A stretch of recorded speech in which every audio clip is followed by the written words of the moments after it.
Grove, 97.5 Murfreesboro, WBUZ HD2 Laverne, online at theGameNashville.com.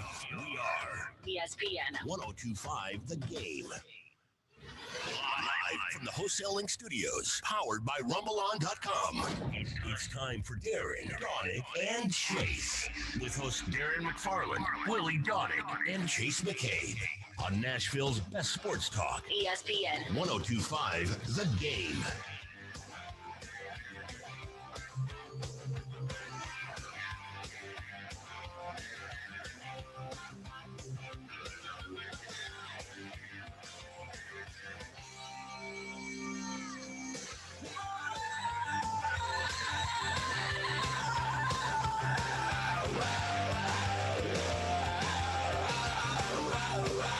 And a good Wednesday morning to you, and welcome into Darren, Daunic, and Chase here on ESPN 102.5 The Game. Hope everybody's having a good start to your day. We've got 4 hours of fun ahead of us. Darren McFarland, Willie Daunic, Chase McCabe with you, Elijah Campbell, at our Wholesale Link Game Studios, powered by RumbleOn.com. Gentlemen, how we doing? We're good. I'm good. Hanging in there. A little tired. Yeah. I feel like after if you go overtime and a lot of intensity, after a loss, you're tired. After a win, you got a little extra pep in your step. But after a loss, you're tired. So if you're tired today, good luck on Friday's show. Well, that's why they need to win. Give me that little extra. Let that be the coffee. Let that be the caffeine. Here's the deal. I thought about this last night. I don't think I've recovered from my Vegas trip. Like, I have been going since then, since I got back with games and other things that, we've had going on, that I don't think I've truly recovered since then. And I'm not going to anytime soon. So just going to have to power through. Sleep when the playoffs are over. I don't think I've truly recovered from what I've seen. I didn't really sleep, just full disclosure. Not that anybody cares, and that's fine. And it just was not a good night to sleep for whatever reason. So I've been up for a good while, and I've never seen this before. You know the dog situation at the house. Got a male and female German Shepherd, and I've never seen this before. But letting them out first thing this morning, and I let them out there for a while. Let them spread their legs a little, get a little exercise. They're inside a lot, which that's where they want to be. And I go out there in the back porch, and I'm like, hey, where are they? What's going on? And usually when they hear that door open, they come flying to the steps. So we've got a gate there to keep them out of the way because we've got a screened-in porch. And I went on them jumping on the screen. We've already had that happen, and they've already had to repair it. They kind of busted through it. Like, that's no good. So we've put gates on the stairs to keep them down there. And I'm like, so I'm looking, I'm coming out, and I'm like, what is Roman? The only thing he ever has in his mouth is, if he has something in his mouth, is a ball. It's not a tennis ball. It's not a ball. I'm like, what is going on? And I'm looking and I'm looking and I'm like, kill? He's got a freaking bird in his mouth. And I don't want to get too descriptive because I don't want to, gross out, because I am, look, you guys know me. I am pro animals, right? I don't, I just don't, I get, I don't want any animal to lose its life. I know that's what happens, but if I had a possum, I'm a wreck for a day. I have no, I never think about having, care about possum or having a pet possum, or never pet one. Don't really care about them, but I don't want to run over one. I don't want to hurt one. And I'm looking, and this thing is flat. I mean, and I'm like, Roman, what are you doing, man? Drop that thing. And clearly it's dead. I mean, I could see that. And it's not a small bird. It's a pretty good sized bird from what I could tell. Like I said, he just turned 3. So, I've never seen this. We've never seen this. And the next thing I know, he is going to town on that thing. I've never seen him do this before. And I don't know if this is normal for dogs. I just know I've never seen mine do it. And he's eating the bird. And I'm like, what is happening?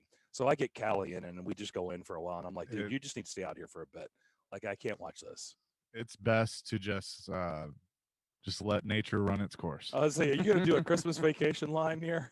It's best, Clark, just to let him do what he's going to do, okay? Let him finish. It's just best to let him finish. Basically, yeah. That's what it was. So, yeah. Are you saying, Willie, that was I kind of sense that you were saying, happened hey, at our house. It's okay, happened at our house. Yeah. I mean, you've got, trees and birds and the family freaks out. It's the same thing. So you've had that happen too. Oh yeah. It happened last week. Oh, really? And Oh yeah. And you've seen them eat the bird. Yep. Yeah. Okay. Yeah. Okay. I just wanted to make sure I've never seen that before. And I've had dogs my whole life. I've never seen that before. I figured it was pretty common, but I wasn't sure. And I was like, oh my gosh, what has happened? This is an odd way to start off. I think we would rather them not do that, but if you can get it away from them, get it out of there. But if you let them, they'll do it. Well, it didn't matter at that point. At that point, too late. The damage had already been done. But here's the thing. I don't know if it was already dead. I don't know if he killed it. I don't have any clue what happened. I just know that he ate it. I'm going to guess that I'm going to guess that he did the deed. That's why he was so kind of like he didn't want to get rid of it. Yeah, and he's showing you, like, he's like, hey, look what I did. Yeah, okay, that's fair. That sounds reasonable. Like I have Sawyer, but I have cats too, and whenever it's rare when you have cats that you have mice, but they do, especially in the winter, try and get in where it's warm, and the cats will kill a mouse, and I'll just be sitting in a chair, and here comes the cat, just like butt up in the air, tail swinging, just all proud of himself, mouse hanging out of his mouth, like comes and drops it at my feet, like, hey, look what I just did. Like, that's great. Go get rid of it. Can you get that out of here? Proud of you. I don't need that. How about you take that out of here, please? Yeah. Yeah. So well, that's quite the morning. Yeah. So that was just a little bit odd start. You guys have never heard me tell a story like that. So I just was like, I just want to make sure this is normal. And seems like it's pretty normal. So we move on. We move on to last night's game, Game 5 in Raleigh. Certainly we're going to discuss that this hour. We'd like for you to jump in if you want to discuss it with us as well. A lot of things, a lot of layers to get through.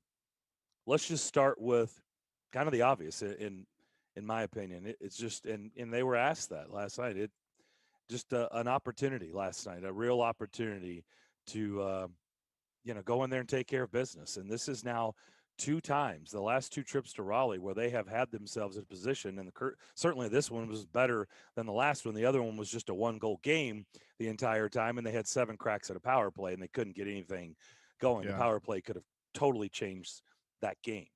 But this one, they're in control. Like, they're in the lead. They're in control of this game. And, I don't want to say they weren't cruising, but they were in control. And, with just over 7 minutes to go, they had the bird in their mouth. They did. And it wasn't dead in this case. So this one wasn't dead. The one this morning was dead. But this one was not dead. I guess it was in the jaws. It was in the jaws of defeat. And somehow the bird got out. And they had a real opportunity like that. I feel a pretty goal by Natchez. That was the game. Oh, it was. But I mean, you just feel like that was the game, right? Like they played the game that they needed to play to steal Game 5, to take Game 5 and come back and try to close out the series. At least that's the way it felt to me. I think you put it well.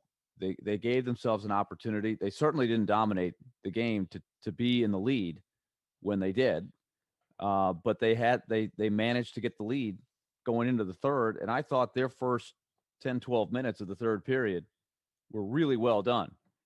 And that's where I thought that they had started to, certainly not dominate, but they had contained Carolina really well during that stretch. It looked like a team that was managing the lead really well. And then all of a sudden, Nate just makes one great play. Takes advantage of, and this is you heard Roman Yossi go into pretty good detail about that play in the postgame show, mm-hmm. And he said, we had the lock, right? He's talking about their neutral zone defense, right, where you're trying to control the speed of Carolina coming through the neutral zone, and when you have the lead, you can do that. Especially you don't have to score, right? You want to make sure that they have to work to score. And Marty Natchez went zip past Philip Forsberg, put the puck through his legs and then came out the other side, never had to slow down. He gained the speed to be able to beat Matt Duchene. He gains the speed to go wrap around, and he makes a tremendous play. And all of a sudden the game is tied. And that's the margin, right? We've been talking about what does it take to beat Carolina at Carolina? It takes a great effort. The first game won, not bad. Not bad doesn't beat them. Second effort was better in game 2. Still not good enough. This one was even better. Yeah. And they were right there. It was the best. Even though, they still got outchanced, but that's likely going to happen. But they played their game. They did exactly. Played their game. They had the lead. They needed one more play. Yeah. Right? They needed one more huge save or one more big finish to get another goal. So they're that close. They're within one play of getting a win there. And so that's progress, right? That's something that I think they can hang their hat on to a degree as they come back home for this next game. Is they have made this series about being so close that the game is within one play. Was it right before the Carolina tied it up that Johansson had the look. That was about midway through the third period. Yeah. I mean, he had it. That was it right there. Like, that was the game. Yeah, I agree. That was the third goal that would have put them. Oh, it would have sealed it. Yeah, there's a list. There's a list of them, right? That's not the only one. There was a number of other ones too, like the power play where Forsberg whips it circle to circle to Yarncroke, and it just takes him a second to tee it up instead of being able to rip it. But there were windows of opportunity where if you make one more play, you probably win, right? And it could be a stop the other way. If Forsberg, Duchene, or maybe Saros gets across quicker, it's a great play by Natchez. Right, you have to tip your hat. There's always this, the tendency, if you're looking through the prism of the Predators, saying, what could they have done? They should have been able to stop that. Well, yeah, but it's also a really talented player making a phenomenal run. We've been talking about that goal all day today. If that were the Predators making a play like that to tie the game, right? Really dramatic stuff. But yeah, are there things the Predators could have done to stop that play? Sure, but that's hockey, right? It's a great game. Well, with those chances that we're talking about that were missed, there were times in the game, whether it was the Johansson play or the ones that you just described before that I was thinking to myself, man, they're right there from making Nedeljkovic like really being inside his head, because I thought he was okay, but I thought that this could have been viewed as maybe the shakiest that he's been in the series. And you bury one of those chances, it could be a game changer just from the sense of you're inside the head of Nedeljkovic, which is Say that 3 times really, really fast. I can't do it. Boy, Getting tell me one about it, man. It's hard. I was gonna say, Willie, can you? It's hard to get it right every time. Jeez. Yeah. If you notice, I mix in the rookie a few times. Yes, you just do. to give myself a break. I've noticed. Just call him Alex. It's okay. Yeah. Or Ned, call him Ned. But I don't know if you guys felt that way, but there were times where I was like, man, they're right there. They're almost to him. Like they're getting to him, because he wasn't. It wasn't that he was bad. It was just I felt like he was maybe the shakiest that he's been so far in the series. Did you guys feel that way, or is it just me? Here's the more I watch him, and if you look at the deep level stats, the level of chances that teams are getting, Saros has outplayed him in the really difficult save category, right? And that's why it's so fascinating to take a look at some of the analytics. Like last night, Nashville didn't quite get as many high quality chances. They got their chances, as we were talking about, right? With Johansson there and that circle to circle. When you can get the goalie to move laterally, that gives you big opportunities. But Nashville did their thing again. They gave up ground. They gave up shots. They gave up chances, but they were much more like grade C level. They kept him out of the house for the most part. But Nashville didn't get quite as many good looks on Nedeljkovic as they did in Nashville. They only got 1 grade A and 0 grade B, according to Sportlogic. And so that's where they've got to get to that next level. That's maybe what was missing. And yet, of course, they still are in position to win the game. But that's what we're talking about. It's such a razor's edge. But The good news is, again, we keep talking about they've made it a razor's edge, right? They have closed the gap between the two teams. Where on paper there's a wide gap. It's been a great series, and It's been a nobody great thought it series. was going to look like this 100%. through 5 games. Yep. Right. What has stood out to me is the Hurricanes have made things incredibly difficult for the Predators in Raleigh. Basically, they're not going to get more than 2 goals. We've talked about this, right? Tough.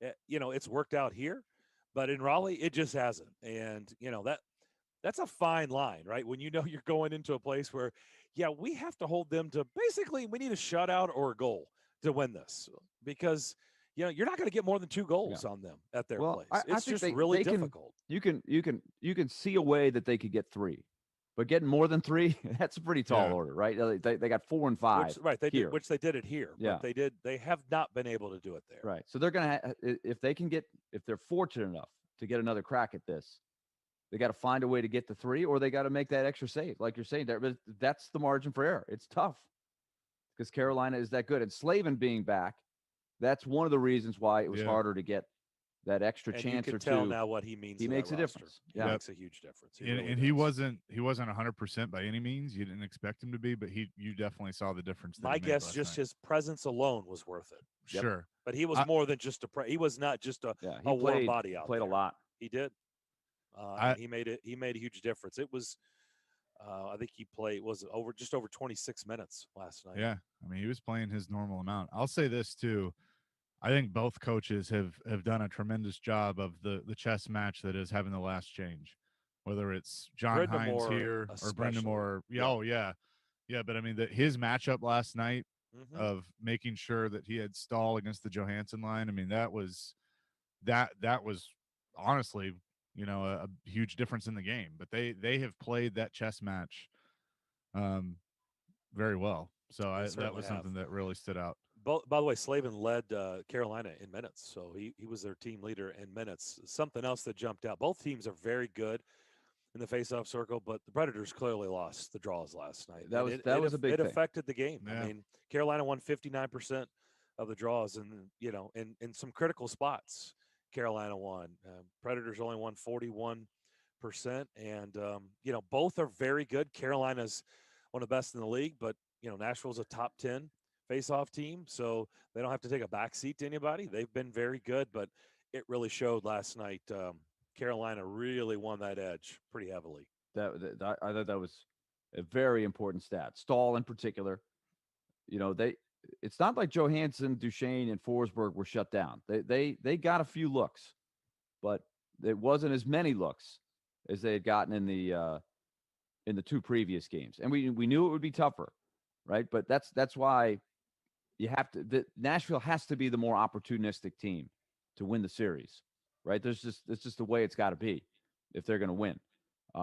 So hopefully back in Game 6, they'll get more favorable matchups and they'll put a little more heat on Carolina there.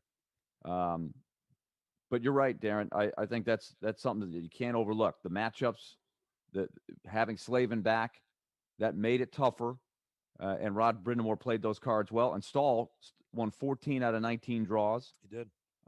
He was, I think, again, he's probably the most important guy at the end of the night, right? Not just because he scored the game-winning goal, but his presence throughout the night was big. I think Aho's special. Slavin obviously means a lot, but there's no doubt. I don't know how you could not say that Stahl's he's been their most valuable player. Well, because the face-off, what you brought up, Johansson's below 50% for the series, which is look at Colton Sissons last night. He took 23 draws and only won 7. Yeah. Johansson took 13 and won 4. Right.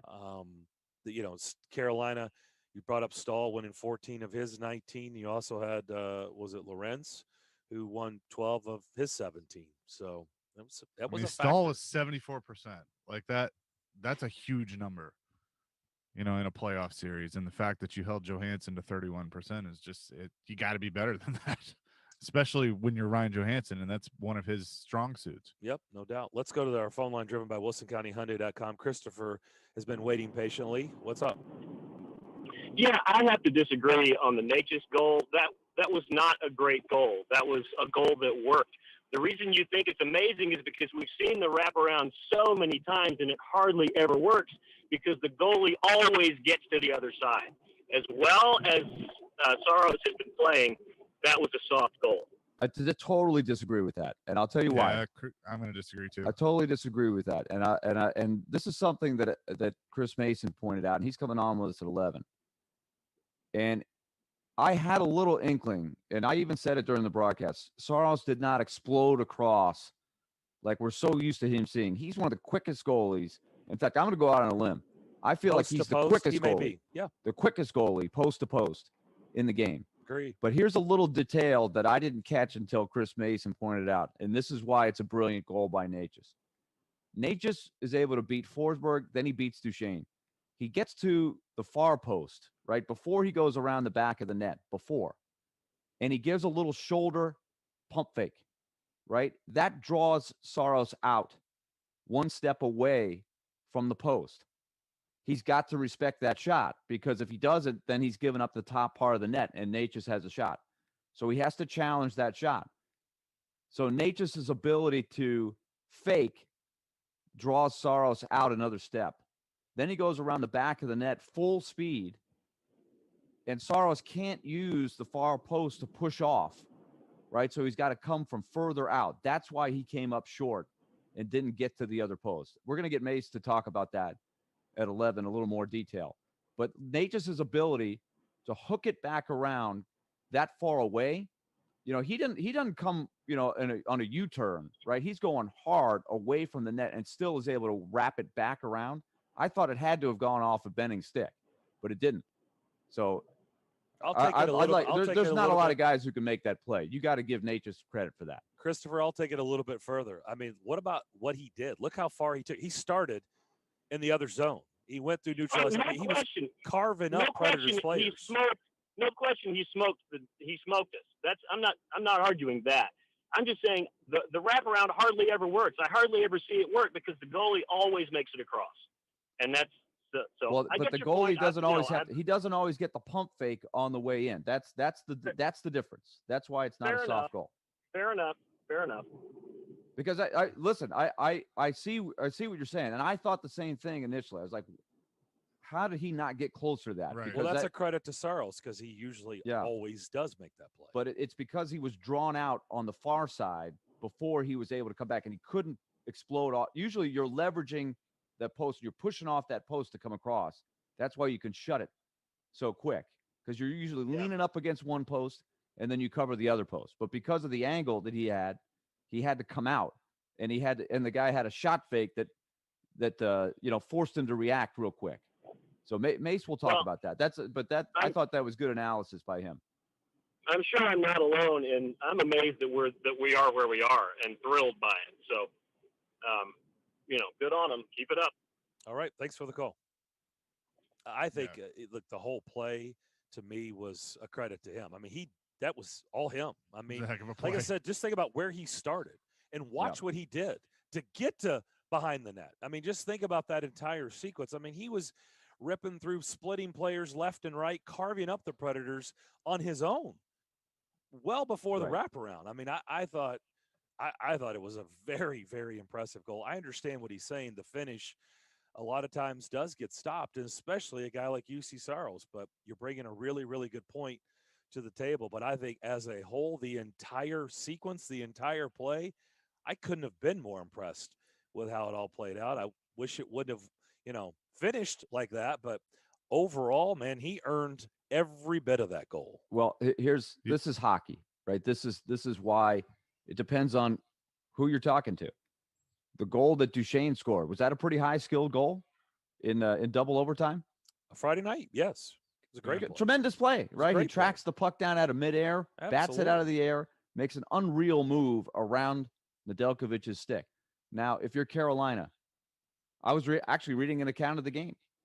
I think it was Jake Bean that was the defenseman. Jake Bean misplayed the puck, according to them, right? According to that, from their perspective. Oh, that was a mistake by Bean. He got beat. Or Nedeljkovic shouldn't have tried to poke check the puck, right? It's all woulda, coulda, shoulda, right? There's things you could do on every play to try to prevent a goal, but goals get scored because guys make great plays. You got to credit the guy for making a great play. And that's the thing. Like it stinks because it changed the game. It tied it up and gave them a chance to win, in which they ultimately did in overtime. But you have to give credit. It was a great goal. It was on top 10 on SportsCenter. I was watching SportsCenter after the game, and it was on it. So, you just credit where credit is due. We'll come back. If you want to keep getting involved this hour, we'll welcome your phone calls. 615-737-1025 is how you can get in touch with us. That is our phone line driven by Wilson County Hyundai.com. Chris Mason coming up at 11 o'clock. We're moving him around a little bit of a shuffle today. Usually it's at 1 o'clock. Today it'll be to start the second hour. As you listen to Darren, Daunic, and Chase, ESPN 102.5 The Game.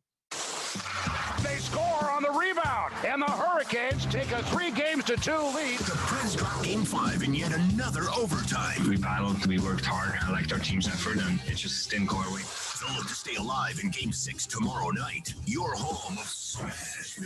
ESPN 102.5 The Game and the Game Nashville app. After a long, cold, miserable, snow-shoveling, polar vortex, frostbitten winter, the last thing I want to do when spring arrives is yard work. So here's a helpful tip to get you out of raking and reseeding. Advice on how to go golfing instead of whacking weeds and mowing the lawn. Zoom across your yard with precision and ease on a new Kubota zero-turn mower. Right now, you can get 0% financing up to 72 months on certain models. Visit Coleman Tractor, featuring Kubota's full line of Kubota lawnmowers, utility vehicles, and more. Check out the all-new Sidekick utility vehicle with best-in-class acceleration and the strength to haul half a ton or tow a full ton. When your job demands precision construction equipment, Kubota has earned a solid reputation for well-engineered products that are reliable and deliver results. Coleman Tractor has 4 convenient locations in Middle Tennessee, Nashville, Clarksville, Paris, and their newest location in White House. Now through June 30th, see us or go to KubotaUSA.com for more info. Hi, I'm Jack Jensen, founder of Jensen Comfort Shoes. If your feet hurt, in almost every case, it starts with the shoes and lack of support plus control. Remember, your feet are the foundation of your body and controls your ankles, knees, hips, and back. In today's world, because of online buying, self-service buying, and poor quality shoes, so many people develop foot pain. If you have desire to improve your foot comfort, go to Jensen Comfort Shoes on White Bridge Road and let our expert staff serve you. We have quality dress, casual, athletic, and work shoes for men and women. Our staff has over 150 years of experience dedicated to fulfilling your footwear needs. If your daily activities and work is mostly on your feet, prevention is always the best path. Check out our testimonies on the web at jensencomfortshoes.com. Then go to Jensen Comfort Shoes. Your feet will thank you.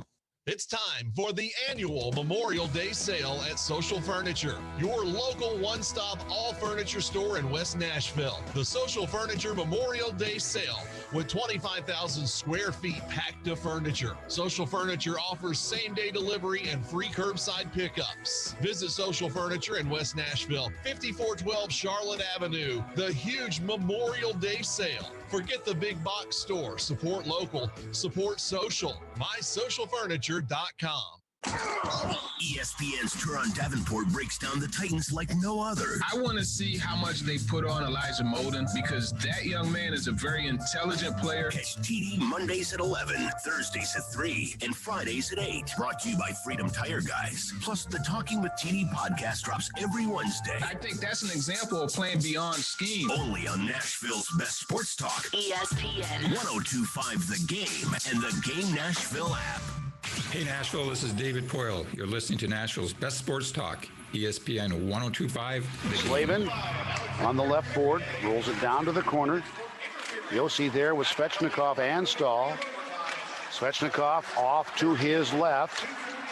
Fed with the backhand to Pesce. His shot stopped, rebound batted, and they score on the rebound.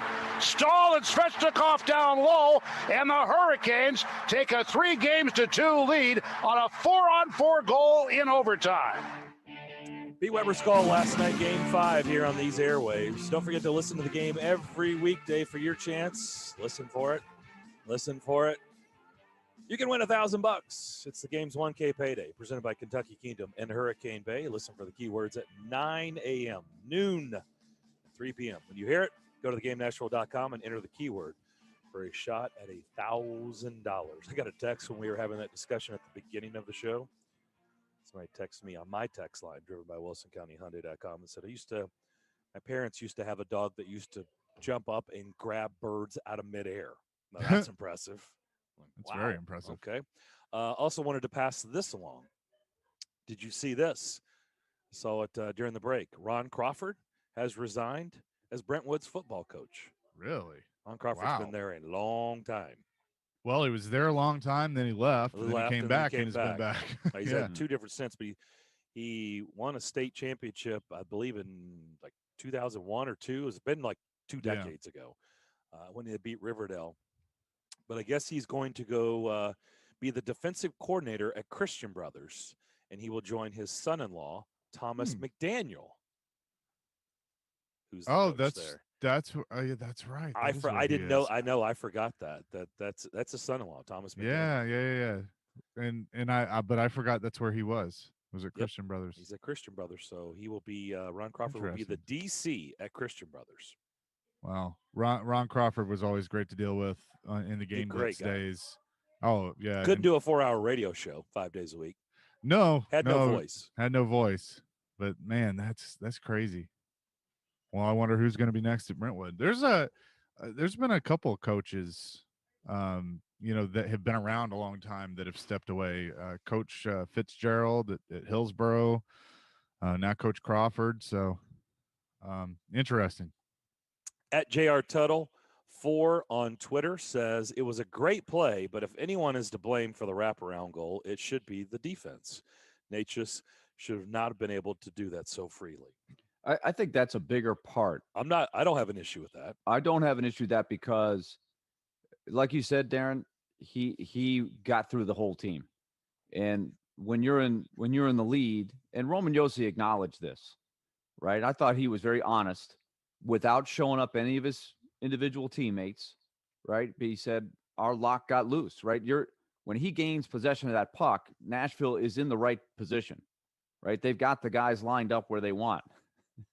But they all got beat, right? And that's the defense is designed for you not to be able to go through it with the kind of speed he got. Like they need to be able to impede him some, bump him around a little bit so he can't get full speed. That's the whole. When everybody starts talking about controlling the neutral zone, that's what they're talking about, right there. And he came through with full speed. A lot of discussion today about what happened in overtime. So let's get our thoughts. I want to hear what you guys have to say, and I'll weigh in as well. Let's start with Brady Shea, the holding call against Granlund. A lot of people kind of felt like the Granlund kind of sold it. I'll just start and say, one, I thought it was more interference than holding. Either way, I felt like it was a penalty. I felt like he impeded Granlund's progress.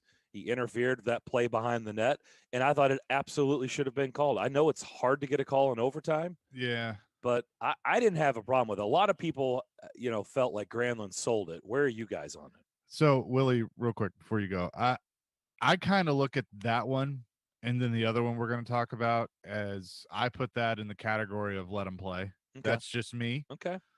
I feel like we're in what has become a great series. As you said earlier, like this has been a really, really good to great series, and nobody thought it was going to be that way. We're talking about officiating way too much, and I have a major problem with that. When we're having to have, and not making excuses or anything like that, but when we're having to have the officiating discussion on top of the games, that's not what the league should want. And so here we are talking about overtime in these 2 calls that were close, and we're having the officiating discussion. And I hate that because it's taking away from what has been an awesome series. That's my quick thought on it. I didn't have a big problem with anything that happened officiating wise, except, and I hate to say that, because at the end of the night, I think if you're the Predators and you're playing on the road as the underdog, the way the game was officiated, I don't think you can have at the end of the day much of a problem with it. You don't want a game where each team gets 5 power plays. You just don't want that. And I thought the game was played at 5-on-5 a high percentage of the time. Predators. So that being said, we can nitpick about some of the calls. The only one I had a problem with, I think, the whole game was how Carolina came out of that first scrum with a power play that they cashed in on. I still don't understand that. That's the only thing I had a problem with. The last couple John of calls, Hines seemed to think that it was, or seemed to say, because he was asked that very question, and did he not reference third man in? Yeah. In the post game. Yes, and if you want to say that's third man in, what about the fourth, fifth, sixth guy? I mean, he didn't do much. He didn't do much there. I can't help it in the back of my mind think that maybe they thought they missed the first call. But at the end of the day, again, I'm not. I think it was a well officiated game. I didn't really have a problem with either penalty in the overtime. That you call it, you call it. But the carry. I felt like Aho's was a veteran move. He sought out the rookie, and I mean, could you say you got to get out of the way, trip or whatever? Yeah. I mean, gosh, it's nitpicky. But what is Hal Gill? Hal Gill told me this right after the game, and I agree. We talked about this. The three of us talked about this yesterday. When you get a call in overtime, you got to be on high alert. The referees do not want to end the game feeling like, they gave the team a big advantage. What was Rod Brindamore all upset about after game 3? But then you're pulling a Tim Peel. Then you're going, I need to even this up. I mean, that's what you're essentially saying. It's like, we just gave that's refereeing. Nashville that's a power play, so that's officiating. You're on we don't high want to alert end on a power play, so let's even it up. And Aho does. It's a savvy play by Aho to try to draw a penalty. He got him. And could they have let that go? Oh, absolutely. And they could have let the first one go. And the first one, Chris Mason was saying this was a good one. He's like, they let 2 or 3 things go right before that, but it got to the point where you can't let a guy just arm lock a guy, right? And Shea kept Granlund, who was clearly going to get possession of the puck. He kept him from getting possession. A couple of, I just, like I said, I don't really see where people are saying, maybe Granlund selling it. Okay. Of course, just falling but back. everybody sells right, it. But they're all going to sell it. He was getting held, or like I said, I felt like interfered, held, whatever you want to call it. His progress behind the net against the wall was being impeded by Shea. period. I thought he kept him from getting to the puck. There's no question that Granlund had the body position. He was free. He was about to go collect the puck, and the guy grabbed his arm and yanked on it. It's like, Darren, if you steal the ball from me at half court in a basketball game, and I know you're going down for a layup, I can't reach out and grab your arm. Right. Because that's you're going to get the ball. You're going in for a layup. That's why there's a rule for that, and there's an intentional foul because of it. It's the same principle there. He's not going to go down and get a breakaway, but he's going to get possession. Right. He's going to get possession. Yeah. So they correctly called that. Now, I just thought the Aho one, I was like, you hate to see that. You hate to see that, but it's Aho play. He played it, like a veteran player. He really was looking. He saw. Like I said, that was a veteran going. Yeah. Hey, here's a rookie. Watch this. And Carrier knew it too. When Carrier got in the box and he saw the replay, you could just see the look on his face. Like he was, yeah. But so that's, I think maybe that's the lesson for Carrier is the next time you got to be on high alert,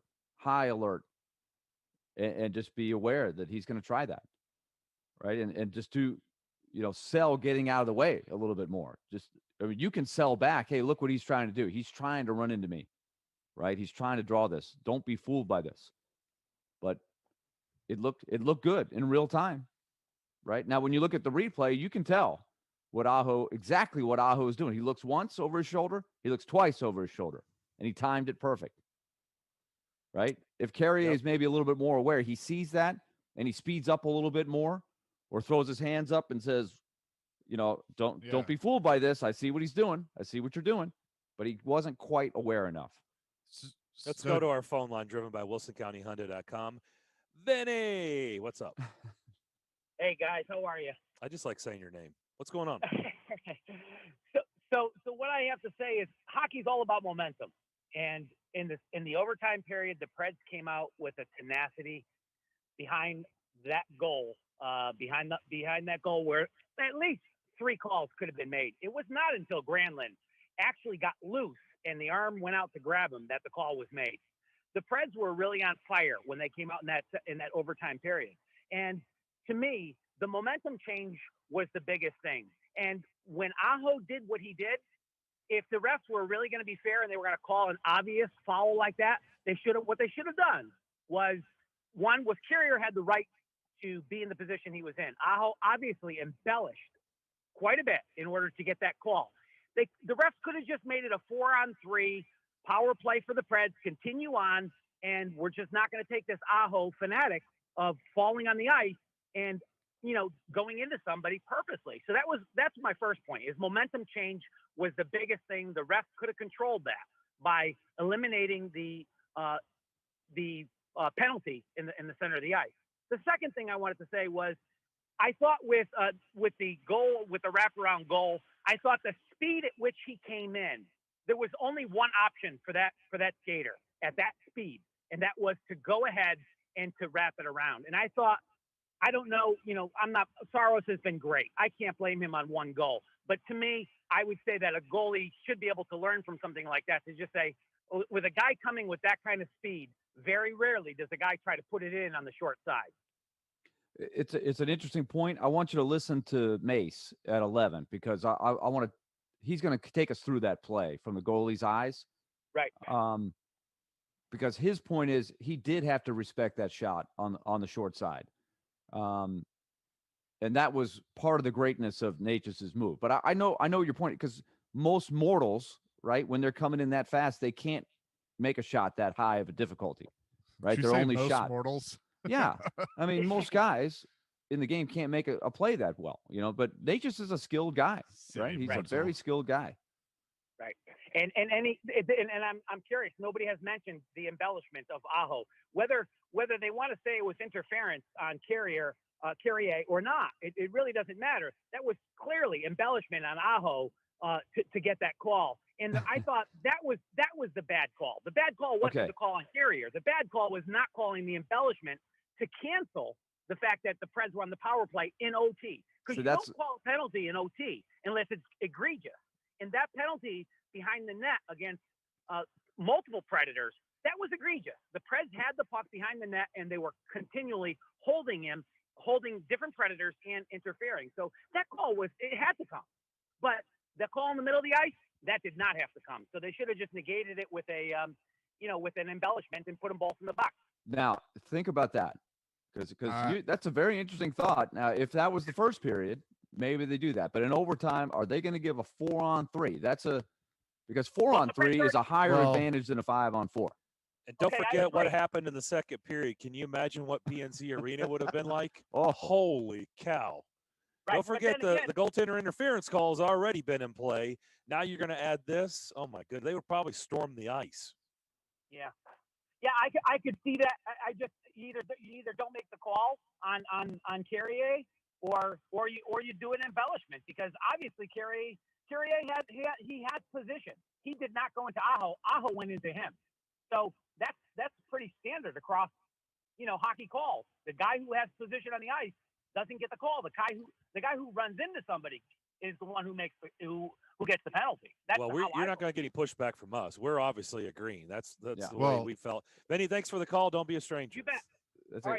It's a good thought. Like I do think, and I know a number of people on Twitter did argue that the interference was on Aho. Aho was interfering with Carrier.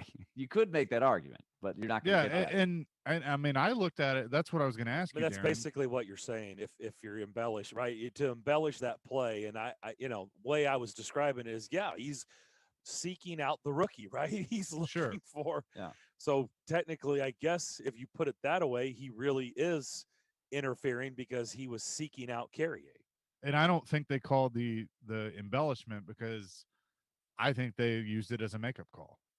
I think there was a little Mary Kay there too. You're talking about from the Granlund? I don't understand why people don't think that was a penalty. Like, it was a penalty. I think that people think that that's a penalty in the that you don't third call or an second overtime. period. Okay. Yeah. Well, geez, don't let the league say that, Chase, because the league I tells know, you that's- from you get the into minute this they area, drop but the puck but I in think you're right, second Chase. one, I think you're is right. the same all the way through, right? That's their stance. You'll And get I a think- memo. It's like, we but don't I think- change. But Darren, most players realize this, right? I know. think that most players, if you had a vote, how would you like to see a game end in playoff overtime? They would all vote checkbox 5-on-5, right? So I think that there's a notion if you better not foul because I just gave your team a foul, you better not come close to fouling somebody. If you do, I'm calling it. It's going to be even. The problem is, that's a couple. Now on the season, if my count is right, I can think of it off the top of my head, at least 3 4-on-4 goals that Carolina has scored, 2 in this series by Stahl. So the 4-on-4 Has not been their friend. has been an advantage to Carolina. It's been a friend for Carolina. Yeah. Hey, Willie. Yo. How do I get a loan pronto? Well, let me just tell you that, Darren. I have the answer for you. Loan Pronto is a sponsor on this show that has come on board here recently, and they've got news that can help you when it comes to refinancing your home. And I'm just going to make this speech that I have made from personal experience. I know that when you refinance your house, it can be a long, arduous process. You get the guy to come in, he appraises your home, and then you got to get all this paperwork to people. Loan Pronto has revolutionized this process. They have streamlined it. It's all digital now. Most of the time, you don't even need an appraisal at this point. And right now, home loan rates are incredibly to your advantage at this point. They're way down. That means you can refinance and lower your monthly payment. So take advantage of this right now before the rates go back up, because you don't know when that's going to happen. Even if you refinance in the last little while, you need to call this number and check and see if they can save you money, because it's a very simple process. And suddenly, even if you've done it recently, you could be saving more money and you're going to get the next couple of house payments off. That's part of the deal.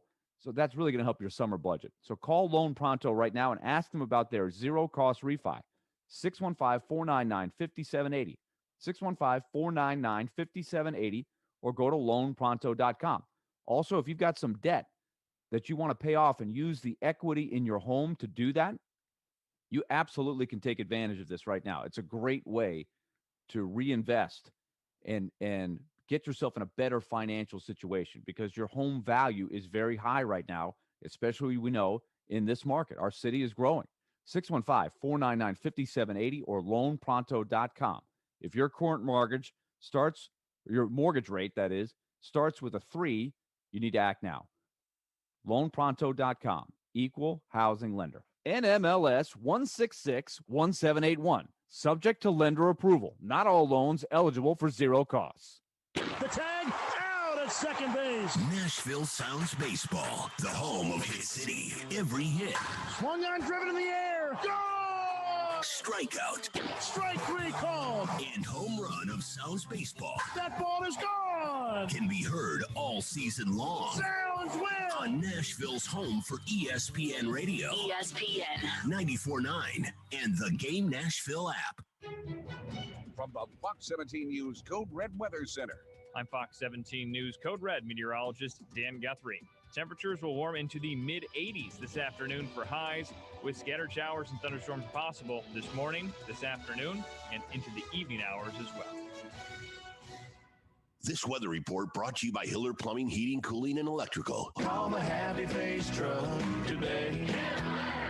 Ryan Porth here for TwinSpires Sportsbook. Happy to share that as a listener of the game, you can unlock a risk-free bet up to $1,000 for signing up with TwinSpires. Use promo code FREE1000 and you can bet with the Kentucky Derby of sportsbooks right from your phone. It could be playoff hockey, basketball, golf majors, or more. Just download the TwinSpires Sportsbook app today to get started. Void where prohibited. For terms and conditions, visit TwinSpires.com. Must be 21 or older and physically present in Tennessee. For a gambling problem, call or text the Tennessee Red Line 1-800-889-9789. Boomba's Craft Pizza and Tap House in East Nashville is excited to announce they are now open. They're back with an all-new look, including a huge indoor and outdoor walk-up bar, 40-plus taps, 50-plus 72-inch big screen TVs, their signature massive video wall, and their award-winning pizza and lively atmosphere as always. Come experience the all-new open-air feel of Boomba's Craft Pizza and Tap House in East Nashville. Pizza, beer, sports. We'll see you there, Nashville. It's time for the annual Memorial Day sale at Social Furniture, your local one-stop all-furniture store in West Nashville. The Social Furniture Memorial Day sale with 25,000 square feet packed of furniture. Social Furniture offers same-day delivery and free curbside pickups. Visit Social Furniture in West Nashville, 5412 Charlotte Avenue. The huge Memorial Day sale. Forget the big box store. Support local. Support social. MySocialFurniture.com. 1025 The Game and T-Mobile are partnered up to give you a chance to experience a Nashville SC game this season. Tune in every Monday to Darren, Daunic, and Chase for the keyword to text in to win. Good luck for 1025 The Game, T-Mobile, and Nashville SC. Robbie Stanley. I feel like this could be the start of something special. Joe Rexrode. I think it means that we've got, like, the toilet bowl competition is very strong. Get your morning started with Robbie and Rexrode every weekday from 6 to 10 on Nashville's best sports talk. ESPN 1025 The Game and the Game Nashville app. If you've missed any of today's show, just search Darren, Daunic, and Chase on Apple, Spotify, or on your favorite podcast platform.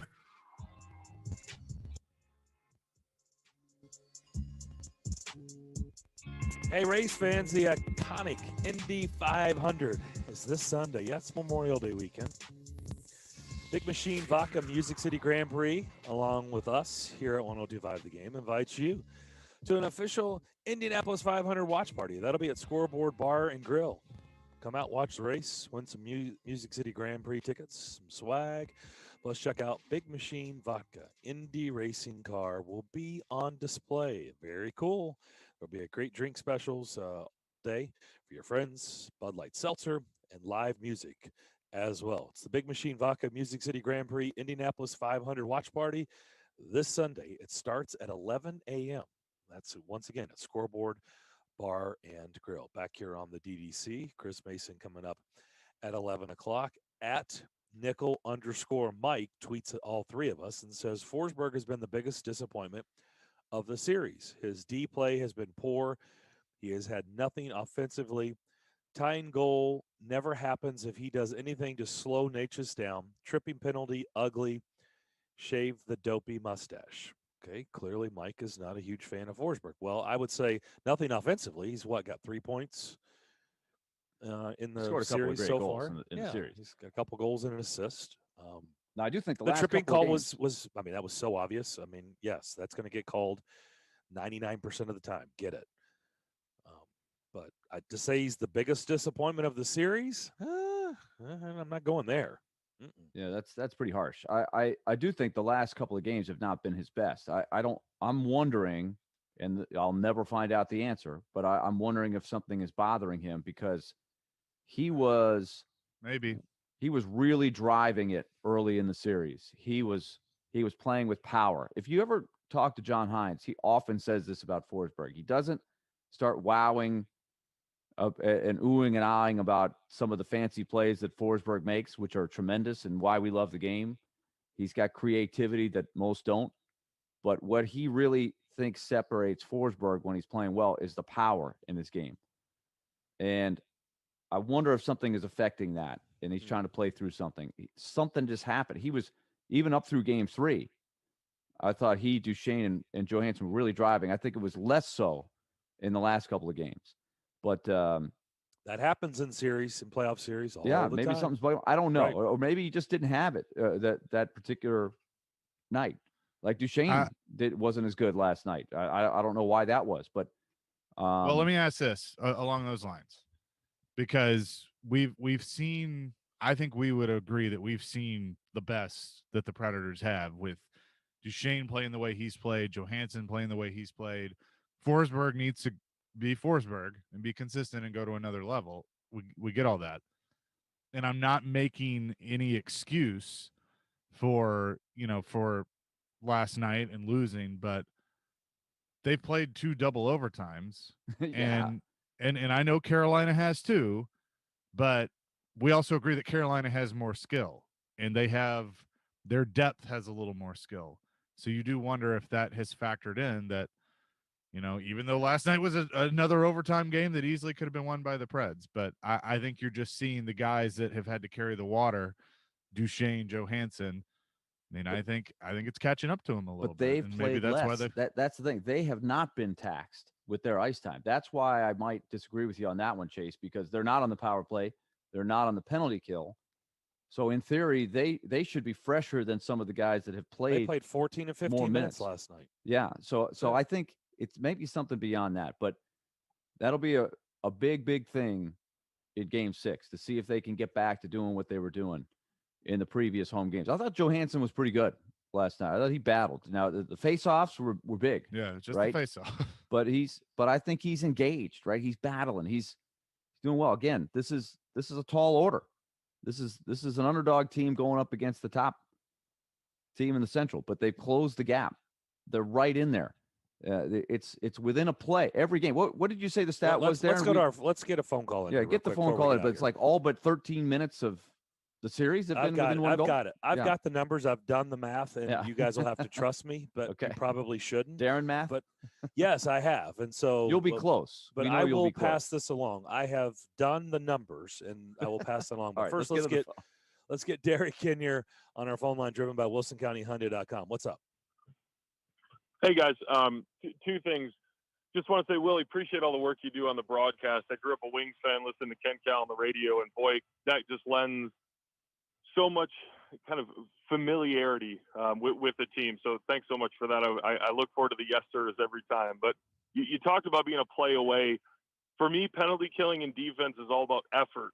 And I watched the first goal, and Haula had 2 chances from where I was sitting that if he puts more effort into putting pressure on or getting the puck, that first goal doesn't happen.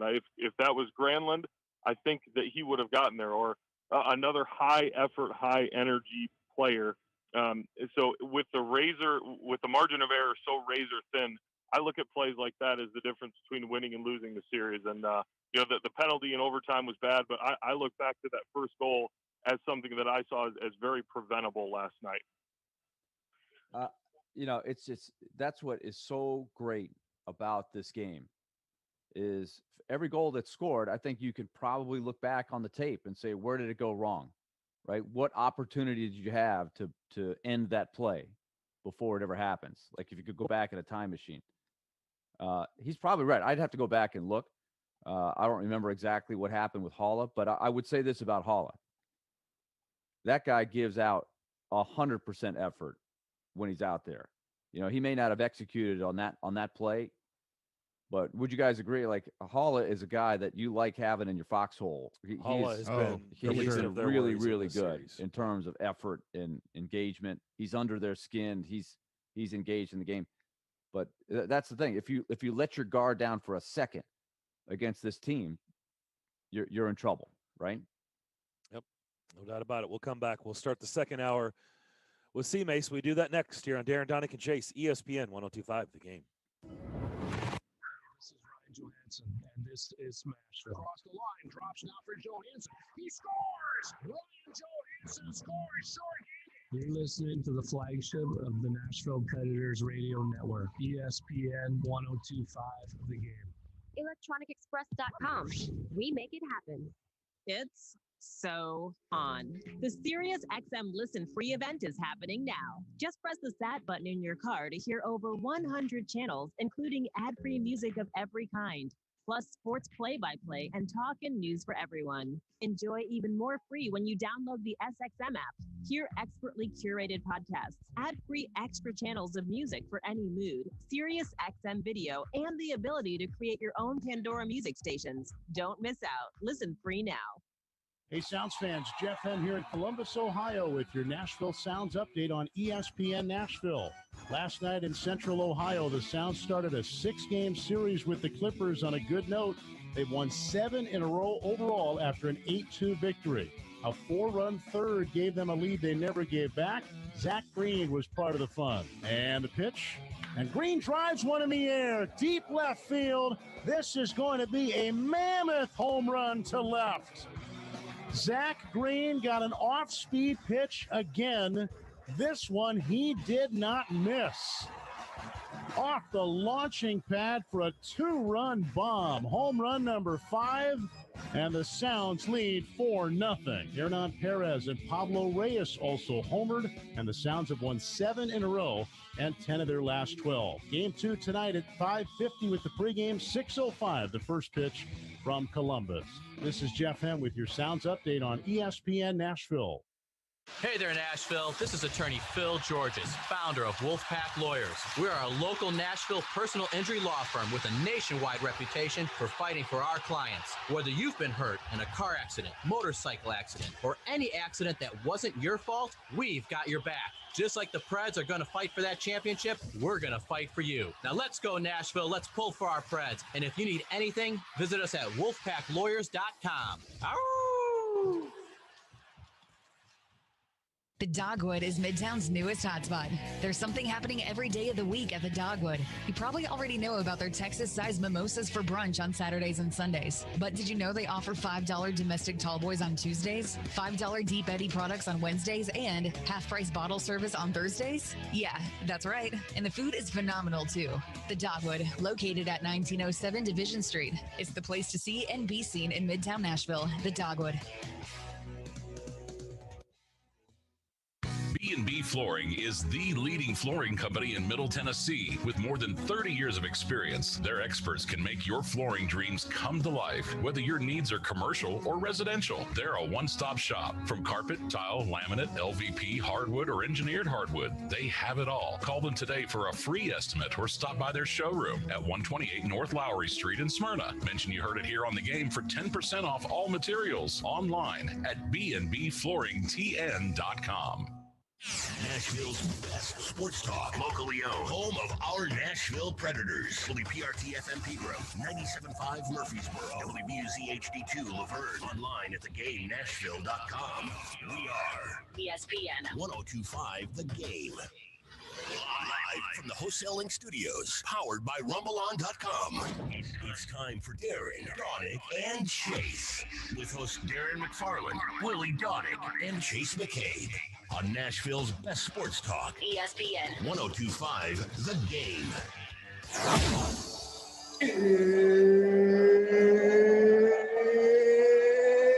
It's time! Shot broken up in front, and what a slick backhand try right in front of Chris Mason. And now the quick pass down the middle, breaking in, and the backhand stopped by Chris Mason. And Marlowe with a 2-on-1, a 3-on-1, and what a stop by Mason. Cheechoo right in front, and what a stop on Ekman by Mason. And goal, number 3, Chris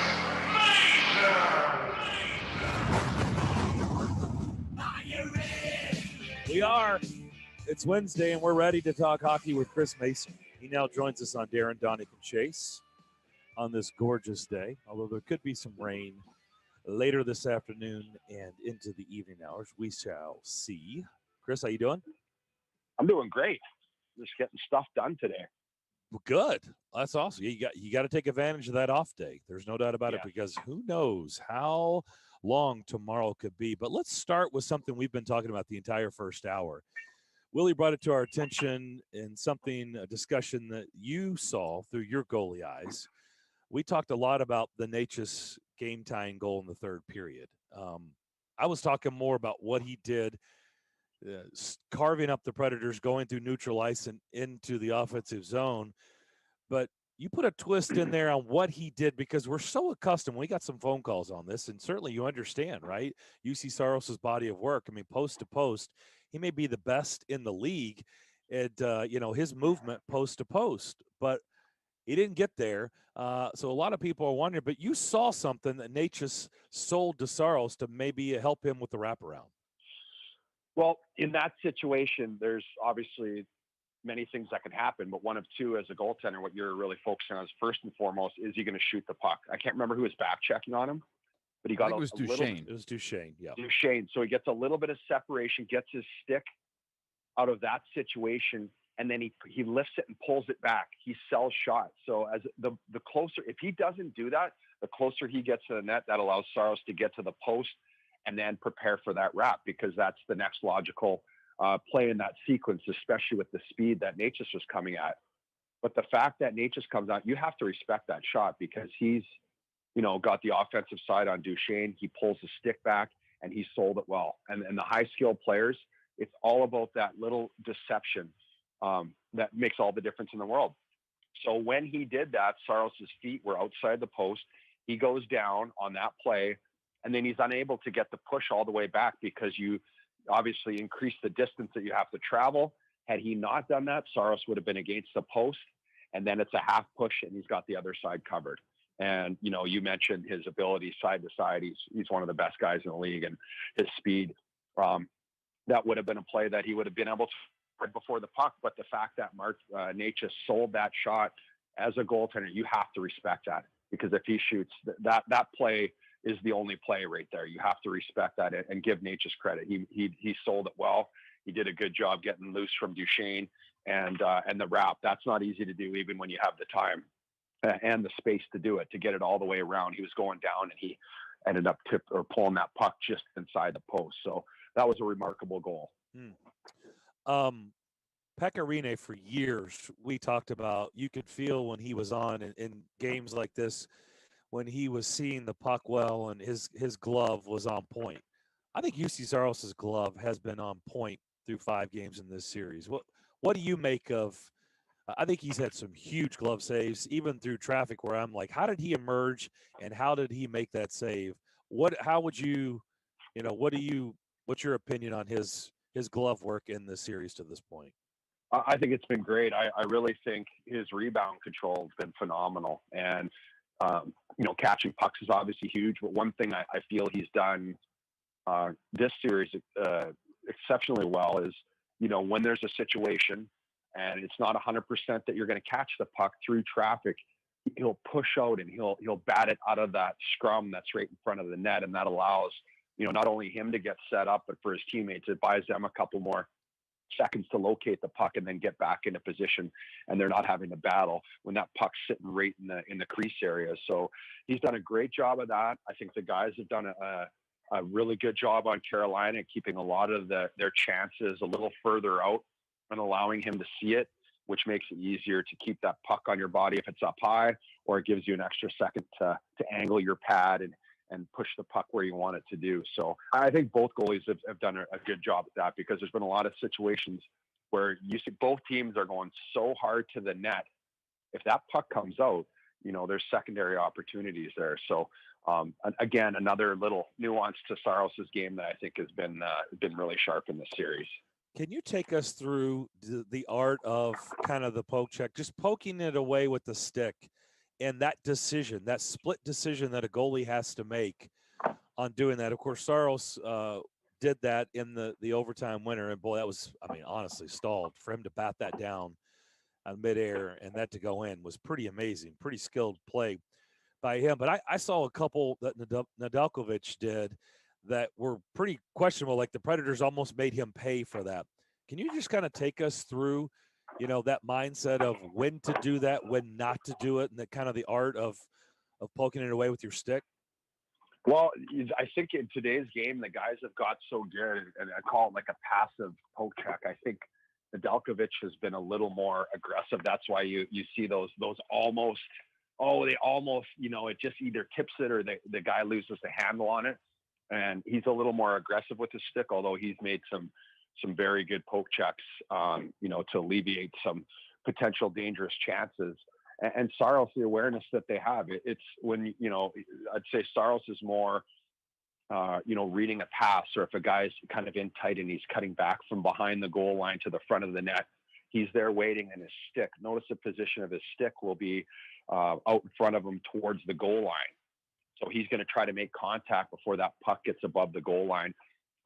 So, it doesn't, come into that area.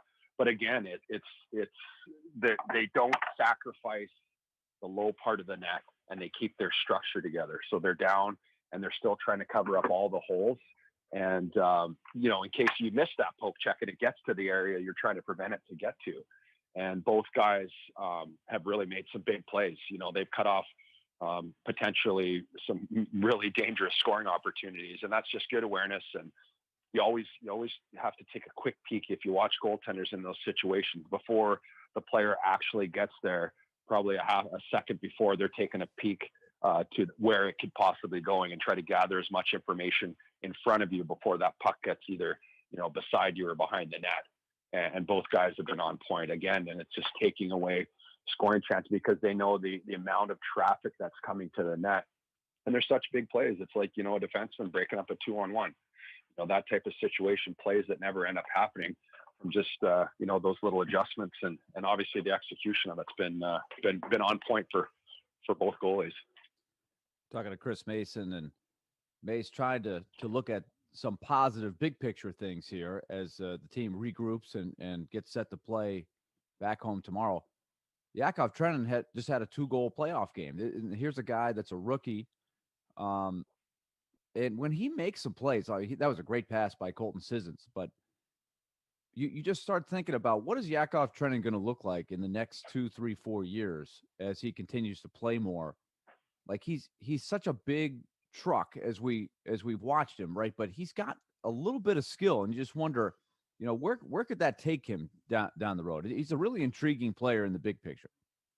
Well, I think he is, and just because of the pass, there's so many things to like about his game, and the more I get to know about him as a player and as a student of the game, I just really appreciate, because he was drafted as a skilled centerman. Obviously, most of the players in the NHL that are drafted or in the system were, top skill players at whatever level, and they, created and produced a lot of offensive numbers. But when you have your opportunity and you are nearing an opportunity to be in the NHL, there's not always a top 6 spot. There's not always those types of opportunities. And often you're going to get put on the 3rd and 4th line, and that's going to be, what teams and coaches and general managers see from you. So you have to carve out a niche for yourself. Can you play in that role?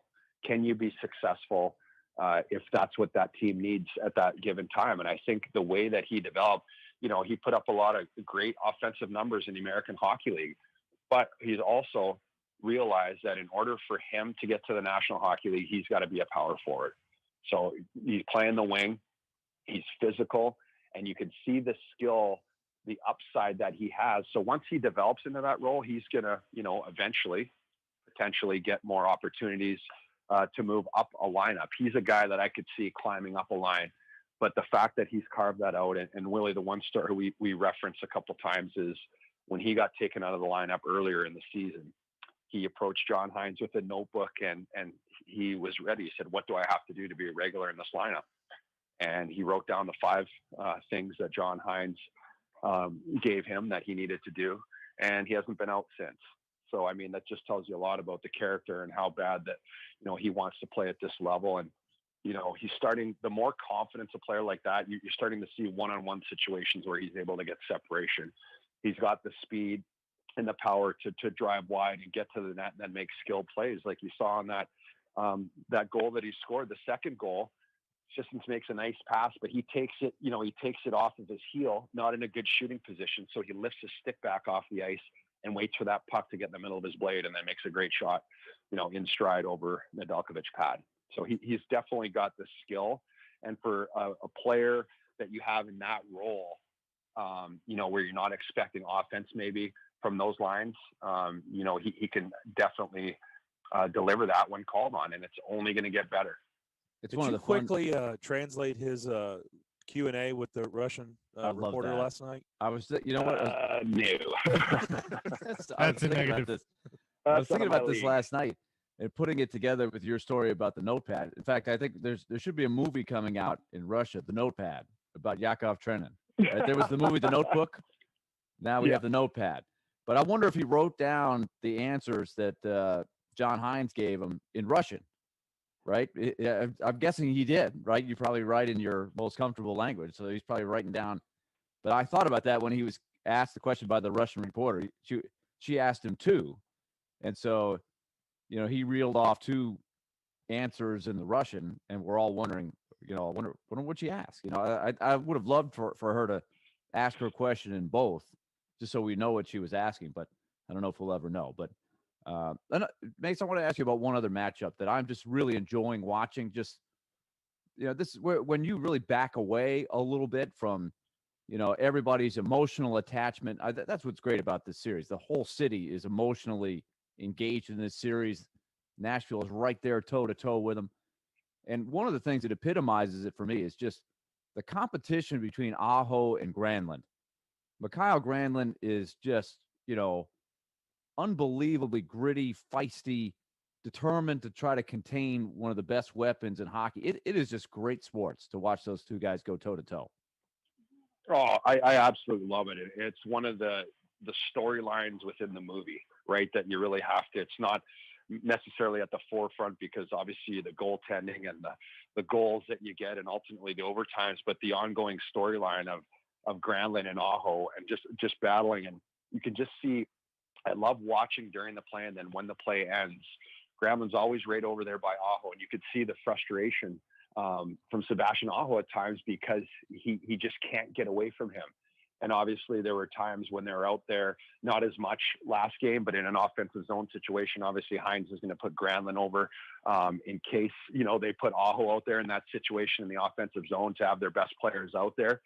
And it's something that as, a skilled player like Sebastian Aho, it's got to be extremely frustrating because there's no room. He's always in his face, and he's always, Granlund's the kind of player that really epitomizes, I think, all the attributes and the characteristics that John Hines said he wanted in his team.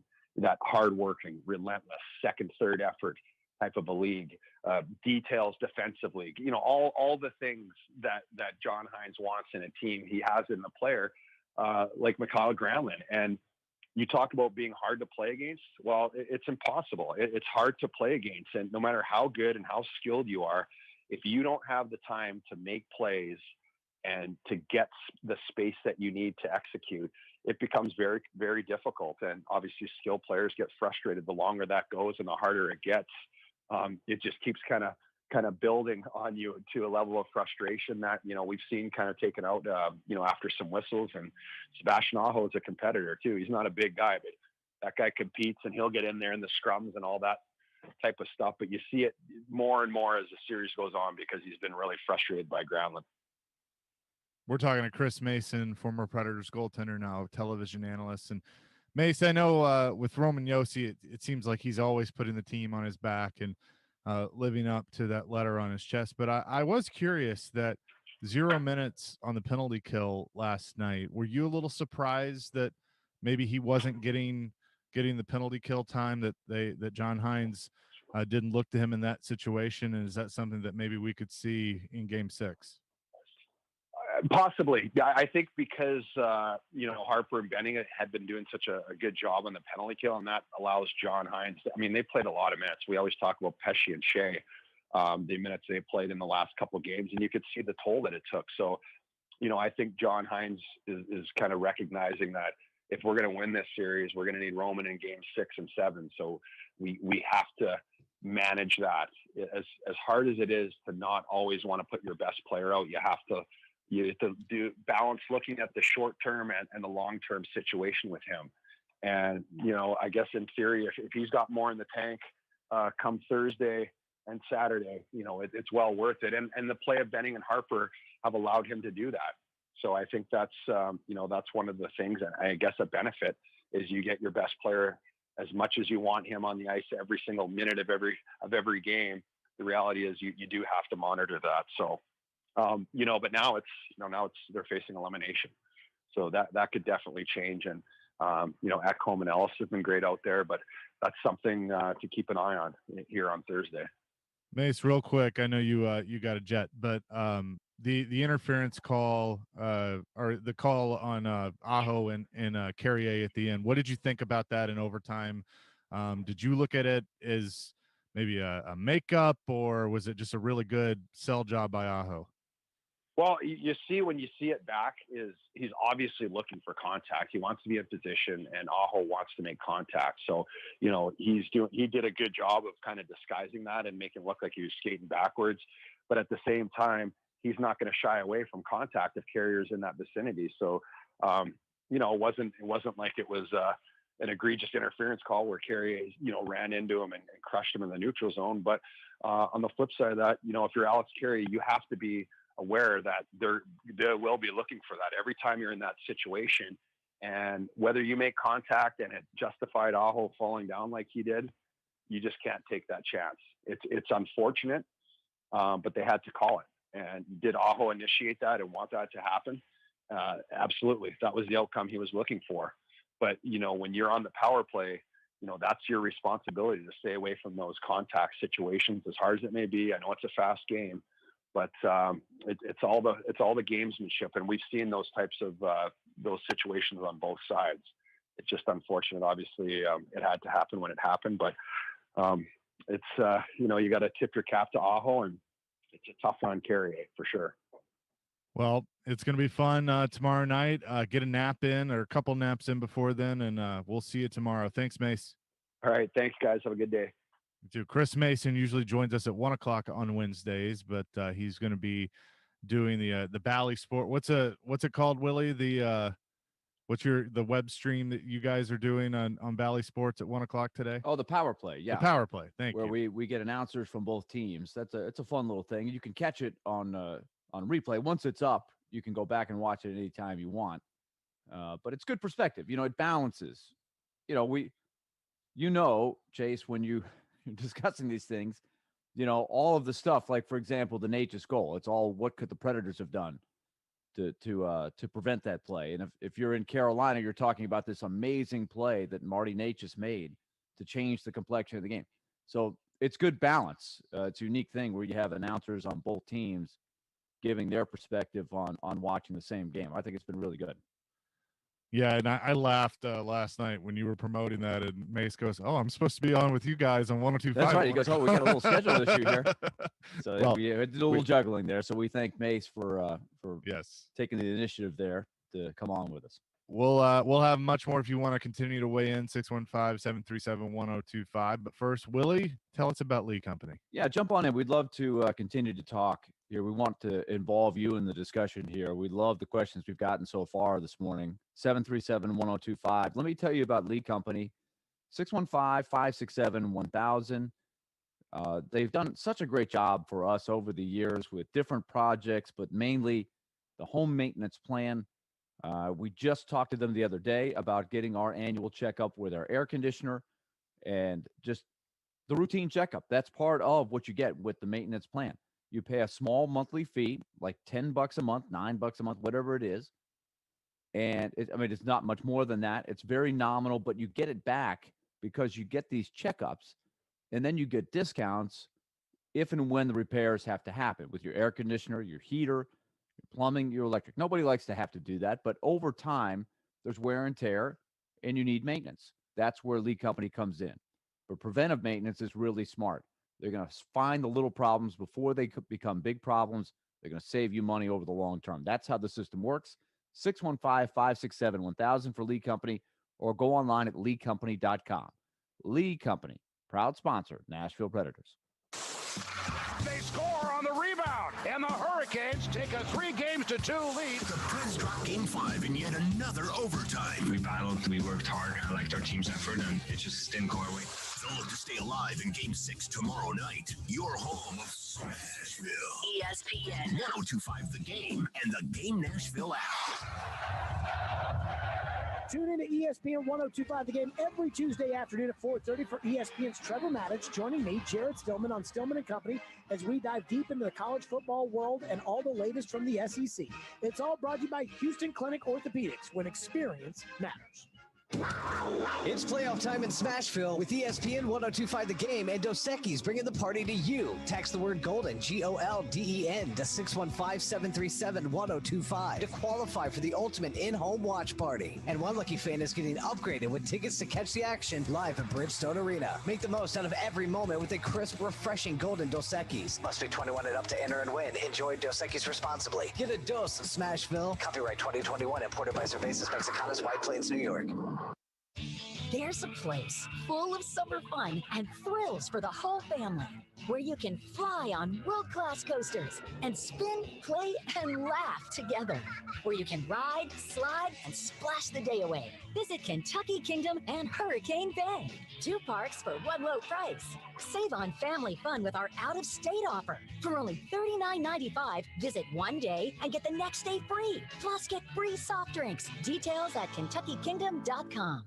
Are you a veteran with a VA home loan? Please stop and listen to this important message from Loan Pronto. You can refinance now and snag a new rate in the 2s. Yes, I said in the 2s. Hey, it's Willie Daunic. Wait, it gets even better. You can do all this with no appraisal, no income documentation, and no cash due at signing. Mortgage rates have come down some, and veterans need to act now. Loan Pronto specializes in VA streamlined loans. They can even cover all of your closing costs, and you will love their all-digital, no-hassle process. Most Loan Pronto loans close in 14 days. Call Loan Pronto now or go to loanpronto.com. They also have options where you can refinance and get cash out of your home's equity up to 100% of its value. Get cash to pay off credit cards or do that home improvement project. Call Loan Pronto, 615-499-5780. Loanpronto.com is the website. VA loans made simple. 615-499-5780. Equal housing lender. NMLS 1661781. Subject to lender approval. Not all loans eligible for zero cost refi. Credit Karma Money is a brand new checking account where you can win cash reimbursements for making purchases. When you use your Credit Karma Money debit card, you can win daily instant Karma purchase reimbursements on items up to $5,000. Right now, visit creditkarma.com/winmoney. That's creditkarma.com/winmoney. Instant Karma is sponsored by Credit Karma. No purchase necessary. Exclusions and terms apply. See rules. Banking services provided by MVB Bank Inc. Member FDIC. Maximum balance and transfer limits apply. This is Carl Sholin, St. Andrew Sewanee School Head of School. At SAS, teachers and students learn, live, and play in an atmosphere of trust and high expectations. Learn more about fall admission at sasweb.org. Tonight. And here it drives one. Deep left field. Irvin back looking up. Gone! The Nashville Sounds continue their series away from home against the Columbus Clippers. Swing and a miss, strike 3. Sounds win. Coverage begins at 5:50 on ESPN 94.9 and the Game Nashville app. Hey, Nashville, this is Rick Stockstill, and you're listening to Nashville's best sports talk, ESPN 1025 The Game. Thanks, Rick. Don't forget to go to theGameNashville.com to check out Nashville's best deals. This week, you can purchase a $100 gift card for just $50. That's called the Downtown Dollars. Hundreds of downtown businesses are already ready to welcome you back. We saw it last week for sure. Downtown Dollars special promotion. It's never been easier to shop, sip, and snack local while supporting your favorite businesses. Get yours today. Remember, that's a $100 gift card for $50 at theGameNashville.com. It is a great scene down there. What did you say it was called? Fifth and Broad? Fifth and Broadway? Fifth and Broadway? Yeah, great, good reviews. It's getting good reviews because it's at 5th and Broadway. Wow, that's creative. Who came up with that? That was pretty smart. Good stuff. But it's a great area. My goodness, it's a great area. By the way, I saw this. Thought I'd pass it along. Josh Price is transferring from Liberty to Trevecca to play basketball as a grad senior. You're like, okay, that's cool. Josh Price is the son of one Mark Price. A great name for the past right there. My guess is he's probably not as good as Dad. Dad was pretty darn good. No shame in that. Not being as good as Dad. His dad was a great player. Wow. Georgia Tech, Cleveland Cavs. Wasn't he from, isn't he from Enid, Oklahoma? Small town? Or I don't know. I've never been to Enid. I don't be a big remember town. where I don't he's know. from. You talking about Mark? Mark Price, yeah. Yeah, I know he played at Georgia Tech. I don't know where he grew up. That's my wheelhouse right there. Growing up as a teenager, watching him for Georgia Tech.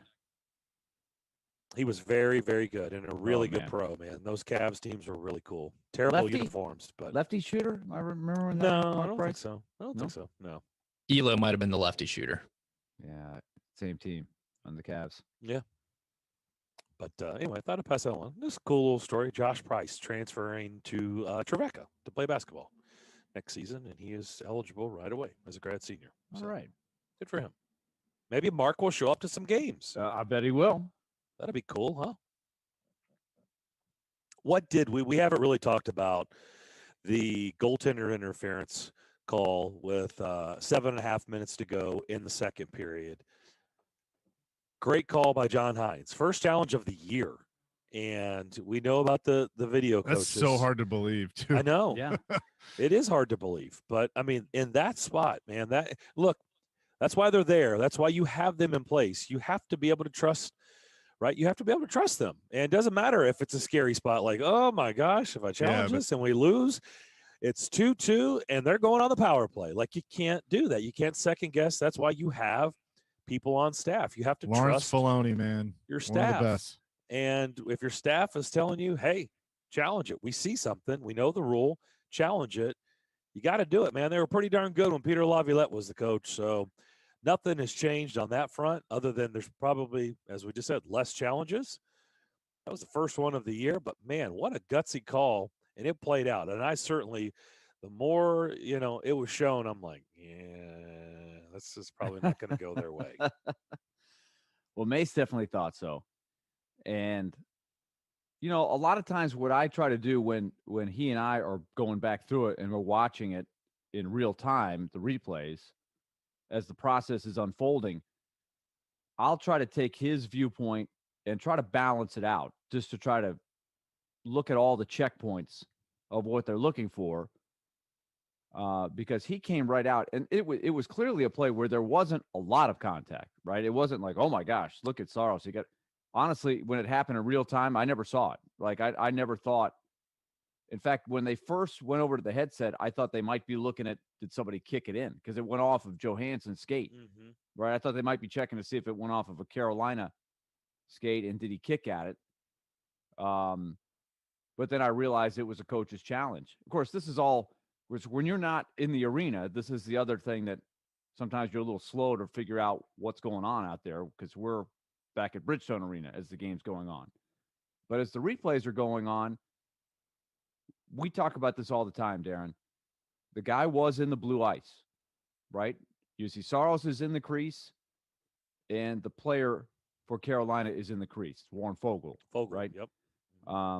There's not a lot of contact. It's incidental contact. It's not intentional, but UC Saros is entitled to that area. And so it doesn't have to be a lot. But that being said, the other thing that we talk about all the time was that an egregious call? The call on the ice was a goal. Was that egregious? No, it wasn't egregious at all. So then you're in that 50-50, right? And so what's the tiebreaker? The tiebreaker should be the call on the ice, in my opinion. So I see what they saw, but I wasn't confident when they got off that headset that they were going to overturn it. But all credit to the Predators for recognizing all the finer points of the rule. There was one in Minnesota over the weekend that was very similar. Vegas in Minnesota. Vegas in Minnesota. In fact, they were going to go up 3-0. A critical goal. 3-0 in the game, and they took it off, and they ended up losing. They ended up losing the game. Yeah. A big series swinging kind Wasn't of thing. that Fiala's goal? I think was it was Fiala on the play. Fiala, I think, scored one that was overturned for offsides. Yeah, maybe you're right. But I think I don't remember who scored the goal, but it wasn't much contact. It was. I know what it was. It was Emerson Eck, and I think Fiala would have had the assist. Yeah, That's and what I'm so thinking of. Keith Jones was saying the same thing with the incidental contact. Right, there's not a lot of contact, but in the blue ice, you can't go in there and make contact with the goalie. He's got to be able to play his position. But this is what makes it really tough, right? I guarantee you, if you lined up 10 experts in a room and you had them each in a soundproof booth and you just said, okay, which is it? Is that a goal or not a goal? it would. I don't know what the split would be, but it would not be 10-0, right? No, it might be no. 5-5. It It's might be 6-4. Most times but it's going to be 5-5, 6-4. Most times, I would think. So I know, that's why I feel like every time we've done on the show, that's what it turns out being, right? Like we at least my success rate is about 50%. I mean, that's what it feels like. And I'll say this: Mace has been right about anymore. Mace has been right about 90% of the time when we've had challenges over the years. He's usually right on it. Way better. And that one, he was glad to be wrong. And so that's why at the end of the day, I know there's some calls that people didn't like, the Carrier call and stuff, but you're on the road. I think you got a fair shake in the collective start to finish. I thought it was a pretty well officiated game. You got some things that went your way. You got some things that didn't go your way. But that was a tricky game. And at the end of the day, I don't think the officials decided the game. But when they say the goaltender could not play his position, I'm like, okay, I don't disagree. But I kind of felt like the reason that UC Saros could not play his position was probably because of his own teammates. So yeah, Roman Josi was in that equation as well. And that's what Rod Brindamore, I could see Rod Brindamore. He went over to the railing and he had a discussion at Wes McCauley. To his credit, Wes McCauley let you have your say. Hey, like John Hines gave him an earful in the first period after that Benning thing that he didn't like. They quote third man in. Matt Benning, if he was the third man in, all 10 guys were in there at some point. But so Hines gave him an earful, and then Brindamore, you could see he was trying to emulate the body positioning of Josi. He was clearly talking about Josi. Sure. As to why that play happened and Saros couldn't come over to make the play. Look, we're glad it worked out, but look, if that goes against the Predators, that would have been our discussion all day today. Sure. Right? If we're being truthful, if that goes against the Predators, the same spot, we would have talked about it for 4 hours. So if fair is, I'm glad it worked out. I'm glad they called what they did. That was, but if it was the other way, if the shoe was on the other foot, I think we would have sat here and talked about it a ton. Yes. Today. I don't think there's any way around it. Let's go to our phone line driven by Wilson County Hyundai.com. Leah is up next. What's up? Hey, guys. Love your work. Love the Preds. But I've got one burning question about, all the gritty players we have. Rocco Grimaldi is one of those players, and he's been absent. No one talks about him. I don't think he's hurt. I think he's been a healthy scratch, but he goes and scores 4 goals a month ago, and then he doesn't get in again. Is he in the doghouse with Hines, or is there a strategy? Leah, do you listen to the show much? Yes. Okay. Here's my question to you, because if you listen to the show, you know what I'm going to say. Okay. Let's put in Rocco. Who are you taking out? Well, yeah, I know you like that question. But it's not easy, right? Also, who are you taking out? It's a numbers game. That's really what it is. And I don't think he's in the doghouse at all. I think he's played well. When he's been on the ice, he's made a difference. But playing to the matchups and knowing that you're going to need a heavier game, and Rocco's more of a speed game, then you got to play to the matchups. And so that's why you're seeing, Jeannot or Olivier swapped in and out. You've seen Richardson, now Cousins is in. And unfortunately, that's just not Rocco's game. Now, if they advance and they play Tampa, then, maybe you do put Rocco in. But Leah, I'll tell you this, before the series started, these guys know I was bringing up exactly what you're bringing up. Like, is he going to be in line? So I think it's a fair question, but I'm saying, okay, put him in. Now who you taking out? That's the tougher part, right? Yeah, I agree. I think there's some other maybe of the quote unquote newer guys for this season. I might pop out once or twice just based on the effort Rocco has given in the last month or so. But I kind of figured it was because of his size, but he sure has speed and can get in there. But I get it. I just want to make sure he wasn't on the doghouse list. Don't think so. But hey, thanks for the phone call. Awesome. It's a Thanks, tough thing. We talked to Terry Crisp about this, right? Just the agonizing part of that when you have to tell a guy who is given everything he's got for the team that he's not dressing for a playoff game, right? Crispy's been through it as a player and as a coach. And he said it keeps you up all night, right? He's talking brutal. about he said he went walking all day saying, how am I going to go tell these guys that they're not in? It's brutal. And that's why I said on the show on Monday, I said there's two things I think that everybody should have to do in this country for 6 months: work in the service industry and be a coach at any level, youth sports, because you get it's just to get an appreciation. And I know it's on a much smaller scale because you're talking about professional athletes who make a lot of money. I get it. But when you have to look a kid in the eye and tell them they're not going to play, or you have to deal with their parents and they want to know why their kid isn't playing, and they think their kid is the greatest, and all that stuff, it's I think everybody should have to experience it just to understand, just to get a greater appreciation for it. That's really what it's all about. Just to get so you don't go into a restaurant, you don't act like a jackwagon. Like if you did it for 6 months, I promise you wouldn't do that.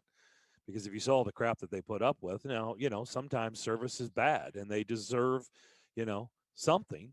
They deserve at least for you to say something or something to the manager. I get it. But, the way some people act in restaurants, if they ever worked in the service industry, my guess is they'd probably have a different tune. But you should also be a coach and understand that decisions, it's not easy. It's easy when you don't have to deal with any of that stuff, right? Like Terry Crisp is saying, think about it. He was a professional coach dealing with professional athletes. He didn't have to deal with parents. He's dealing with professional athletes, and he's got to look them in the eye, even though he knows that, they deserve to be in there, but it's about a matchup or it's about something they see. It's about a gut feeling, what have you. Whatever the decision is that they discuss behind closed doors, he's got to go to that player and be like, hey, man, I love you, but you're not in. That's not easy to do. By the way, you've got a series. You've got they may have 4 more years on a contract. Like, you have to make sure that relationship stays intact, right, and stays workable. Like you just can't just say, well, I'm in charge and you're sitting, deal with it. Well, that sounds great, but good luck with that relationship. Right, exactly. Exactly. And there's a lot of other examples. Tell me how that's worked out. Now, I'll say this on Rocco. If the choice was right now today, Arvidsson or Rocco Grimaldi, I'd probably take Rocco. I think Rocco would be more effective. I just don't think Arvidsson's been right. But it's like I was saying, with the heavier game that they need to play right now, and the personnel that they've had in that play that, I think that gives them, more of the edge they're looking for. And Rocco just doesn't do that. In there. Like, no, I know, but I'm saying, asked Leah, she can't even take out Arvidsson. Like, well, that right. We said, but I'm saying if you're making me choose, there were probably about 4 forwards, at least 4, maybe 5. You could make an argument for it that would be legit choices that you could put in there that won't be in there. Yeah. So you got 4 guys that are going to be ticked off, right? That just sit there and will be, But you'd rather have this problem than the alternative, right? Than not having enough guys. Totally agree. That's why they get paid, because it's right. You'd rather have the tough decisions than holy crap. Now who are we going to use, right? And listen, if which is what happened in the 2017 run, right? As bodies just kept falling. Is right. Like, okay, who's exactly available? Where I was going. Freddie Gaudreau. You don't want that, right? Who's available? All right, let's go back to our phone line driven by WilsonCountyHyundai.com. Let's go to Clarksville. Connie is up next. What's up? Yes, I would just like to weigh in on a more positive note. We have gone into the Canes crowd with their fans, their arena. We took it to overtime. How many losses have they had all year at their arena?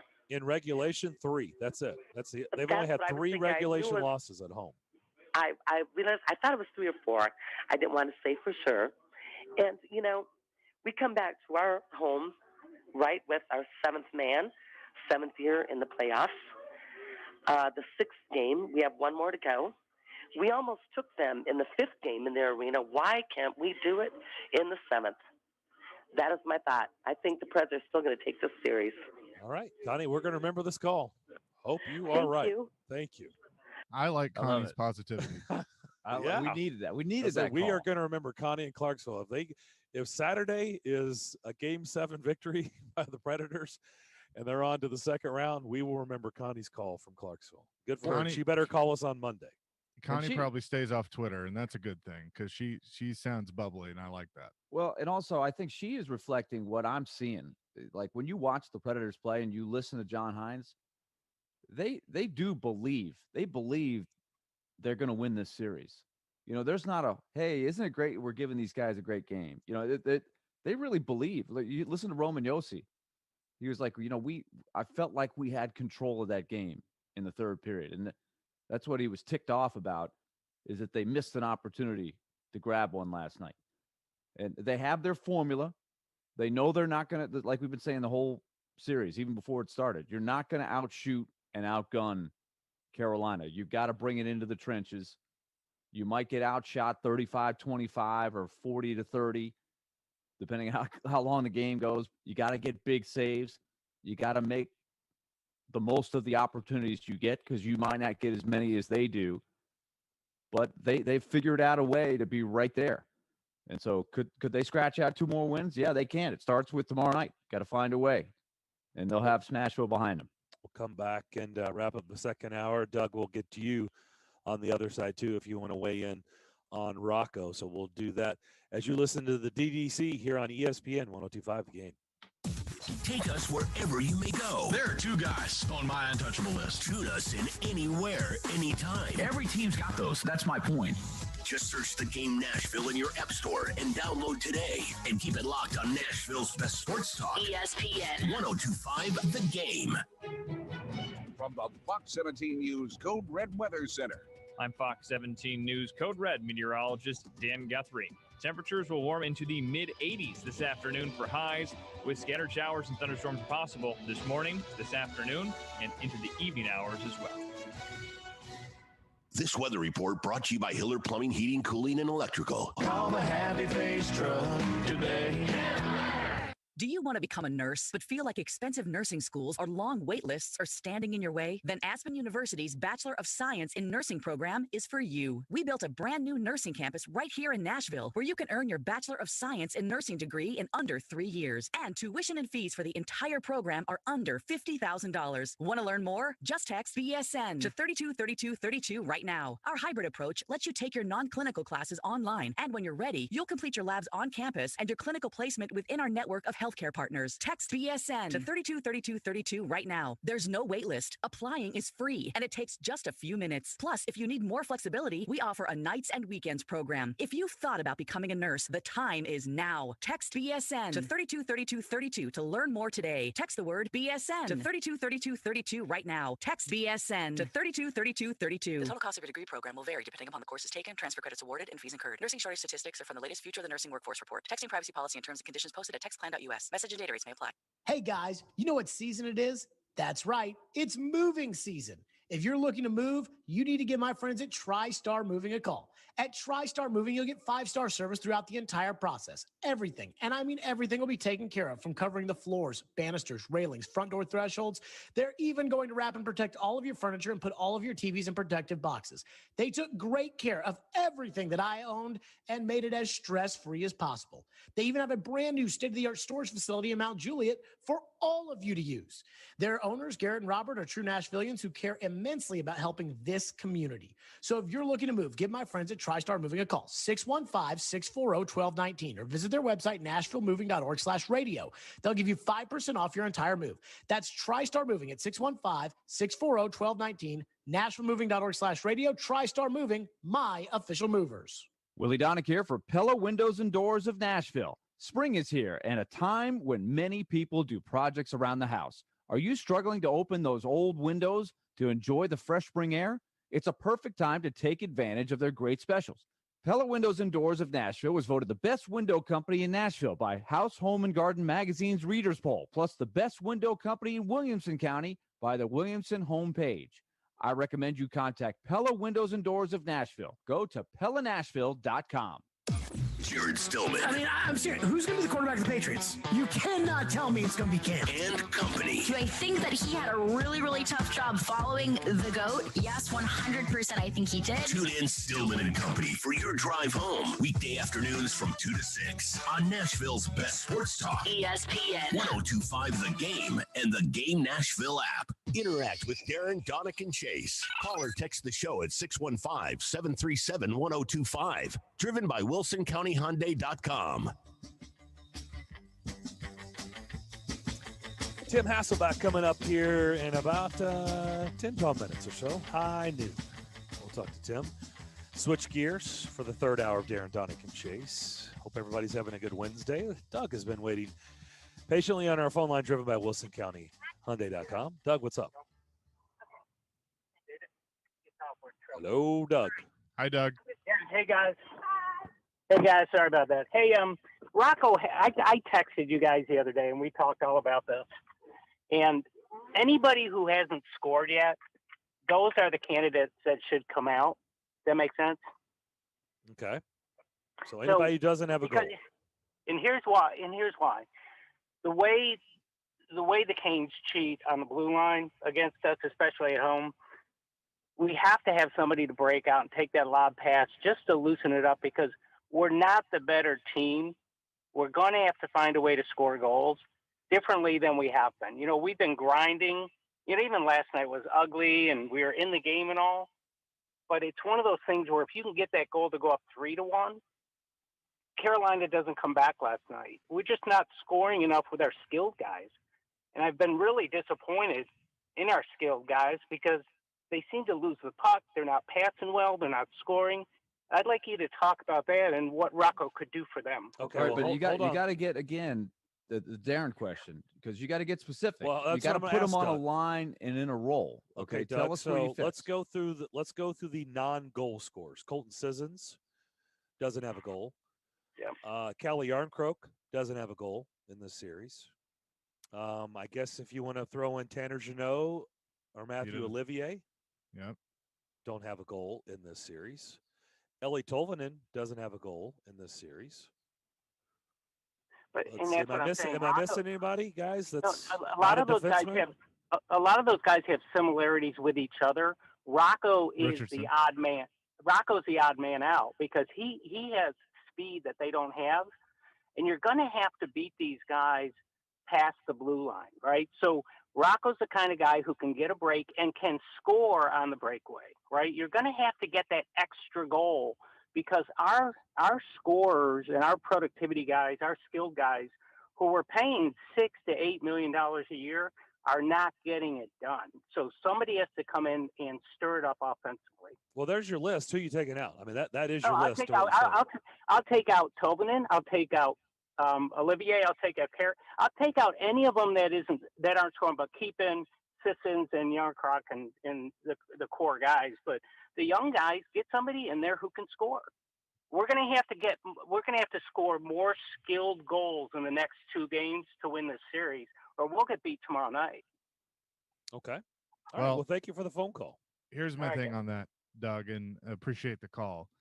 I mean, Tolvanen, you're right. He hasn't scored, but that missed play that we talked about with Johansson, where he whiffed and he missed the rebound. Who shot the initial shot? Tolvanen. Yeah, I'm not taking him out. No, I mean, personally, I get it. It's sometimes people look at it very black and white. Of you're either scoring a goal or you're not. But what you need to do is you need to look at the gray area and understand that sometimes those players that aren't scoring, they are setting up opportunities for somebody else to score, whether it's with their shot, setting up a rebound. Colton Sissons last night. Did you watch the Yakov turn in second goal? Nice assist, yeah. Tic-tac-toe, baby. That's what that was. That was awesome. Another part of the picture that doesn't get discussed is it's not just Rocco's ability to score a goal, but the defending is such a big part of it, right? And it's not. I'm not saying at all that Rocco is not responsible defensively, but I don't think he's quite as layered as some of the other guys that are in there, right? I think, especially against this particular team, what he's saying is dead on right about Rocco's ability to stretch the defense, right? Like a speedy wide receiver. There's no question he is an asset there, but you're just trying to weigh all of his big strengths with all the other strengths of the options that you have. They all bring different things to the table. You gain something and you lose something with all these guys. That's why these are tough decisions, right? I mean, you think I go back to Nick Cousins. Nick Cousins was a scratch in the first two games. Nick Cousins, just like Rocco, big moments during the season, big part of how they got there. And he was the odd man out. You know, he was not happy. He gets in there. He's made some big plays since he's gone in there. So these are all very, very difficult decisions to be made here. Yeah, I mean, and I know he said Colton Sissons and Yarncroke keep them in, but I mean, you just think about. I mean, Colton Sissons took 23 draws last night. Yeah, 23 faceoffs. Now he wasn't. Well, good. he plays a He only totally had different 30% position than Rocco, wins right? last Rocco's night. a winger, so you have to I take out a understand winger. he's been Yeah. centering, right? But you can maneuver. I mean, they've got guys. You can Yeah. move people around. So I'm just bringing that up as an example. But there are, and you think about the Predators have been blocking more shots than Carolina. I mean, blocking the shots in Game 4 was a big deal. They had twice as many block shots. I mean, they've been sacrificing their body. A lot of guys doing that. You talk about the hits. By the way, Willie, I can't believe you haven't brought up the hit totals. I don't even want to mention it because it's so ridiculous. I 66 didn't hits by even mention it Carolina. on the broadcast last night because I looked at it after the first period. I was like, this is a joke. By the way, Whoever it is was- keeping the hits for Carolina, for both teams really, but It's also inflated. it's just they have a completely different measure for how you do a hit. So you don't think it was If you just- 66 to 40 last night? I throw it out because If you it's bump so, into a guy, is that a hit? Well, Is that what I it is? honestly think did you guys have any hits last night? I was looking on the stat sheet to see because if you had a Carolina jersey on, I'm sure you did. I had 6. I don't know about Darren, but Well, why do you think it is? I don't only know. brought it up I mean, they because just have a you've- different standard that Why do you they're think applying. it's been so? These numbers have been so huge. I think what people are telling me is that building, they just have a different standard all year. It's not just for this series. They just have a different measure of how they're writing down what a hit is. But I just don't think 66 hits. They're when you watch the game, did you see a game where it looked like, oh my gosh, everywhere you turn, a guy's getting hit? Yeah, there's a decent amount of hits, but not so different than what we saw in Nashville, where there weren't nearly as many hits doled out. So they're just 104 hits. measuring you it differently. You didn't fill in. Okay. All right, I'm going to do something here because we They got had Tim Sebastian Hasselbeck. Aho with 5 hits last did. night. They did. I've got my math. Willie, feel free to send it to your people to fact check my math. But we talked about how close this series has been, and this is what and it took me a while because math has not been my friend over the years. I changed. that's why you're in broadcasting. Exactly. I remember signing up for stats. I got in there. I was like, yep, nope, this is getting out of here. Withdrawal. That's a Not hard going to take pass. statistics. I'm out. But here goes. Changed my major because of that. Anyway, I've got tied minutes. So minutes through 5 games in this series that have been tied. I've got 200 minutes and 10 seconds is what I've got tied time in this series. 1 goal game in this series, I have 159 minutes and 45 seconds. And 2 or more goal lead in this series, I've got 12 minutes and 53 seconds. And of that 12:53, I think about 10 or 11 of those minutes are in game 1. Right? So since there's game no 1 doubt. ended. The 2 goals were were under a minute in the game 2. In game 2. Yeah, so since game 1 ended, from game 2 until now, you've had basically 1 minute where a team has been up by more than a goal. That's pretty tight. I will be more than happy to text those numbers to you so you can text to your people and see if they come back and say Cross-check he's it. off his rocker. You just want to fact check. That's No, I incorrect. think you got it dead on. I think your math is right on. I mean, it Just so you sounds like know- it would be in the ballpark. Well, I know No, it's he's right. I No, know, he's I dead know on it's in right. the It's- ballpark because I've it's- made changes. There's 12:53 of time where a team has been up by more than a goal. Nashville has not been up by more than 1 goal in the entire series.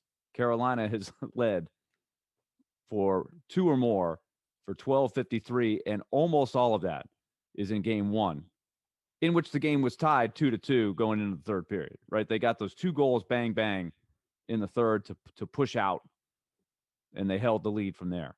The best way to describe it is 360 minutes in this series has been a 1 goal lead or less.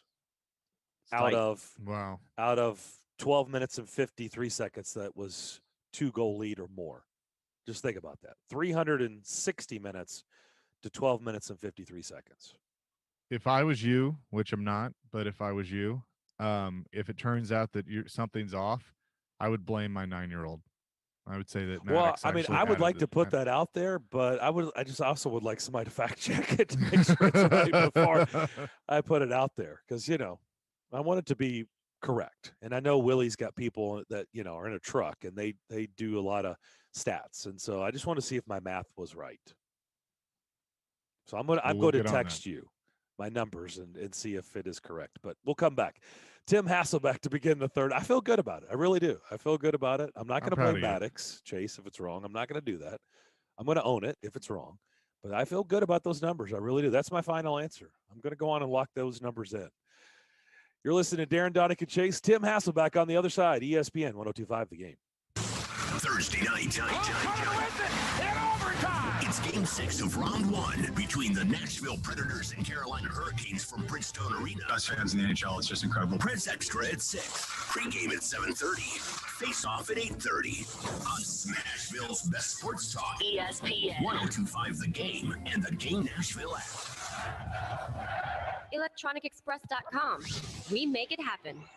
Your new home for the Nashville Sounds is ESPN 94.9. Tune in all season long for the broadcast with the voice of the Sounds, Jeff Him. Nashville Sounds Baseball on ESPN 94.9 is brought to you by Farm Bureau Health Plans and 312 Pizza in Germantown. B&B Flooring is the leading flooring company in Middle Tennessee. With more than 30 years of experience, their experts can make your flooring dreams come to life. Whether your needs are commercial or residential, they're a one-stop shop. From carpet, tile, laminate, LVP, hardwood, or engineered hardwood, they have it all. Call them today for a free estimate or stop by their showroom at 128 North Lowry Street in Smyrna. Mention you heard it here on The Game for 10% off all materials online at bnbflooringtn.com.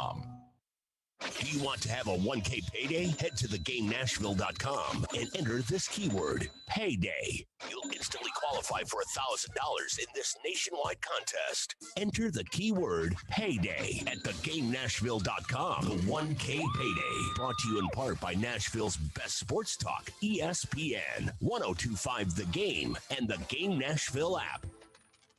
Imagine walking into an electronics store and asking to see a flat screen TV, only to have the salesperson tell you he didn't have any in stock, but he could get one brought in for you. It's ridiculous, right? But it happens every day at so many jewelry stores. You go in asking to see a selection of GIA certified diamonds, but they tell you they don't have it in stock and they can get it for you at a great price. Yeah, right.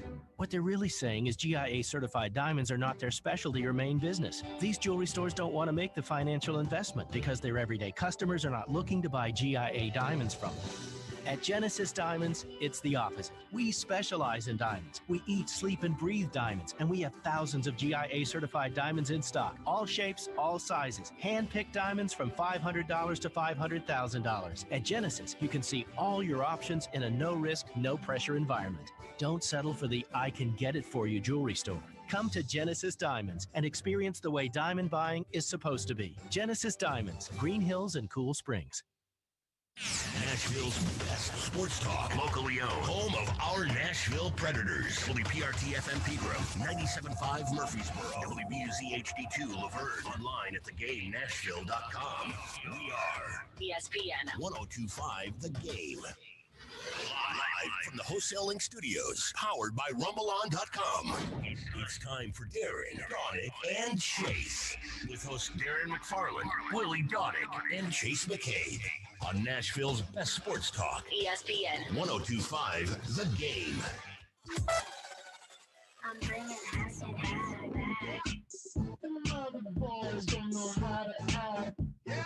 Get your sexy on. Hour number 3, Darren, Daunic, and Chase on this Wednesday afternoon. We are Darren McFarland, Willie Daunic, Chase McCabe with you. Now our buddy, Tim Hasselbeck, is on the line with us. Tim, how you doing? Doing great. How are you guys?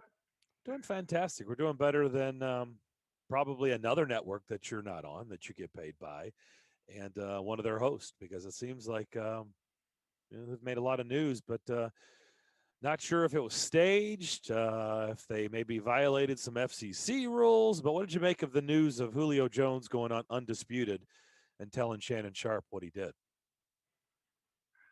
Yeah, certainly don't know their relationship, and certainly don't know, I guess, all the ins and outs of, I guess, broadcasting a live phone call. I just know this: like when Chase calls me, and we talk, and we're just solving the world's problems like best friends do. Yeah. I never think that it's on air. No, I would never do that to you, Tim. I didn't think you would, Chase. So you don't think they're best would friends? never. Is what you're saying?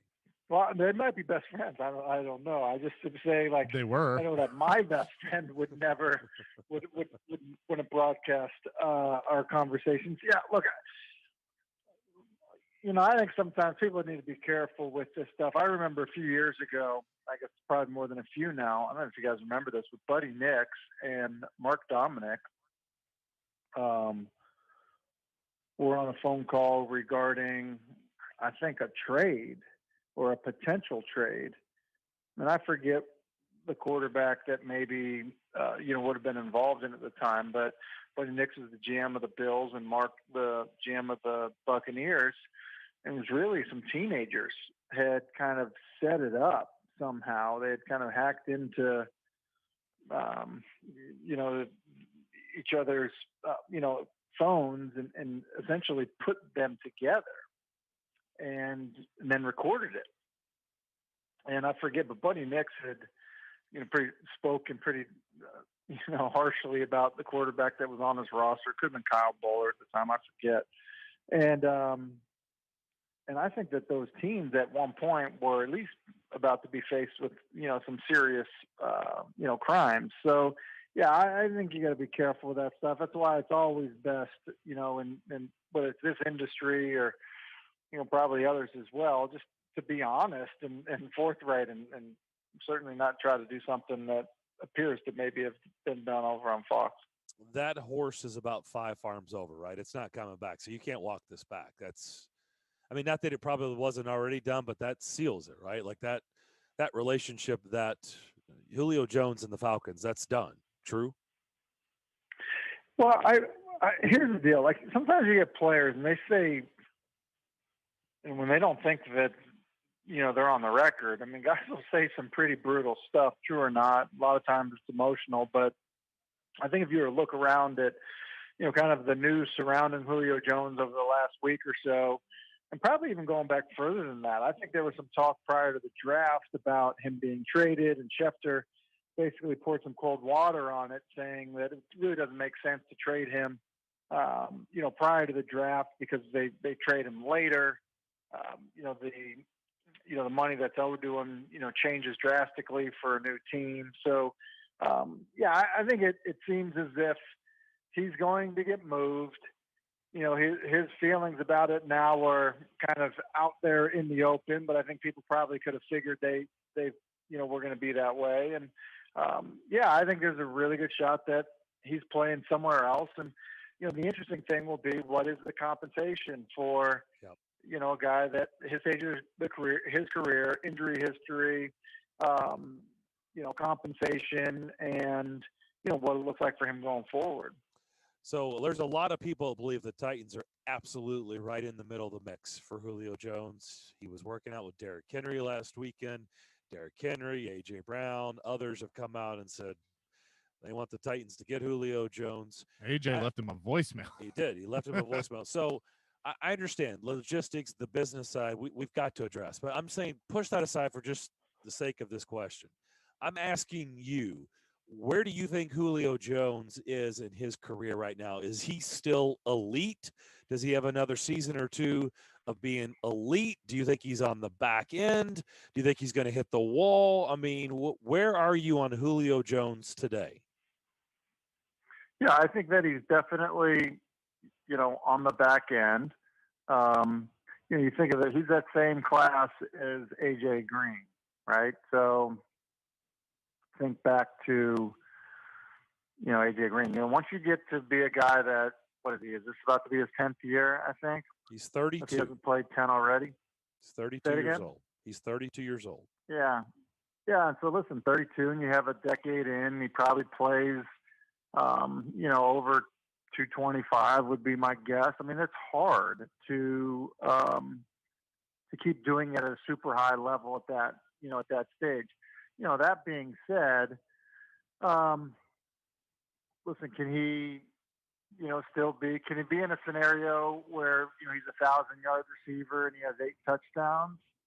Maybe. But I think it would be hard to do that if he were in a situation where he was kind of sharing the load a little bit. So, like, take the Titans, for example. A.J. Brown's the number one. So, is he okay, at 50 catches on a season and, 650 yards and 2 touchdowns? But he said he wants to go to a winner. I mean, what winner are you going to where they don't have a number one receiver, right? There's not a winner where he goes and he's like the undisputed number one. Yeah. There's not a spot like that. Yeah. Would he take the exact amount of targets that Corey Davis got last year?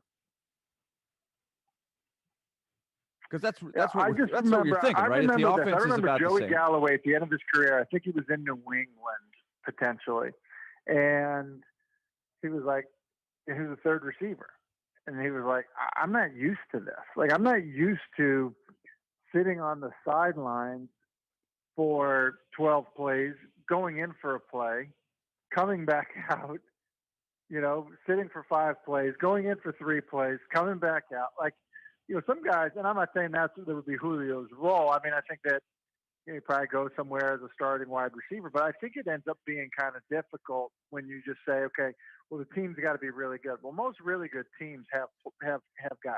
And, the other aspect of it is like your role, your role and, feeling like you're a guy that there's a really good chance you get the ball on every route you run.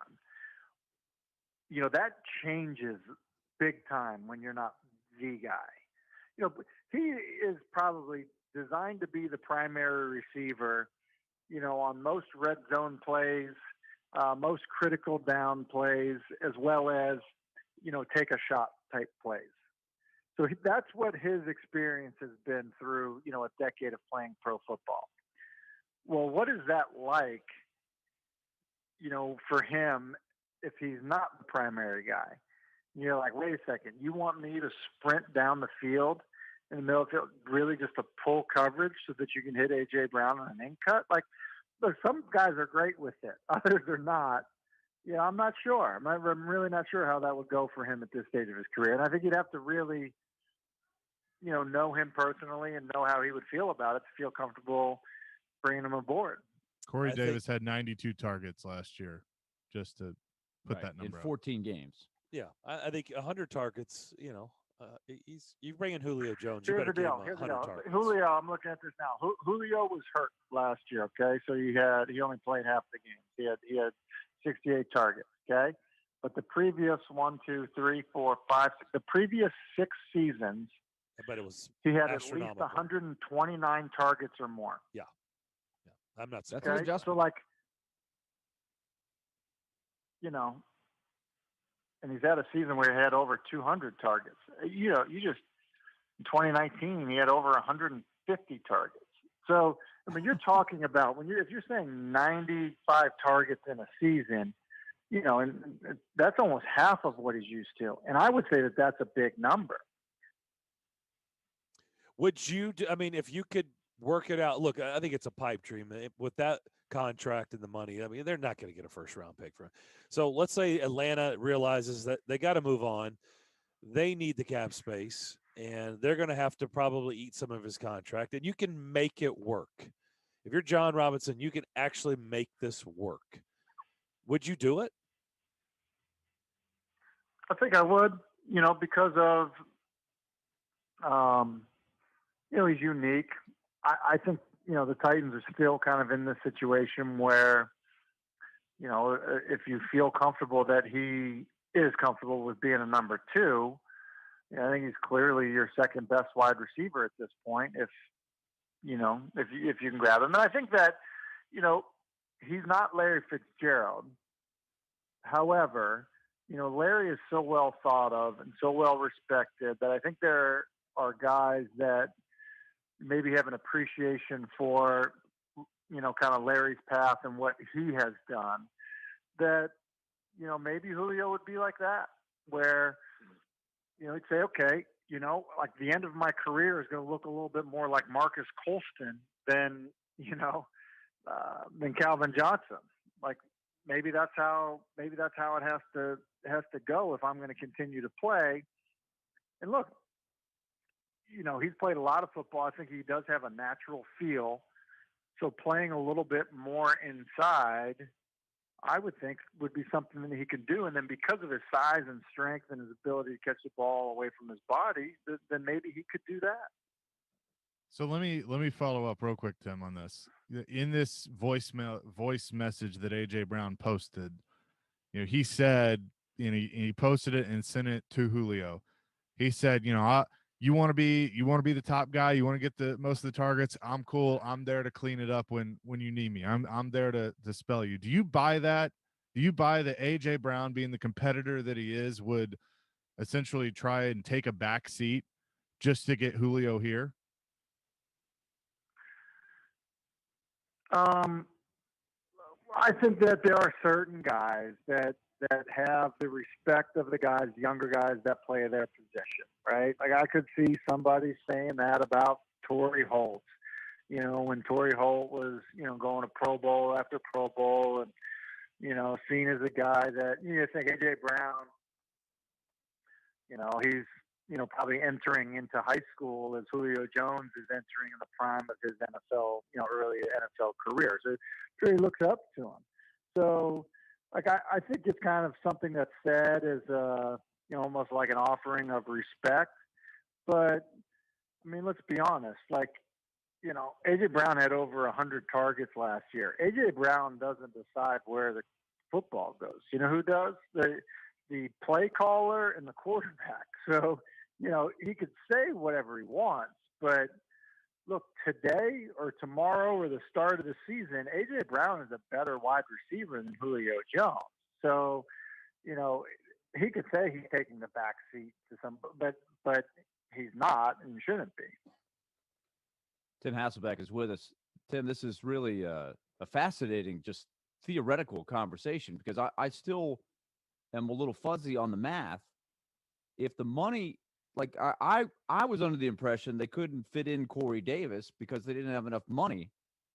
But I'm seeing that it would cost more money to bring in Julio Jones. So isn't there a little bit of why didn't they just pay Corey Davis the money, or how did they have the money to bring in Julio Jones? That's what I'm disconnecting on. 15.5 would be the cap and I'm not sure either, and that's why I think that this may be would have to be some type of restructure. I think the Corey Davis thing, because Corey Davis was going to be free because they didn't pick up the option, so he was going to be free. So essentially, you were going to compete with the rest of the league, on a new deal, on a young player that was a top 5 pick, So I think that the money, it was going to be a significant deal, and so there's going to be a lot of money right away. Like if I'm looking at Julio now, so Julio, it looks like the yearly cash this year is about $15.5 million. Okay. So, and then next year, 11. And so Corey Davis is what? Yeah, I need to look. I'd have to see what the deal that he signed was. So if you were to look at Julio, what I would say is this: if you're talking like, hey, look, it's 26 over 2, but then we're gonna maybe cut you. You maybe are able to restructure into some type of like 3-year deal, maybe a 4-year deal where you spread it out and it's not nearly the same amount of money. Like, I think, and it's not as much money right away. For Corey Davis, I think because, he was a younger player, you look at the deal that he signed. Yeah, I mean, he got 27 guaranteed, and he only signed a 3-year deal. So, yeah, I actually think the money would be I think you only do it, right, if you can kind of redo Julio's deal. Maybe he won't won't redo it, but maybe he would to go to the right spot. You know, I'm sure that he wouldn't redo it, you know, just in, you know, to stay in Atlanta. But Corey Davis, when you look at his situation, you know, he's 3 years, $37.5 million. And he probably didn't want to stay. You know, I think that's probably the other aspect of it. This also has me thinking, if they really are interested in making this move, then that tells me that they are going to make a concerted effort to relieve some of the workload off of Derrick Henry. Because like you were saying, Tim, I mean, they're going to have to target, they're going to have to throw the ball more, or they intend to throw the ball more. And that might be a good thing. But at the same time, you've got such a great weapon that is going to be something that will be interesting to watch unfold because of the way that they've gone about it, right? Being an elite offense, it's all started with what Derrick Henry does to a defense. Yeah, look, I agree. I think the workload aspect of it, if you look at, you know, Ryan Tannehill had 480 attempts last year. You know, to kind of put that in perspective, he had 3 years in Miami where he had over 580 attempts. So an extra 100 attempts. That's a lot. You know, early in his career. Yeah, now it is, but it is normal now for guys to be up around 500 attempts. Sure. In a passing league. And yeah, so I think you do have to be careful about it. I think, you know, it's probably more about, you know, he seems to get better the more he touches the football. You know, I think we've probably talked about that a bunch. And yeah, I know I've been sitting with Ryan Clark, you know, at times at work. And look, he was known as a hard-hitting, you know, free safety for the Pittsburgh Steelers when they were a tough physical defense.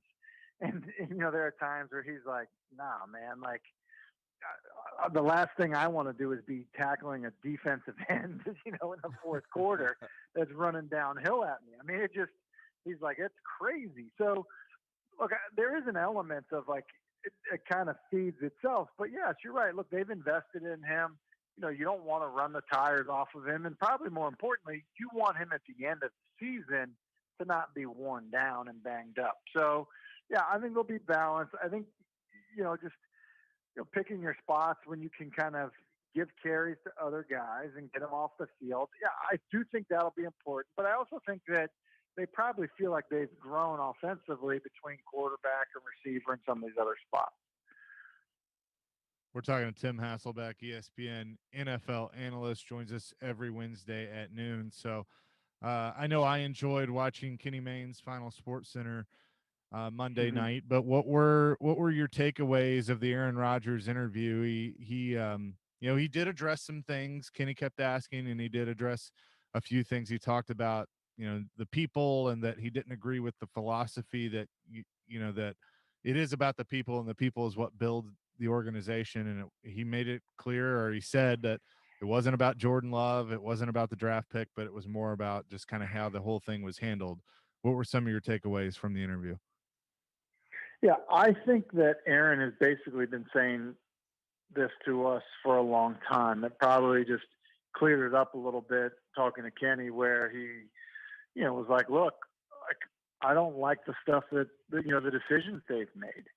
And I think that probably relates to, at times, coaching decisions, and I think personnel decisions. And I think personnel decisions beyond, you know, just who they've drafted. Like, no, hey, it's not about Jordan Love. It's the fact that you drafted Jordan Love. Or, hey, it's, you know, not about Jordan Love. It's the fact that you drafted Jordan Love and you didn't draft, you know, a receiver that could help me. Or when this guy was free and we could have added him, you know, we didn't. And I asked you if we maybe add him, and you didn't. Or I think all of that stuff. And so, you know, I don't think Aaron has been hiding whatsoever that he's been frustrated by this and annoyed by it. And I thought before the draft that he was going to end up in San Francisco. I think that's where he wanted to go. I think it's a team. I think San Francisco wanted him. And then it came and went. And so now he's stuck. And so he basically, I think at this point, is saying, listen, like, who are you going to choose? You know, me or the GM? Like, I kind of feel like that's the position he's taking, and he's going to win over a lot of people because I think what he is a good teammate. I think the guys that play with him like him. I think most of the coaches that coach him, you know, have enough respect for him to get along with him. I think where it gets tricky is, you know, guys that are, you know, not interacting with him every single day, meaning front office people. You know, I think that he can be hard to get along with for them, and I think that's exactly where they are right now.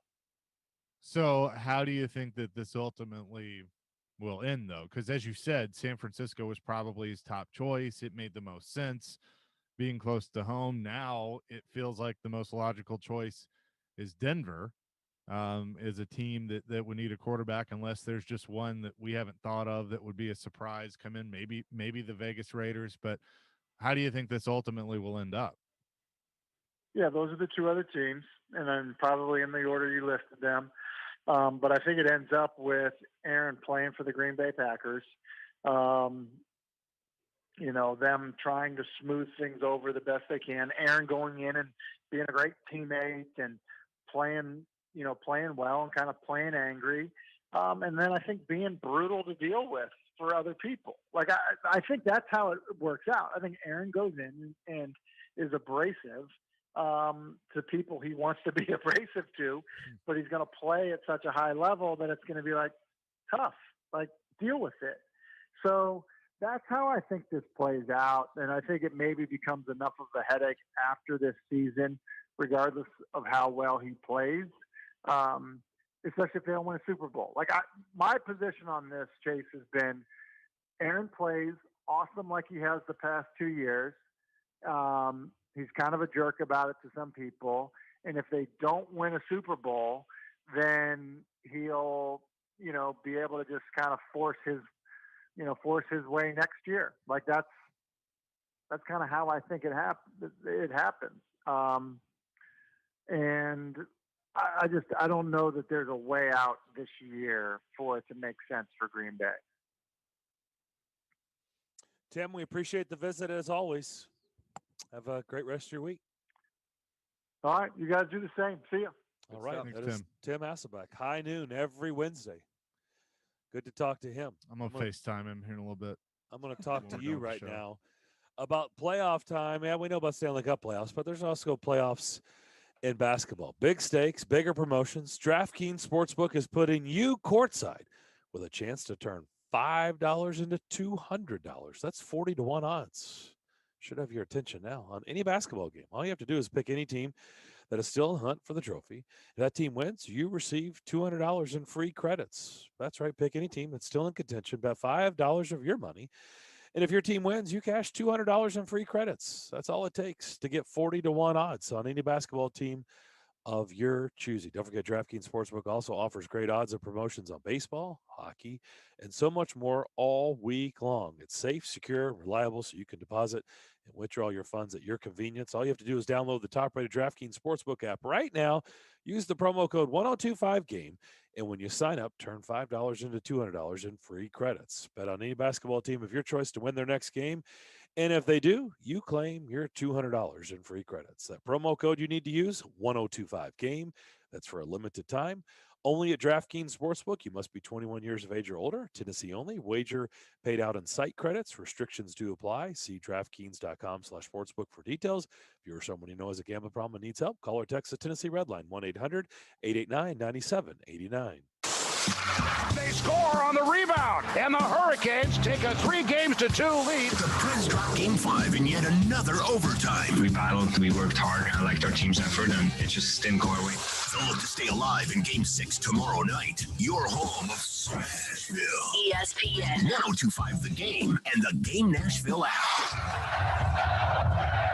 Hey, it's Turron Davenport. You ever had to sit and wait for 2 hours or longer to get new tires put on your car? Well, you don't have to do that anymore. Call my friends at Freedom Tire Guys. They're Nashville's premier mobile tire company that does it all. New tires, balance, rotation, everything. And they come to you. Your work, your job, your house, you name the spot. Head online to freedomtireguys.com, fill out their tire calculator, pick your new tires, and schedule your service date. It's that easy. If you don't see something you like, give them a call and they'll find it for you. Check them out today at freedomtireguys.com.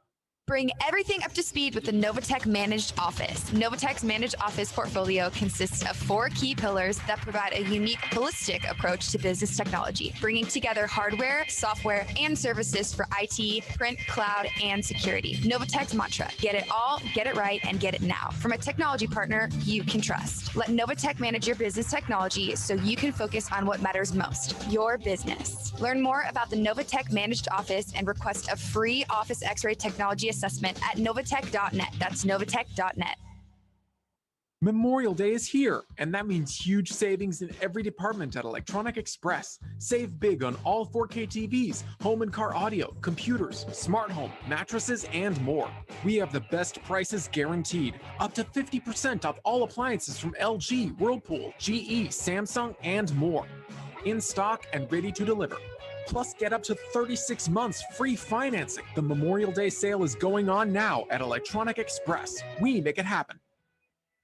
Let me tell you, the most expensive mistake a homebuyer can make is not shopping for the best mortgage. Hey, I'm Roger Moore, founder and CEO of Loan Pronto. It's a fact. Homebuyers who choose Loan Pronto save an average of $3,500. That is a ton of money for furniture or moving expenses. How do we do it? First, we don't charge our clients thousands in junk lender fees and closing costs, and our all-digital platform streamlines the process so you close faster and easier. Realtors love working with us, and we will work with your existing realtor, but don't make a decision about the loan until you call us. Listen, not all mortgages are created equal, and it pays to get a second opinion. Even if you've already started the process, we promise to beat your current offer, or we will pay you $1,000 for your time. So check us out at loanpronto.com or call us today at 615-499-5780. Lower rates, lower costs, and a stress-free experience. Again, loanpronto.com or call us at 615-499-5780. Equal housing lender, NMLS 1661781, subject to lender approval. Not all loans apply.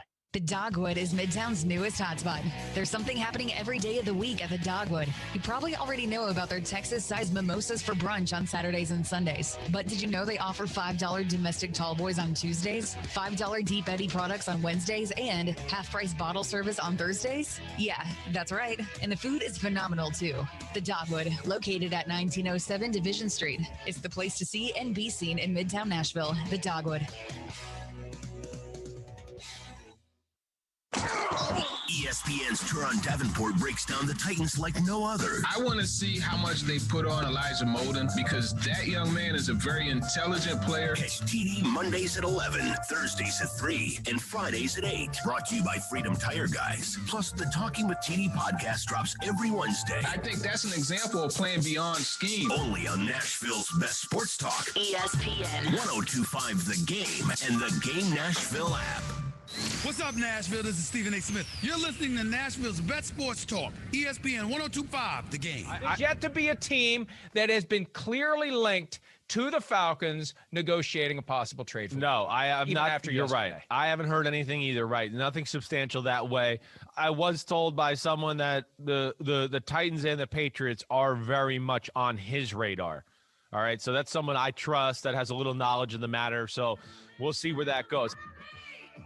Chris Sims, former quarterback, Pro Football Talk, saying he's talked to someone that says Julio Jones is interested in the Titans and the Patriots. Don't forget, 94.9 is the home for Nashville Sounds baseball. Tonight, the Sounds are on the road. They will take on the Columbus Clippers. That is the AAA affiliate of the Cleveland Indians. Pre-game show starts at 5:50. First pitch at 6:05. Sounds baseball on ESPN 94.9, presented by Farm Bureau Health Plans and 312 Pizza Company. The Sounds, boy, they just keep trucking right along, rolling. Chris Sims saying Titans and Patriots are the teams that he's talked to somebody that believes Julio Jones is interested in. I'm just going to be perfectly honest. The more we talk about this and the more I think about it, I'm like, what are we doing? Like we sat here all last offseason and lobbied for Jadeveon Clowney. And this guy has never done anything substantial in the league other than be the number one pick in the draft. And we all watched him in college. But he's never done it. He's never been elite. He's never had an 18 sack season or a 20 sack season.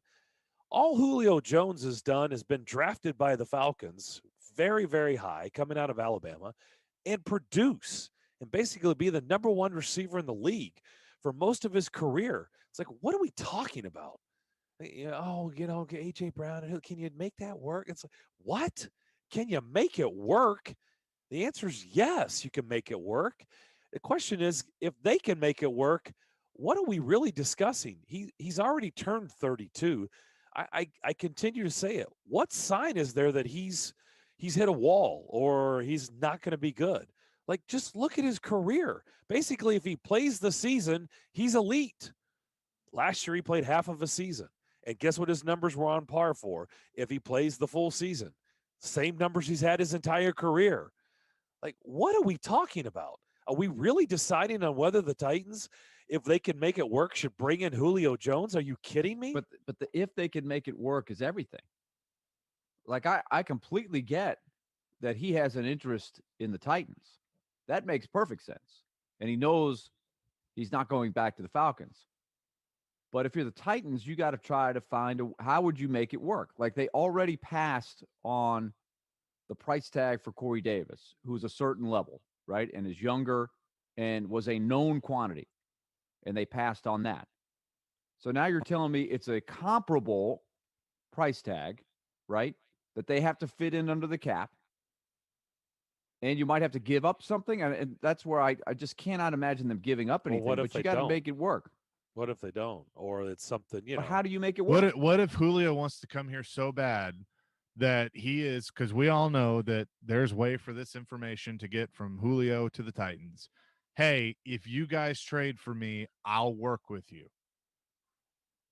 What if he's willing to do that? What do you trade? You got to trade. Yeah, you have. So what are you Okay. trading? Okay. Well, that's between you and the Falcons then. You figure out, is it a third? Is it a fourth? I'm not giving a first. And they're not getting a first. No chance. They're not getting a first. Or a second. I don't think they're getting a second either. A third or a fourth, I'm willing to talk. You do something like that. If I'm John and I call and I go, hey, I'll give you a fourth. I'll turn it into a third if he does X, X, and X. I mean, then yeah, I'm doing it. And it's 15.5 is what you have to make work right now. Well, how much cap room do they have, Chase? Like $4 million. It's like, I was gonna say, it's less than $5 million. So it's like $4 so million. who you give? So you're giving up something. Like, it's not just what you're giving back to the Falcons. It's what you have to do to the rest of your roster. Right, but you also which have is to thin, factor in razor thin. Okay, let's see. So tell me, who are you cutting? Somebody's going. Your candidates, the roster is razor thin? With money, you have to cut somebody to fit in $15 million on your cap. Somebody's got to go. I mean, that's the whole reason you lost Corey Davis to begin with, and Malcolm Butler, and all the guys that you had to cut. I mean, so Saffold and Jones. You're looking at Saffold and Jones because they were candidates, before all this anyway. Okay, you willing to do that? I'm just saying that's what you're looking at now. That's why I'm saying that's a hard no for me. I'm not willing for a 32-year-old guy, especially as he's been, to make all that move all that stuff around. That it's too much of a change, I think. $15 million. That's a lot of cap space. They're not going to pay $15 million. They're right, not doing that's it the if they thing. have to pay $15 million. Well, that's what we just. There's nothing to talk. So about. There's going to be restructuring. So clearly they're going to restructure. Atlanta's going to be paying for the. I mean, there's going to be ways that we're not talking about $15 million. It's not happening. The discussion is over. They can't. Like, things have to happen. That's what we're talking about. Things have to happen. So what's the number? What's the number that he can live with and that you can live with if you're the Titans? What's the ballpark? $7 million? That's honestly, that's what I was kind of thinking. Is he taking seven? Is he going to take right. $7 million? But what if he takes? Is it they $7 million now? now? And Atlanta does 7.5 of the 15. Now you're talking. Is Atlanta going to do that? Well, what do you get? Now you got to give Atlanta? something back to Atlanta. If Atlanta, they're getting. Okay, so Turron threw this out earlier that Rashad Evans' name has been tossed around. If Atlanta is willing to eat half the contract, but they want Rashad Evans and a fourth, you doing it? I mean, that's more in the ballpark of when I Rashawn have to Evans say, and a okay. fourth. Yeah. Rashawn Evans in a fourth. Mhm. That's a lot. I'm not doing that. But they're eating half the contract, and you're getting Julio. Yeah. I want Rashawn Evans. Yeah, that's. I mean, yeah, you're probably losing Rashawn Evans. So I mean, I agree, but they've already want made a lot of things. They've already Willie, made that decision, right? I mean, they're probably going to lose him, like they have all their other first round picks. So you're ready to dismiss Julio just to have Rashawn Evans for a year this season? He means that much to you? If he means that much to you, then why does he have a new deal? Right. Why'd you pick up his fifth year? You signed Jayon Brown to a 1-year deal, and if I'm being just brutally honest with you, I'd take Jayon Brown over Rashawn Evans right now. If I got to choose between the two, and that's essentially what they're going to have to do, because they're both on 1-year prove-it deals. I'm right now. I'm taking Jayon Brown. So, right but now I today. think, but you're saying though for this year, because I mean, if you're gonna make the commitment to Julio Jones, you're playing for this year. Yes. You would have Rashad Evans for this year, right? Correct. So you're saying you could live without Rashawn Evans if you have Jones for this year. Your team is better? Yes. With Julio Jones, What is Rashawn Evans' cap hit? Rashawn Evans' cap hit for this year is 3.683 million. Okay. Well, that gets into what I'm saying is, okay, somebody's got to go. So that's a fair thing to throw out there. If you can do that and you can get the cap number for Julio to 7, you can do it. Like it's feasible with the cap room you have. The math works better that way. The math works better. Yeah. Okay. Now we're in the ballpark. Now you're talking. Now you got my interest. Now is that then the key is, what do you get for a 32-year-old Julio Jones? And can he live with you might only get 100 targets? Is he good with that? If he is, then you could be hitting that sweet spot. Is AJ true to his word on what he said in this? Do we have this? We Can do. we play this? We do. Okay. Play it. Play it. I'm sorry, Elijah. We put you on the spot there. But when we have it, we'll play it. But if he's true to his word that he would take less targets, that Julio's happy to have him here, then okay. But to me, let's play it. Play it real quick. Yo, Julio. Hey, man, check this out, man. Hey, you see the message above right here, bro? Come on, bro. Come vibe with me, bro. Hey, you know I'm good for it. You know all them talks we be having, you know what I'm saying? Bro, you know I'm good for it, bro. You know I got your back, bro. Like, trust me, bro. If you want to carry the load, you can carry it. But if you get tired, you know definitely, you know I'll carry you, bro. Another thing, you know I'm not giving my number up. I said I would. I tried to get number 1. They said I can't. So you're going to have to rock number 8. You already know all of this, but, hey, just come mess with your boy, man. Hey, real talk, man. Hey, we waiting on you over here. You say you want to win, right? We just need a couple more pieces. Hey, trust me. Hey, come vibe with me, man. Come vibe with him. We are vibing here in Nashville. It's the invite. Open I invite. love the, hey, I'm not giving you number 11. Well, because he can't, I guess he can't get. You can't get one because Warren, it's retired for But Warren. number 8, you can now do the 1-digit thing. That'll work. Is that? I thought that was retired from Mariota. Depends on who you ask. Ocho. Now, well, you would think every time I said anything disparaging about him that his number was retired. Boy. You had, I mean, listen, my Twitter mentions, I say anything bad about him. Don't pick on Marcus. Okay, but I think his number's not retired. I think No, even it his is not. Strongest It is supporters would say you could probably have a lot of jersey adjustments doing a lot of those number 8 jerseys. If Julio Jones came over, just put the nameplate over, and you're set. You already have the number 8 jersey. But here's something I think is interesting, where you start talking about, you can be the number 1 guy. I'll pick up the slack. The stuff that AJ is talking about there, but it should be much more about how the defense dictates it, right? Like, what is the defense giving you? Are they trying to take away Julio Jones? Are they trying to take away AJ Brown? Like, that's the mark of a great offense, right? I don't care who ends up with the ball. Let's just take what the defense gives us, and we'll be unstoppable.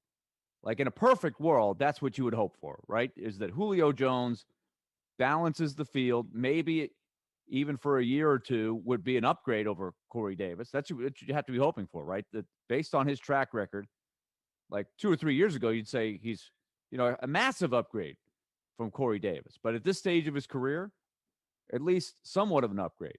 Special talent. Somewhat of an upgrade from Corey Davis. I think a little more than somewhat. I'm talking about at the age of the stage of their extremely career. Extremely generous with your evaluation of Julio Jones to Corey Davis. I mean, come on. Somewhat of an upgrade. Julio Darren, Jones to 9 Corey games. Davis. I mean, I'm talking really? about at this stage of their career. Willie, at 9 games last year, Julio had over 700 That means yards, and nothing then he to got me. hurt. It means nothing to me. And Corey Davis couldn't hit 1,000. But they play with a running back that had 2,000 yards. They throw the ball less. It's a different offense. The numbers aren't going to correlate. I'm talking They about almost what had you do in 2,000 the- yards receivers. Huh? AJ went over 1,000. Corey Davis was almost at 1,000. Right. And so so Julio Jones is not going to be targeted as much. But he could still That's be the a key. 1,000-yard receiver. He Yes, didn't absolutely. have to be a 1,500. Absolutely. But If he's willing to accept the role. And he's Well, if- 32. What role He may is not that? be healthy. I'm giving Julio Jones whatever he wants. Whatever he AJ wants. So you're gonna AJ's tell giving so Julio whatever Derrick he Henry wants. is doing. So Except what the about Derrick Henry? What I about think Derrick Henry? they Derrick worked Henry out would together. still be the leading running back in the league. I mean, what do you mean? What about Derrick Henry? Think you can't make it work? Oh, so nobody Somebody's be numbers. successful and Somebody's numbers are going to change. That's You all I'm can't saying. throw And and that run may the be ball? fine. That may be fine. But somebody's numbers are not going to be the same. There's only so many plays that you they have. already were going to change. Derrick's not rushing for 2,000 yards again. He's not. He's not. He's just not. If he does, I'll shave So you're my running a beard and totally my head different. and You're, everything. so the offense is going to completely change that. No, but he's not. completely But he's not rushing. Okay, this is what last year you had 2 receivers. One did hit 1,000. One almost hit 1,000, and you still had a 2,000-yard back. The league dictates. I mean, Derrick's not going to rush for 2,000 again. He's going to fall off. Now he could still rush for 1,500. He could be in the 1,300 range, and I think he'd be fine with that. But it's still going to change. And then if you add Julio, and Julio and AJ are both 1,000-yard receivers, plus you're getting a 1,300 to 1,500-yard receiver, I think everybody's going to be fine with their role. Did you guys listen to Tim, what he said? Ryan Tannehill threw the ball 481 times last year. That's 100 less than he did on the Dolphins, who didn't, for how many, he said, like 3 different years? And the Dolphins didn't exactly have a great, passing attack.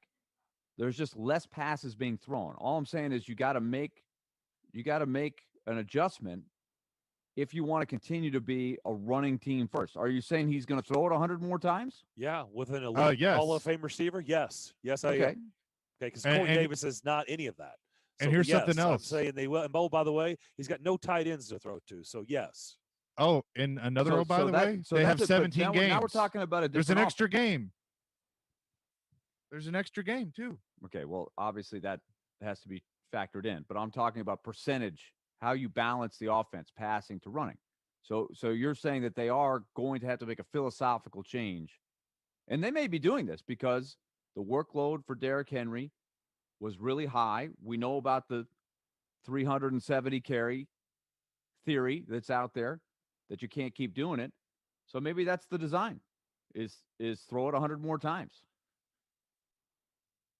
I got another He's case 30 I want he to is make on the 32. other side. Like, and you do wonder if you're going to pay, but if you get him for $7 million, then I'm in. If you can make that work? We'll come back. You'll make another case on the other side as we'll wrap up third hour. Darren, Daunic, and Chase next. Take us wherever you may go. There's going to be a whole lot of work going on. Shoot us in anywhere, anytime. I think he has some big play in him. Just search The Game Nashville in your app store and download today. And keep it locked on Nashville's best sports talk. ESPN 102.5 The Game. From the Fox 17 News Code Red Weather Center. I'm Fox 17 News Code Red meteorologist Dan Guthrie. Scattered showers and thunderstorms will continue to be possible this afternoon as well as this evening. High temperature, 85 degrees. More storms for the rest of the work week. This weather report brought to you by Hiller Plumbing, Heating, Cooling, and Electrical. Call the Happy Face Truck today. Plan ahead and plan for success. Put Lee Company on your team for all your facilities and home maintenance needs. We've supported the Preds since their arrival to Nashville and have serviced homes and businesses for 75 years. For the very best electrical, heating, air conditioning, and plumbing services, call Lee Company at 615-567-1000. Visit us at leecompany.com or call 615-567-1000. Looking for a big diamond? Genesis Diamonds introduces our Elite Collection.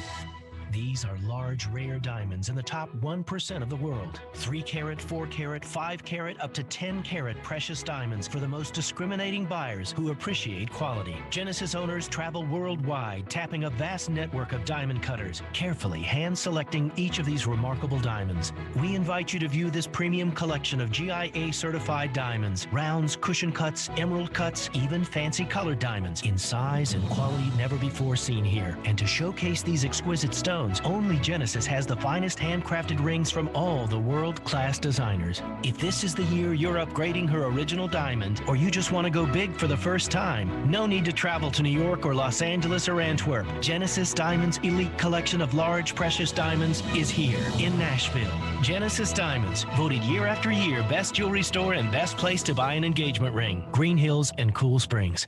Houston Clinic Orthopedics is conveniently located where you live and work. With over 10 locations in Nashville and surrounding communities, Houston physicians specialize in spine, joint replacement, knee, hip, upper extremity, as well as many other orthopedic conditions. At Houston Clinic Orthopedics, they are strictly adhering to all CDC guidelines for both their patients and staff safety. To experience world-class orthopedic care and to see a list of all Houston physicians and specialties, visit their website at tn.houston.com and book your appointment online today.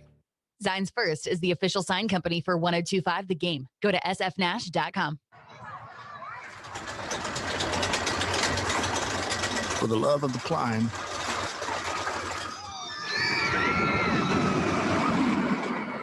for the love of the fall, for the love of knowing your kids' laughter is the sweetest music there is,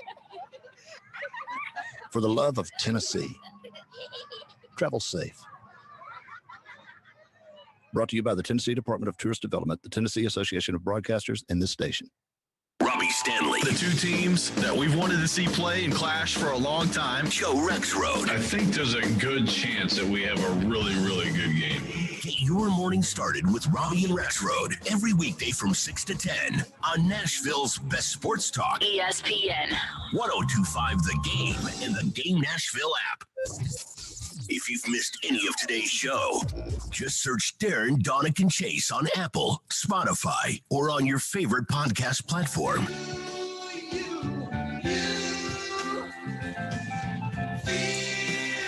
Doja 94.9 is the home of the Sounds. It's also the home of the official English radio home, the soccer club here in town, you know, Nashville SC. Listen on Saturday as Nashville SC takes on Atlanta United FC. Pregame will begin at 2:15. The match will start at 2:30. Keep that in mind on Saturday. Back here on Darren, Daunic, and Chase. We'll talk to Scott Burnside coming up to start the fourth hour of the program. Carolina coming out and saying if there is a Game 7, they will have over 15,000 in the building, in the arena. Ooh. So they will increase their attendance. So Trying to one up, huh? imagine that. Interesting. Right now we're talking about Julio Jones at JMK11158 on Twitter, tweets at us and says, no on Julio. His best days are gone.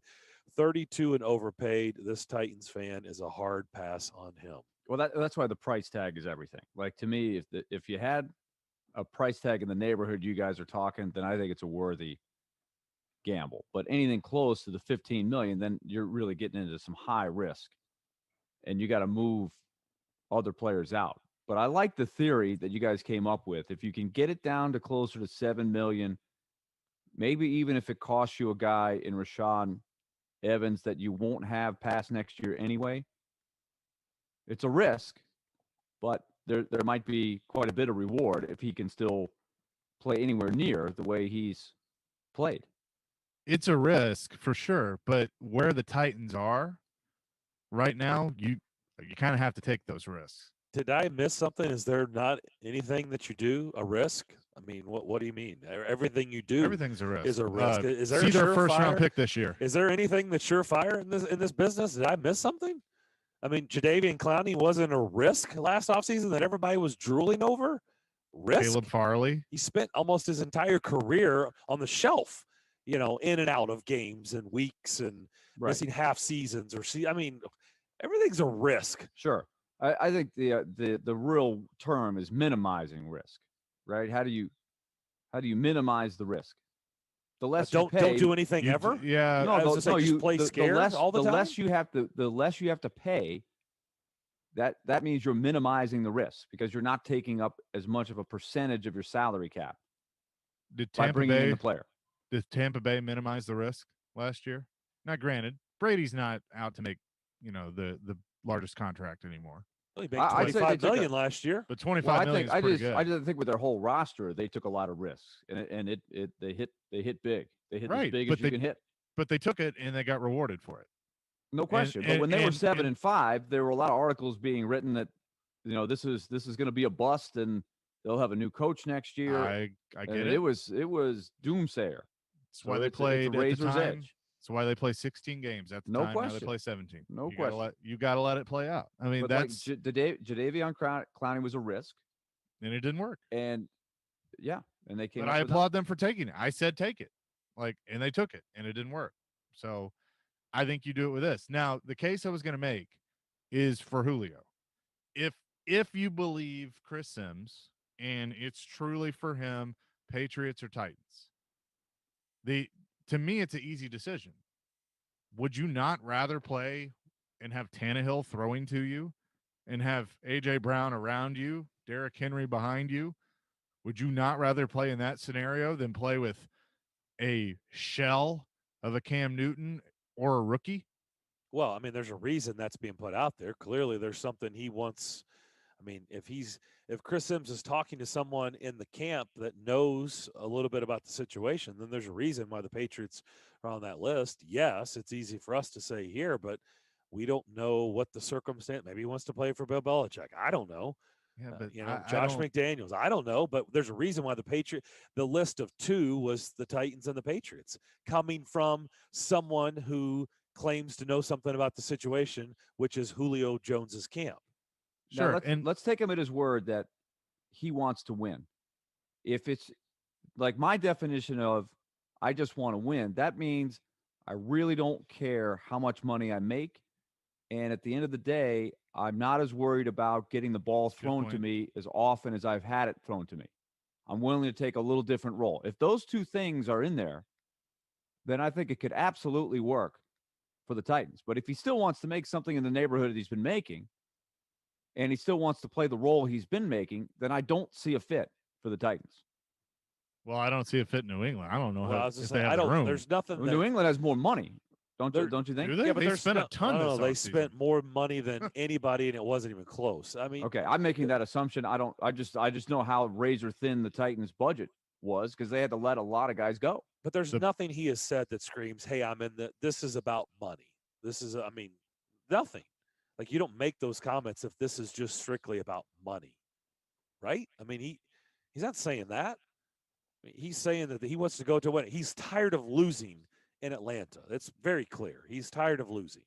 He wants to go somewhere else. I didn't say maybe he's ready for a change of scenery.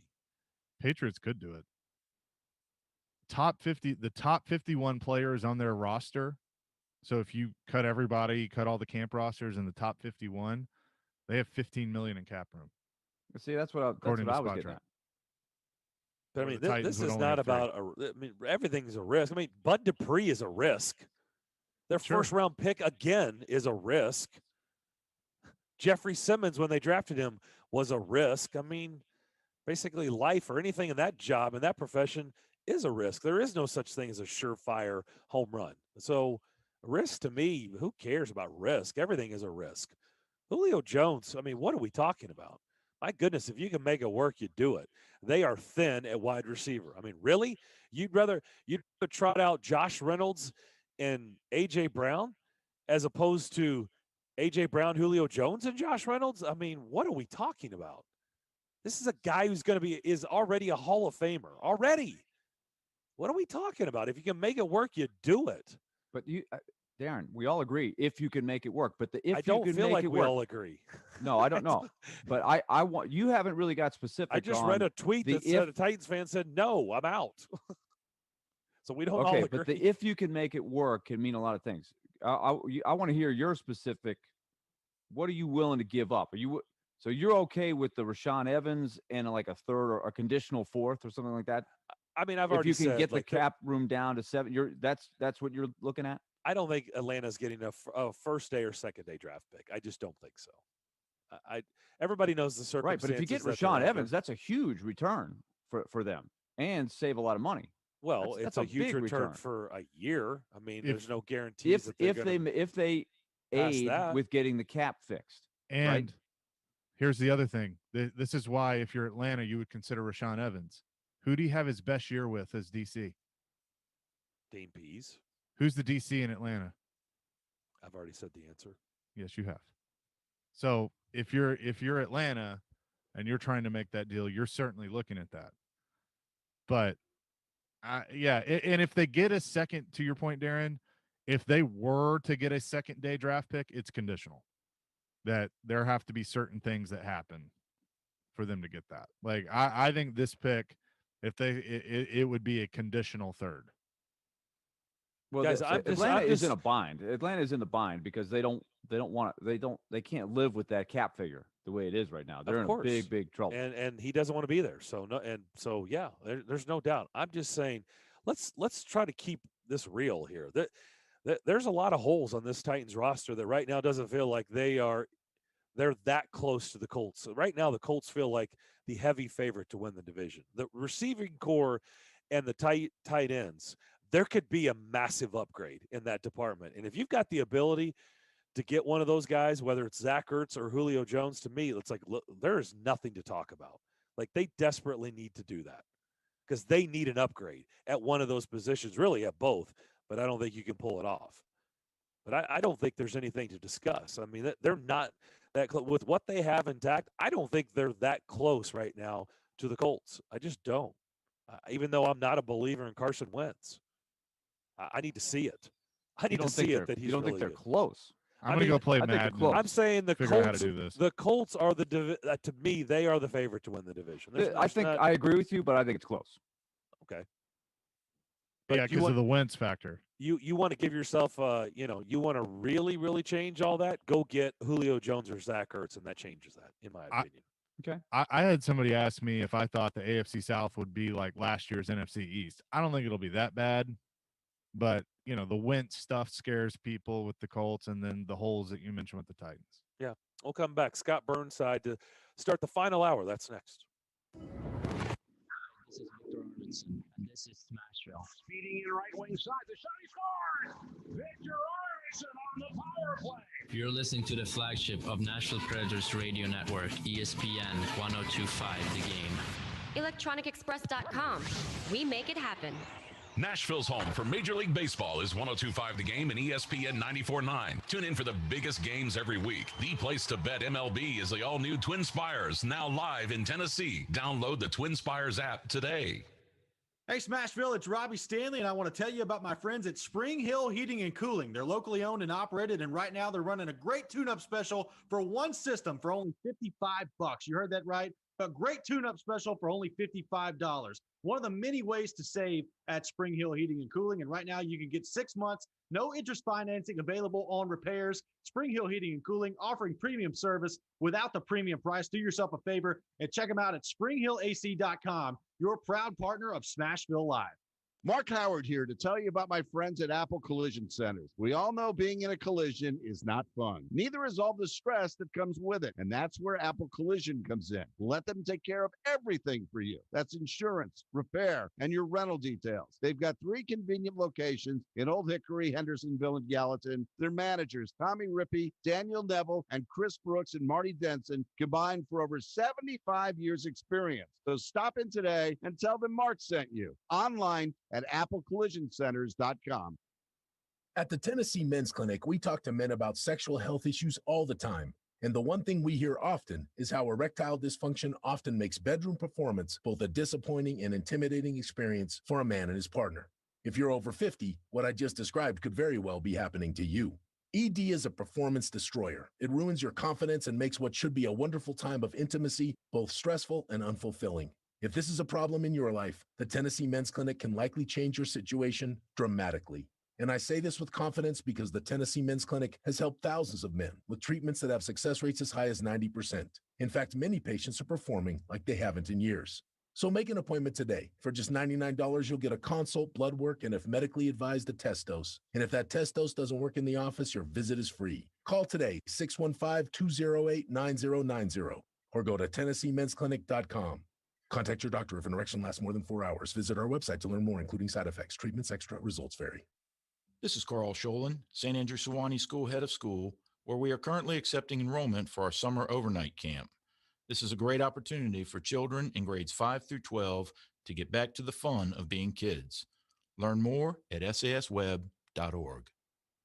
Nashville's best sports talk, locally owned, home of our Nashville Predators. WPRT FM Pegram, 97.5 Murfreesboro, WBUZ HD2 Laverne, online at thegamenashville.com.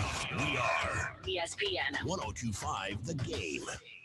Live from the Wholesaling Studios, powered by RumbleOn.com. It's time for Darren, Daunic, and Chase, with hosts Darren McFarland, Willie Daunic, and Chase McCabe on Nashville's best sports talk. ESPN 102.5 The Game.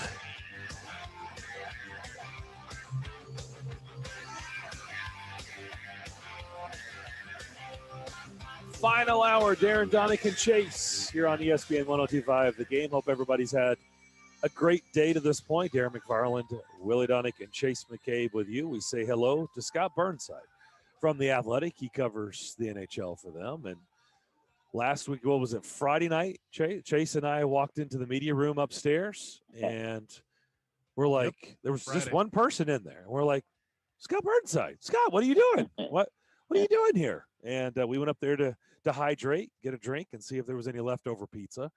And lo and behold, there's Scott Burnside covering the game. We didn't even know. It was in between one of the OTs, I think. I think you're right. I lost count. That was a long night. Scott, how you doing? I'm doing very well. It was between one of the OTs. In fact, I had to get some coffee. I was feeling a bit fatigued, which often happens to me on my trips to Nashville. There's a high fatigue factor. I don't know what it is. Maybe it's the atmosphere. Not sure what it is, but it was great to set eyes on you in person, and great to be in a real NHL building watching real NHL hockey. And what a series it's turned out to be. So yeah, it was great to cross paths, albeit as briefly as it was. I did put out my math. I did some math on the times led or tied in this series, and I put it in our text so Willie could send it to, some higher ups with Bally Sports, the TV truck. They do a lot of stats for the TV broadcast just to see if my math was correct. Willie has not said anything back. So I'm going to go on the premise that my Kentucky math was actually correct. The most important number is 12 minutes and 53 seconds. You've got that dead on right. And that's the amount of time that the game has not been either tied or separated by one goal. Yeah. I haven't checked the other two numbers, whether it's tied or one goal, but the 12:53 really says the story. I've got just over 200 minutes of this series. It has been tied. Right at 100, almost just slightly under 160 minutes that it's been separated by one goal. And as Willie just said, Scott, 12 minutes and 53 seconds that a team has had a 2 or more goal lead in this series. So to say it's been tight through 5 games, may be a bit of an understatement. Well, and you know what? I don't think I was surprised I don't think I'm surprised by the tightness of it, although I thought there might be more ebbs and flows within each of the games. I thought we might see more games, like game one, where, Carolina exerted itself and sort of ran away with things. And I thought maybe you'd see a game or two, where the Preds could do the same sort of thing. But really outside of game one, it has just been so outstanding, and lots of different styles of hockey. We've seen, those games in Nashville on the weekend.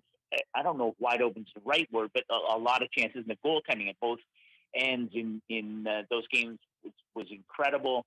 I thought there was a little bit more conservatism in the Preds game in Game 5 last night.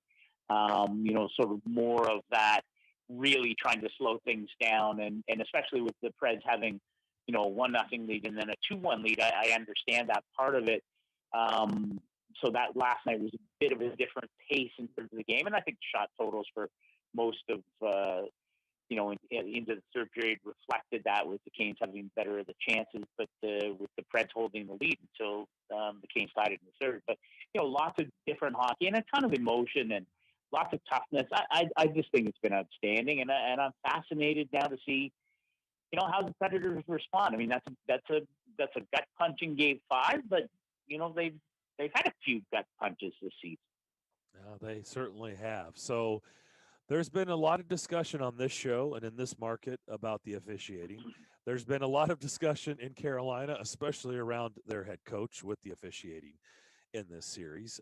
There's been a lot of discussion around the league about the officiating thus far in the Stanley Cup playoffs. Where are you at, Scott, with some of the calls that we're seeing in the playoffs? Are you okay with everything, or do you see where there's some valid points?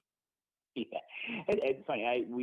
My pal Pierre LeBrun and I finished taping our two-man advantage podcast this morning, and it came up, and I can't even remember. Pierre was on a bit of a rant about it, and I sort of agreed with him. His point is, listen, we have every playoff year. We think this playoff year is faster, tougher.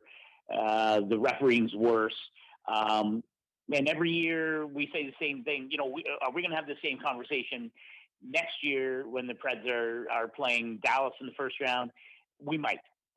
And I guess I will say I have a high level of disappointment about the whole officiating in the playoffs, but my disappointment is born out of years of lip service being paid to calling the standard, or calling a standard that is consistent from regular season to playoffs. And honestly, I think it's embarrassing for the league. I think it's a joke, but it is a given.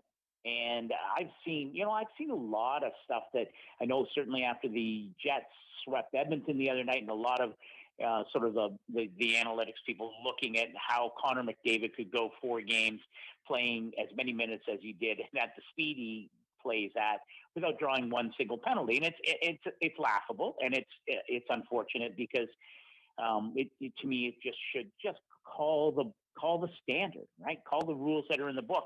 And in this, in a lot of the and by the way, Scott, to your point, this is a guy who draws a ton of penalties during the regular season. True? Yeah, well, sure. The skilled guys, right? They should. Yeah, and I don't know that for sure, but it wouldn't surprise. It should be. He's right at the top, I think. So, yeah, and I guess for me, it's the you know what I hate? I hate the cross check. I see Ryan McDonough got fined the other night. I thought, Ryan McDonough, who is, just a tremendous player. There were a couple of plays in that Tampa-Florida series that I thought supplemental discipline might be called for, right? And the cross check to the face gets fined the maximum amount. I mean, I just hate that part of it too. I guess I just wonder what it is that the league is looking for, and whether they care about the optics that the game is so different. Now, and the thing here's what I would say, though, is that when Nashville and Carolina step on the ice, and honestly, listen, I get it. If a coach like Rod Brindamore wants to speak his mind, I'm all for that. I don't think the gamesmanship, it doesn't exist. Officials don't give a crap what Rod Brindamore says. They're going to call the game the way they feel they should, or what their gut tells them, whatever it is. And as long as their superiors are okay with them calling the games the way that they are, that's going to continue. And so it affects both teams. Some nights it's one team, sometimes it's another team. And I guess the unfortunate part is that you prepare for a regular season, you play a certain way, you build your team, and come playoff time, I'm not saying it's turned completely on its ear every single game, but it is often enough that I think it's a real blemish on what should be the most competitive, compelling part of the NHL season. Talking to Scott Burnside from The Athletic. And Scott, I do want to ask you about the article you wrote because I thought it was great. Of course, those of us here that, already have known the names that you referenced, for years and have watched it unfold. It was especially touching for somebody like me who knows all those guys that you're talking about. But even from the outside, I hope people appreciated, just the theme of the article. And that is, it's more than just going to a game, right? It's just what it means to your everyday life, what these teams mean to our cities, right? Whether you're talking about Nashville, you just as easily probably could have gone to Raleigh or New York or Edmonton and found similar types of stories. But certainly you brought out some of the special stories that the Predators have to offer. Oh, well, thank you. And I do think, on one level, you are absolutely right that those kinds of stories, and especially given what we've been through, we've been talking a lot sort of internally, and again, Pierre and I on our podcast, and just how I just really feel badly for Canadian fans, and specifically, Leaf and Canadiens fans who've been waiting since 1979 for Toronto and Montreal to play in the playoffs. And that series is it's flat as a pancake. And that's because there are no fans there, right? It's completely devoid of emotion. And yet when you step into Bridgestone Arena and you step into PNC Arena in Raleigh, whatever it is they call it in Florida now, B&T, whatever it is in Florida, they got it jazzed up there, Amalie Arena.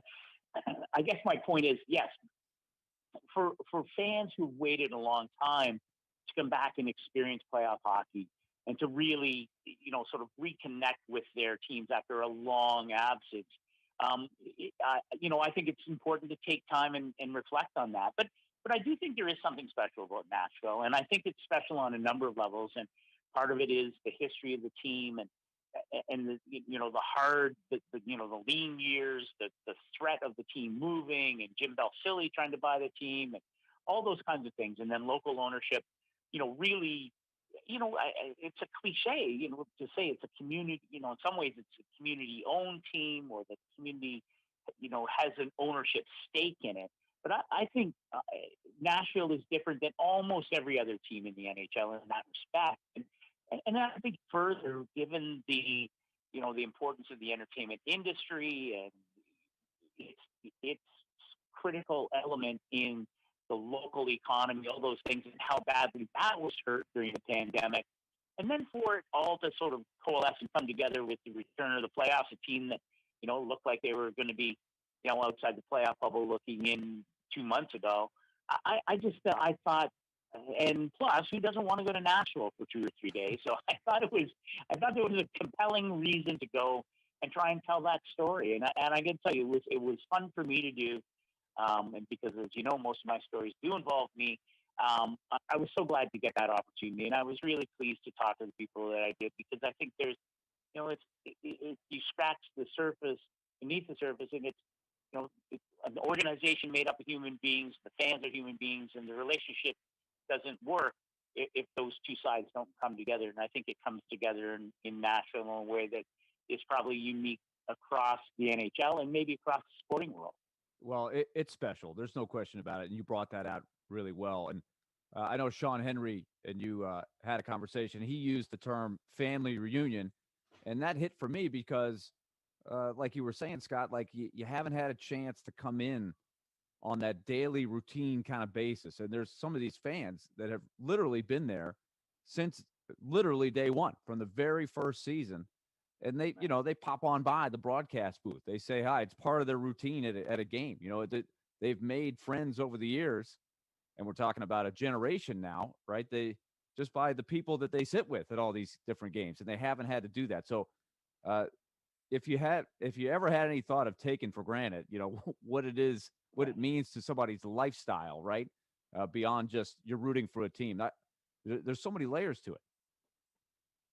Well, and I think that's and then maybe that's part of what you hope that at the end of, and I do think we are coming to an end of a long, dark period, to be reminded of things that are special and to not take them for granted, and to really relish the moment of being able to walk by, you doing your show and seeing people that you hadn't seen in months and months, and for people to come back to work whose livelihood is dependent on some level on the Predators and how successful they are and all those kinds of things. I think even all of the restaurateurs downtown and all of it's all interconnected, and you do forget that sometimes, and it's easy to forget when you've been sort of trapped in your own little bubble or own little world for a year and a half, that these things are important, and if we are going to get back to normal, then we really we need to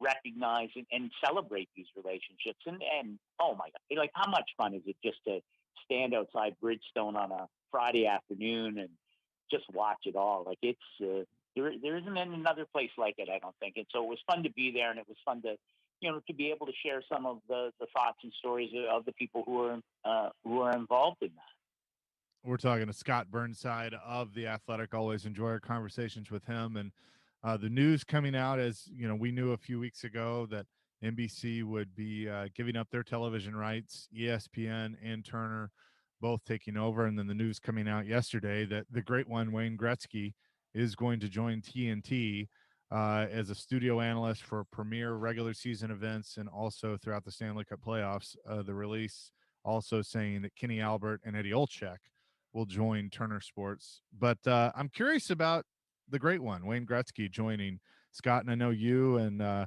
others have talked about it. Richard Deitch, friend of the show, you talked about it with him. But what are your thoughts on Wayne Gretzky moving to the television side with Turner? Yeah, no, I'm excited for it, and I don't want to sort of overstate my relationship with any of the players, but having spent some time with Wayne over the years, I'm curious to see how Turner Sports try. To me, the challenge for them now is how do you best take advantage of having the greatest player of all time in your studio, and I think there's been so much written or talked about, what's it going to look like with the NHL on Turner Sports, and will there be an equivalent of Charles Barkley on their basketball coverage, saying inflammatory things or saying things that, make for great, clips or hot takes or social media takes. Wayne Gretzky's not that kind of guy. Like he's not. And I that's absolutely okay as far as I'm concerned. And I assume that Turner Sports has done their homework and that they know that's not what they're going to get. But what they are going to get is a guy who knows the game better than anyone who's ever played it, who's done more on and off the ice, I would argue, than anyone in the game ever before, and maybe ever all time. Because Wayne Gretzky takes his stewardship of the game extremely seriously, and he will be well prepared for this, and he's going to be able to draw comparisons. He's going to be able to tell stories. He's going to be able to provide illumination on the game that no one else can. And I'm looking forward to that part of it. And I'm looking forward to see how Turner Sports draws that out. Because I think that's where his strength is going to be. But listen, the name recognition is off the charts. That goes without saying. The question for me is, okay, in practice on a weekly basis, how are they going to get the best out of Wayne Gretzky? Because he's going to prepare and he's going to bring his best to the table. But to me, it's up to Turner Sports now to make sure that they have a vehicle for him to really tell compelling stories and to share the game in a way that will be meaningful, not just to people who knew him as a player, but maybe new fans coming to the game who maybe just will start to understand Wayne Gretzky as an analyst, which is absolutely okay too. Well, and I think the cool part for me, Scott, is, you mentioned the name value. Everybody knows who Wayne Gretzky is, but a lot of today's hockey fan, they didn't see him play, or like me, they were really young when he was at the end of his career. He retired in 1999. So I think it's important to bring in some history with Wayne Gretzky, and that you'll see clips and things like that of the great one, and truly be able to appreciate what it was like when he played. Like, you guys all remember it, but I'm looking forward to it just from a history standpoint of learning a little bit more about him as the player.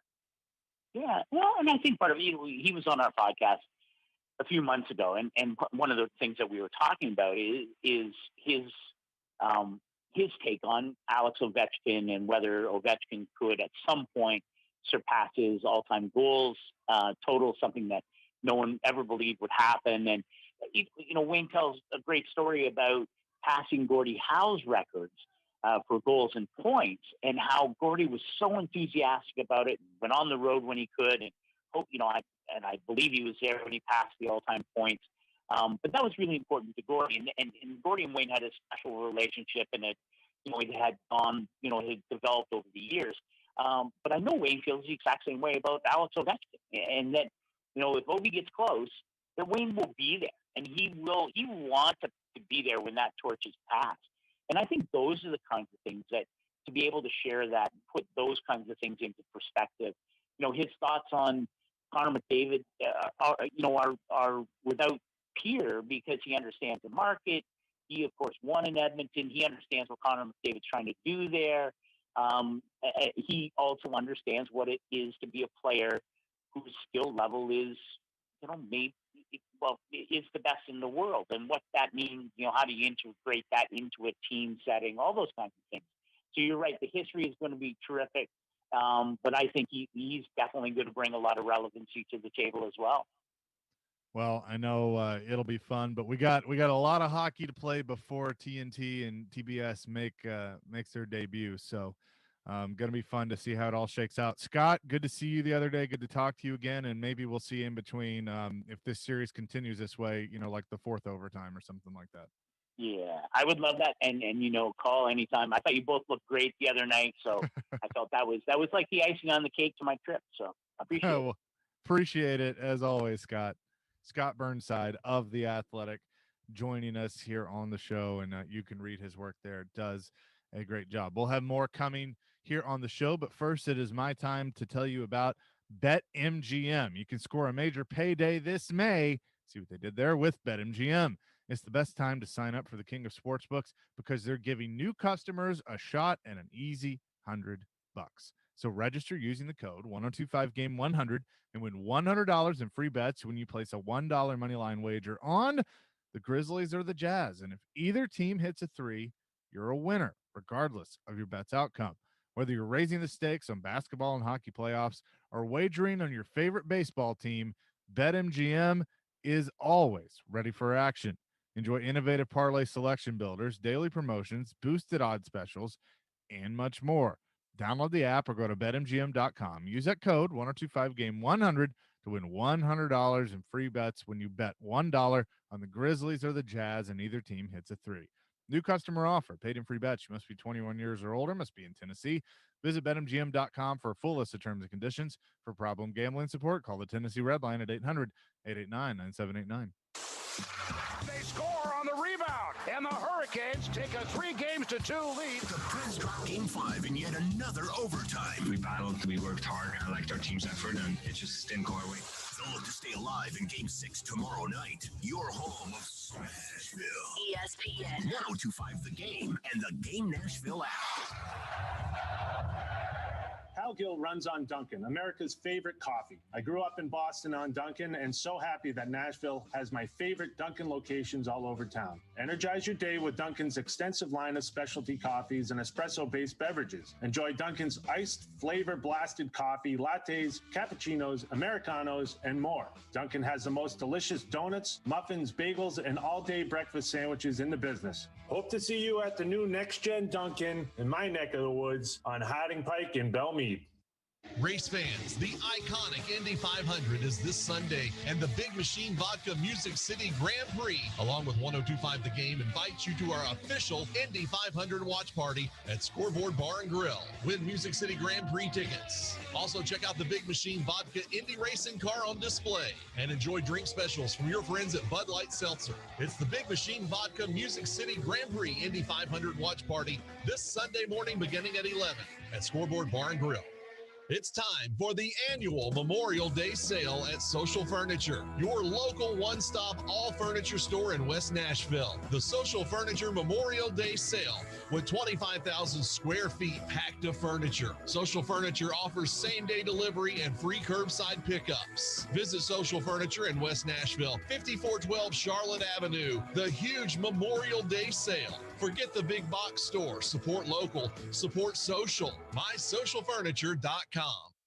The ultimate social experience is coming to Nashville. My Wine Society presents Blended Festival, August 13th and 14th at First Horizon Park, with live performances by Cascade, Lil Jon, Matt Stell, Blanco Brown, Bryce Vine, and more. Enjoy Blended's massive 100-foot wine tasting tent and indulge in culinary activations by Nashville's hottest chefs. There's also Blended's relaxing wellness lounge, the Maxim VIP Village, and a whole lot more. Get Blended. Tickets on sale now at blendedfestival.com. Tonight. And here it drives one. Deep left field. Irvin back looking up. Gone! The Nashville Sounds continue their series away from home against the Columbus Clippers. Swing and a miss, strike three. Sounds win. Coverage begins at 5:50 on ESPN 94.9 and the Game Nashville app. Hey, Nashville, this is Gary Bettman. You're listening to Nashville's best sports talk, ESPN 102.5 The Game.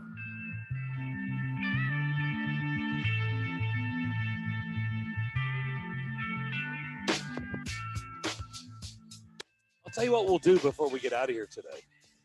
We'll give away some tickets to go to the Xfinity race next month, which, by the way, next month is next week. Yeah. Crazy. We'll do that before we get out of here. Appreciate Scott Burnside for joining us. Talking about the officiating. It is a well-discussed topic around the league right now. People are not happy. We've talked about it on this show. Do we think that how big of an issue is this, and why do we think we're having this discussion? Why do you think this is happening? Well, that's the question I wanted to toss out to you guys to start the discussion. Okay. Is it really any different this year than it is any year? Honestly, good question. You mean I don't know. the Do you have a feeling one way or the other? I don't think I it's don't that think so. different than it is every year. Okay. Every year there are extremely controversial calls, difficult calls. And if you try to put yourself in the shoes or the skates of the ref, you say, what would you do? There's no easy answer. Like, this is one thing that I know has been getting tossed out a lot. Hey, just call the rule book, right? Have you guys heard that statement? Yeah. There's an article in The Athletic. People are talking about, just call the rule book. You ever looked at the NHL rule book? You don't want that. Honestly, I wouldn't recommend it. But you could, if you did, you would appreciate that is an impossible throwaway statement that has no, like, I can tell you, Stu Grimson, he has read that rule book. He's an attorney. He has read that rule book backwards and forwards. There were some times he and I would look at a rule. We'd be sitting on a plane ride. He'd be reading this rule, and we'd both be kind of looking at each other going, now, how in the world are you supposed to interpret, Rule 1.3, Section 4, it's got like 3 or 4 different subsets of what you do about this. And I know what they're trying to do, but it just makes things more complicated, and it is impossible to interpret that. So call the rule book is that to me makes no sense at all. Let me get they're trying to call the rule book. They're trying. Let but me when give you you look some at the props. subtleties of the rules, that's impossible. I'm trying to give you some props for last night. I think it was it a hand pass or slapping it down there, and you nailed it. That was a good job. Good pull by you. I think that's right. Do you know what I'm talking about? I know. I think I know what you're talking about. It was right in front. Carolina. It was Carolina in the offensive zone, and I think it was it a hand? Oh, yeah. Soros was going to try to catch the puck. He grabbed they it, right? batted it. And I don't remember who did it. And yeah, a Carolina player batted the puck before batted Saros could catch it. Wasn't it like Martinook? Maybe I Might have don't been. remember. Might have been I don't Martin. remember. But that was a good pull by you. And I know you guys go to the summit in Right. New York, and you Yeah. learn about the rules every Well, they year. bring in officials. It's great. They bring in the head of officials, Stephen Walcombe, who is such a great, even-keeled guy. And one of the parts of the job that you have to accept is you're going to get an earful from somebody every day about something, right? And you try your best to listen to the feedback, turn around and teach the officials, break in new officials. It is such a tough job. And I'm not so sure that hockey's not the toughest to officiate of any of the games because, think about how many officials there are It on a might football be. field, right? You got you got two guys out there. Now you got two linesmen, but you have two referees that call the penalties, and you have all that space out there. There's got to be stuff that you miss, right? And they know it. And it's so fast too. It's so fast. By the way, Joe West, speaking of that profession, is set to break the MLB record, right, for games umpired. Isn't tonight like 57, 40 or whatever? He has been around He's done forever. over almost 5,800 MLB games, and I think Wow. I think tonight is going to be a record for him. I'm pretty sure I've seen that. So, I mean, just 5,700 and something MLB games. You remember at Bridgestone? In fact, it was at Bridgestone Arena, which I guess at the time it was not Bridgestone Arena. Whatever the name was at the time. Do you remember when Joe West came and did our show? Yeah. Oh, in I person? remember well. Yeah. In fact, who was the MLB player that was there that night with us? Was it? I don't think I was remember. around yet. Dan Ugla, maybe? Yes, it was Dan Ugla. It was Dan Ugla. It ugh. absolutely was Dan Ugla. He was on site with us as well. Dan Ugla. Don't What? get me started on Dan Ugla. What? Biggest waste of money. Wow. Okay, but let's get back to the original question before we go down this rabbit hole, before Chase starts Thank you. going on a diatribe of ex-Braves. But do you think the refereeing is – I know what the headline is McDavid, right? McDavid draws a lot of penalties. We've seen Predators-Oilers games where you look up, you're like, oh, that's McDavid. He gets the call, right? But he is so explosive. He's a guy that in order to contain – you have to see how much you can get away with. It's the only way you can contain him. He draws right? a ton of penalties. And he didn't throughout the draw a course of the single regular one season, in the not series one. against the Jets. And so all of a sudden, people are going crazy up there. How could that possibly be? It's got to be true, right? And somebody did a study, I think, and looked at all the tape and said, if you went as a stickler by the rule book, you could have called X amount of penalties. And it was based a on the high number, context. very high number. Yeah, it was a very high number. In But 4 games, by the way. But it gets back to the whole principle that that we've been discussing a lot throughout this series that we've been watching, and that is that you can't call everything. You're trying to balance. It's a feel, right? It's an art form. It's not just a robotic kind of thing. You're trying to manage the game as much as call everything you see. But don't you think there is some validity to that? Don't you find that hard to believe?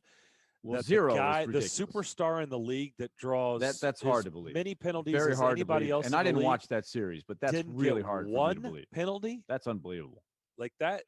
I mean, and Edmonton on it's the power play. By the way, he only had his lone goal in the triple overtime loss. That was his only goal of the series. But he was not. Don't really you think big that's a factor. little hard? I mean, look, I don't know if it changes the outcome of the series, but don't you think there is something to that? Isn't that kind of hard? What's That's the kind of a something? hard pill Just to bad swallow. officiating in that series? Probably so. But I mean, how could you not think that when all of a sudden Winnipeg figured it out? That nobody else has ever been able to figure it out since he's been in the league. But Winnipeg figured it out in 4 games, what not to do, and not, or what to do and not get called for it. I mean, I find that hard to believe. Nobody else has been Yeah. able to do it. I have no idea how that happened. I don't. From I don't. afar. I believe in coincidences, but not that one. Coincidence. I will say that I do think overall, I would say big picture, Willie, I agree with you. I think that, I think we're in the moment, and we probably have had this discussion every single year. But I will say there probably is also something to some of the points that are being made. I mean, for example, last night we've already talked about it. Matt Benning, really? Let's just say the reasoning was third man in. Like, this is the Stanley Cup playoffs. There were 104 hits last night in that game, according to the stats. I'm just repeating the stats. Yeah, there were 104 hits. It's a physical game. It's the playoffs. And okay, you want to send, Cunnin? Okay, get it. You want to send who was it? Svechnikov. You want to send him to okay, get those guys. So I get it. That play, fine. But we've seen third man in before in the league. We know what that looks like. Is that and that's okay, Yeah. game 56 you want to call that, but really you're going to call that in the playoffs? Like I've seen blatant third man in and they haven't called it. Yes, in the playoffs especially. So Right. isn't there's got to, I think there is a little bit to it, but probably overall big picture, Willie, I would say, yeah, we probably get caught up in this trap every single year. But I also have a little bit of, there is something to this. Let me take it this way too. Do you guys, because we all know that playoff series are going to be intense, and especially the longer they go, they're going to get even more intense because the teams, they've seen each other over a few games. They don't like each other. It's just that's playoff hockey. But do you think in this series in particular, it's a little bit more because last night was what, the 7th game in a row that they've played each other? Mm-hmm. They saw each other 8 times in the regular season, and I know that that's the format for the entire league, but I think there's a little more of that intensity and that dislike for one another because you've played so much throughout the regular season in a short season.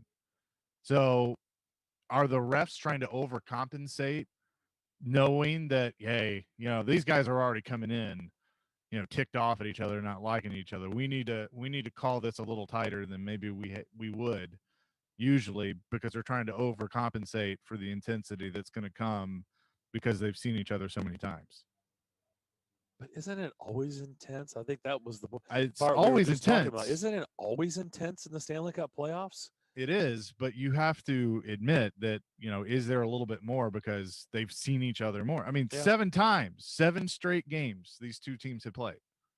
That's a lot. That's a playoff series right there. They go in 7 and they could get 9.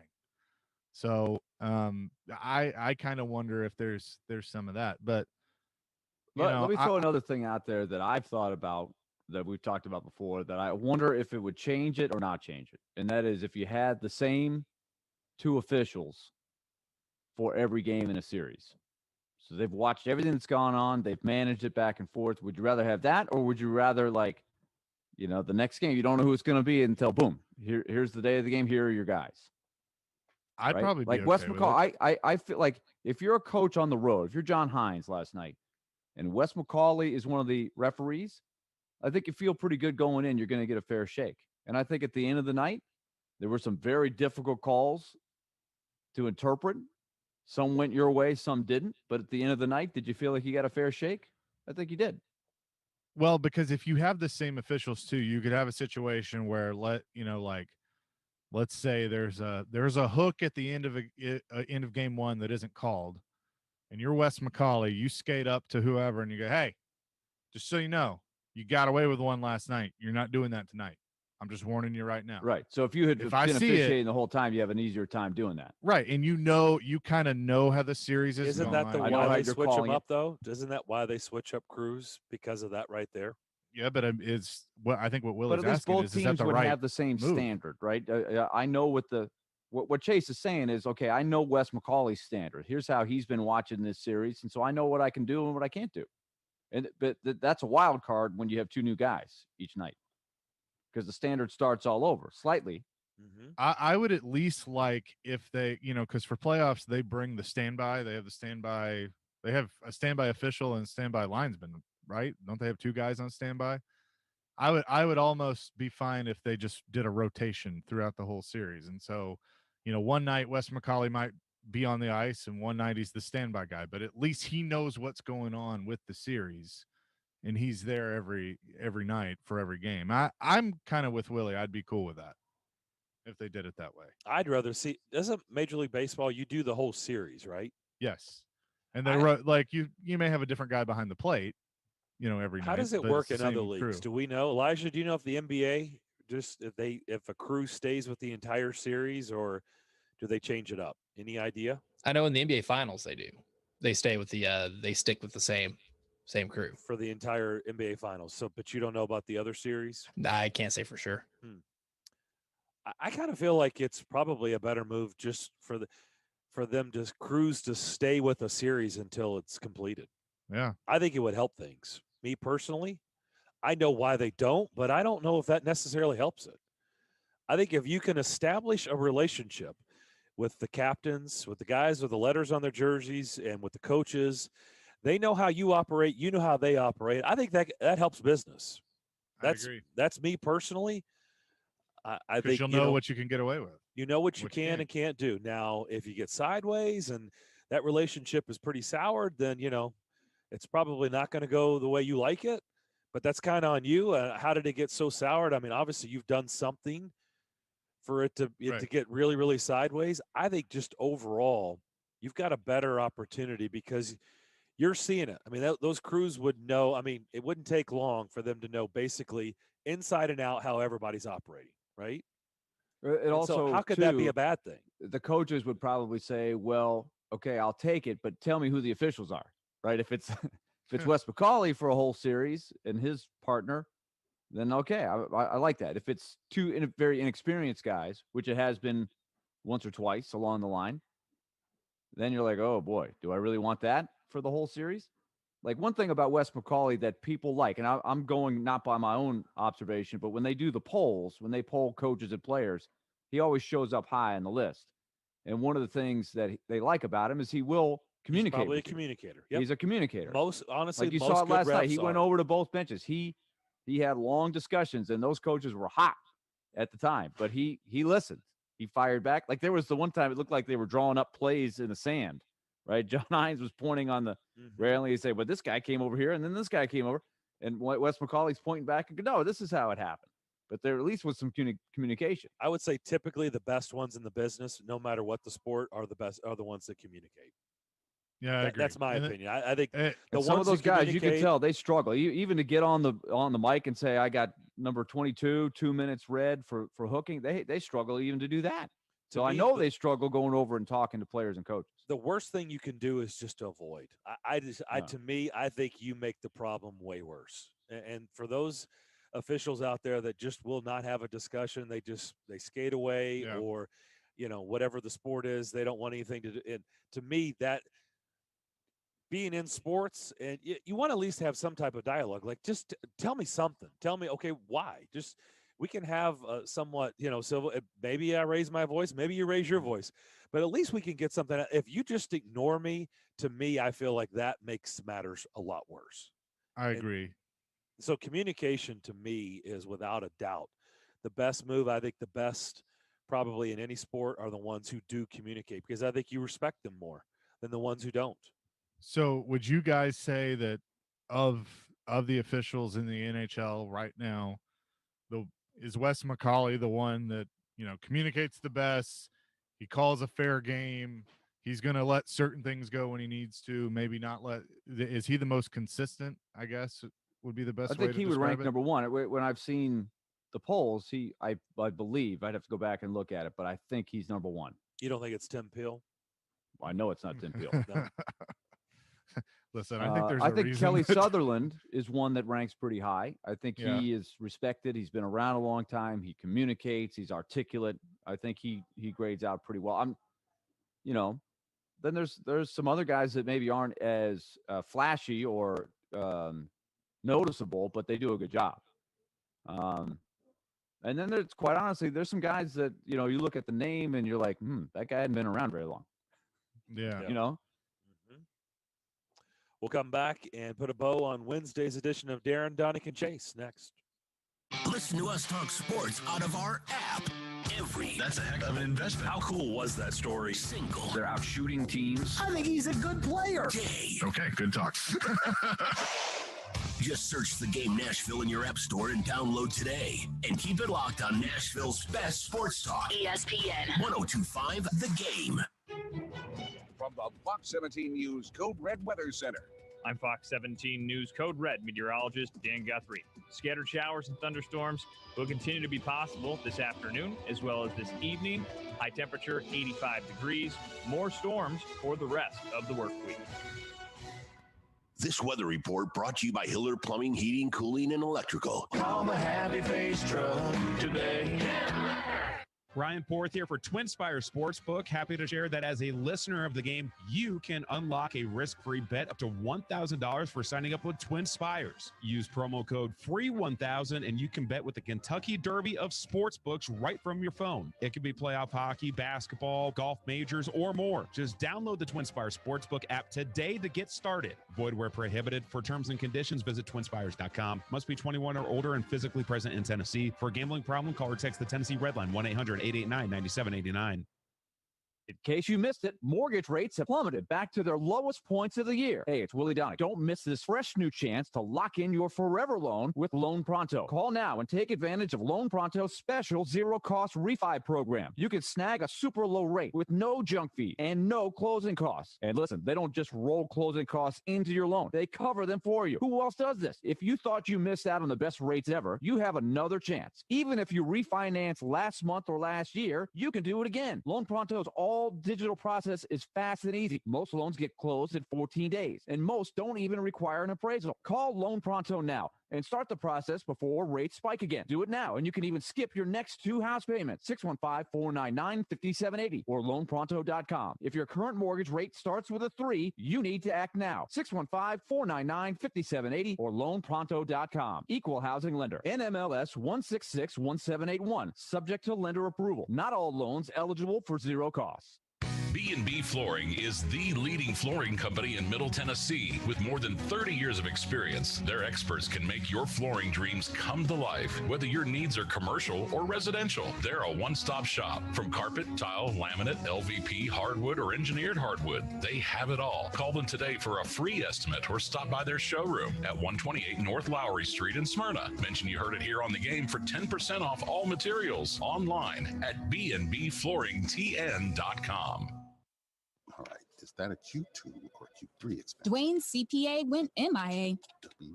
To keep his books and his sanity, he needs to find a replacement ASAP. Hey, Johnny, have you ever heard of a fungible good? Indeed can help him hire the people he needs. I need Indeed.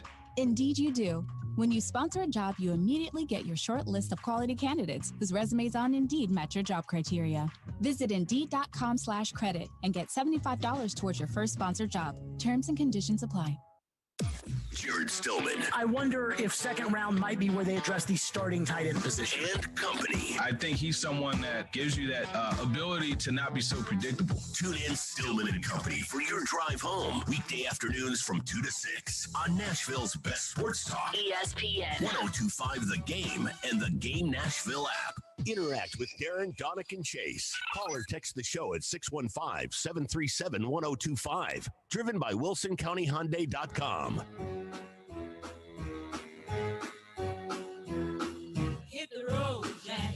Don't you come back no more, no more, no more, no more. Hit the road, Jack. All right, here's your question for some Xfinity race tickets. The previous winner got a guitar at the Nashville Superspeedway. Who was the artist? Who was the artist for the, who did the artwork on the guitar for the trophy? It was a very specialized trophy that a lot of drivers coveted here in Nashville. But back, not this go around, but the first go around at the Nashville Superspeedway, who was the artist? Tell that to Elijah right now.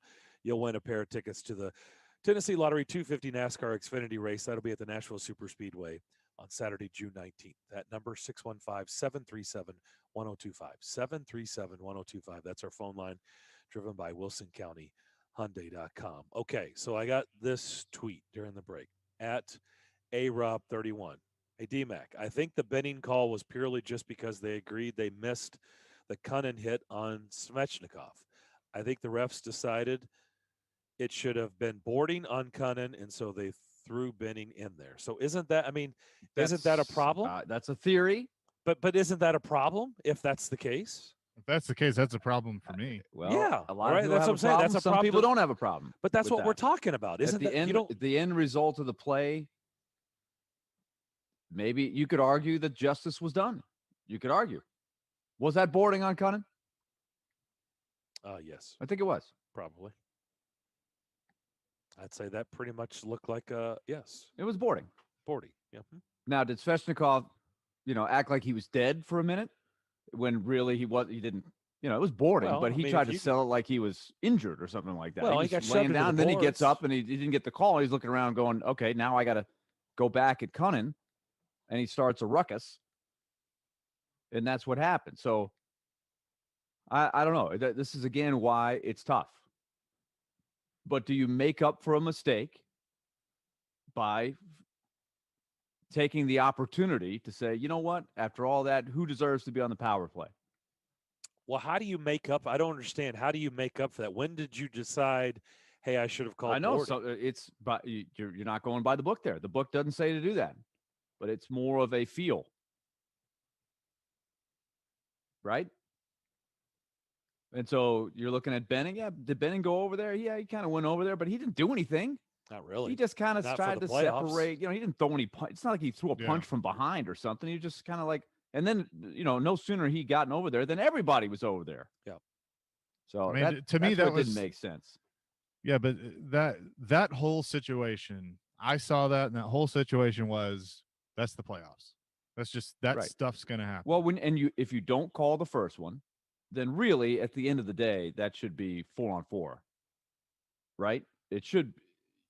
So but those are the two cool schools of thought. Like if you upon review, when you're sorting it all out, if your linesmen are saying, "Hey, Wes, I did kind of think he boarded him on the first one," then they're like, "Okay, we're justified then in giving the extra 2 to Nashville." That there's some common sense to that. Some people think that that's completely wrong to do that because he didn't call the first penalty. They didn't in real time. They did not That's call how a I penalty. look on at that. it. If you miss it, you miss it.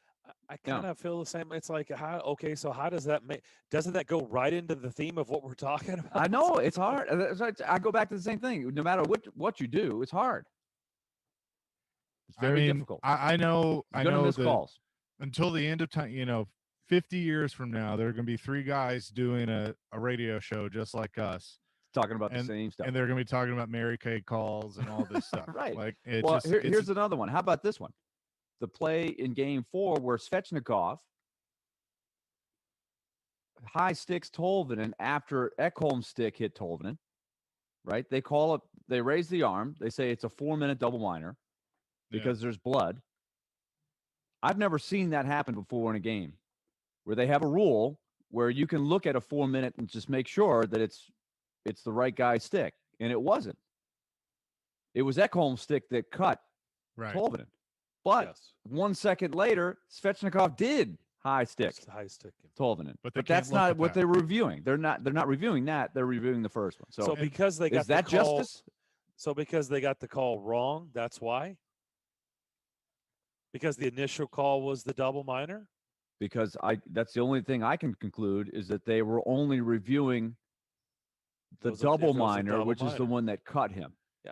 Here's what I've never understood about replay with hockey, with football, with anything, that you challenge or you're reviewing a certain thing, but you clearly see on the film that something else occurred, but because you're not reviewing that, you can't, like, if you're looking at pass interference and there was a hole, or you're looking at the spot of the ball and there was pass interference, you can't change because that's not what you're looking at. I'm like, if you see it in your replay, just replay. You're looking at the whole play. So if something comes out of it, I say do it. But that's just me. I guess Adam Vinatieri at 67 years of age has said he is retiring from the NFL. So no more Adam Vinatieri.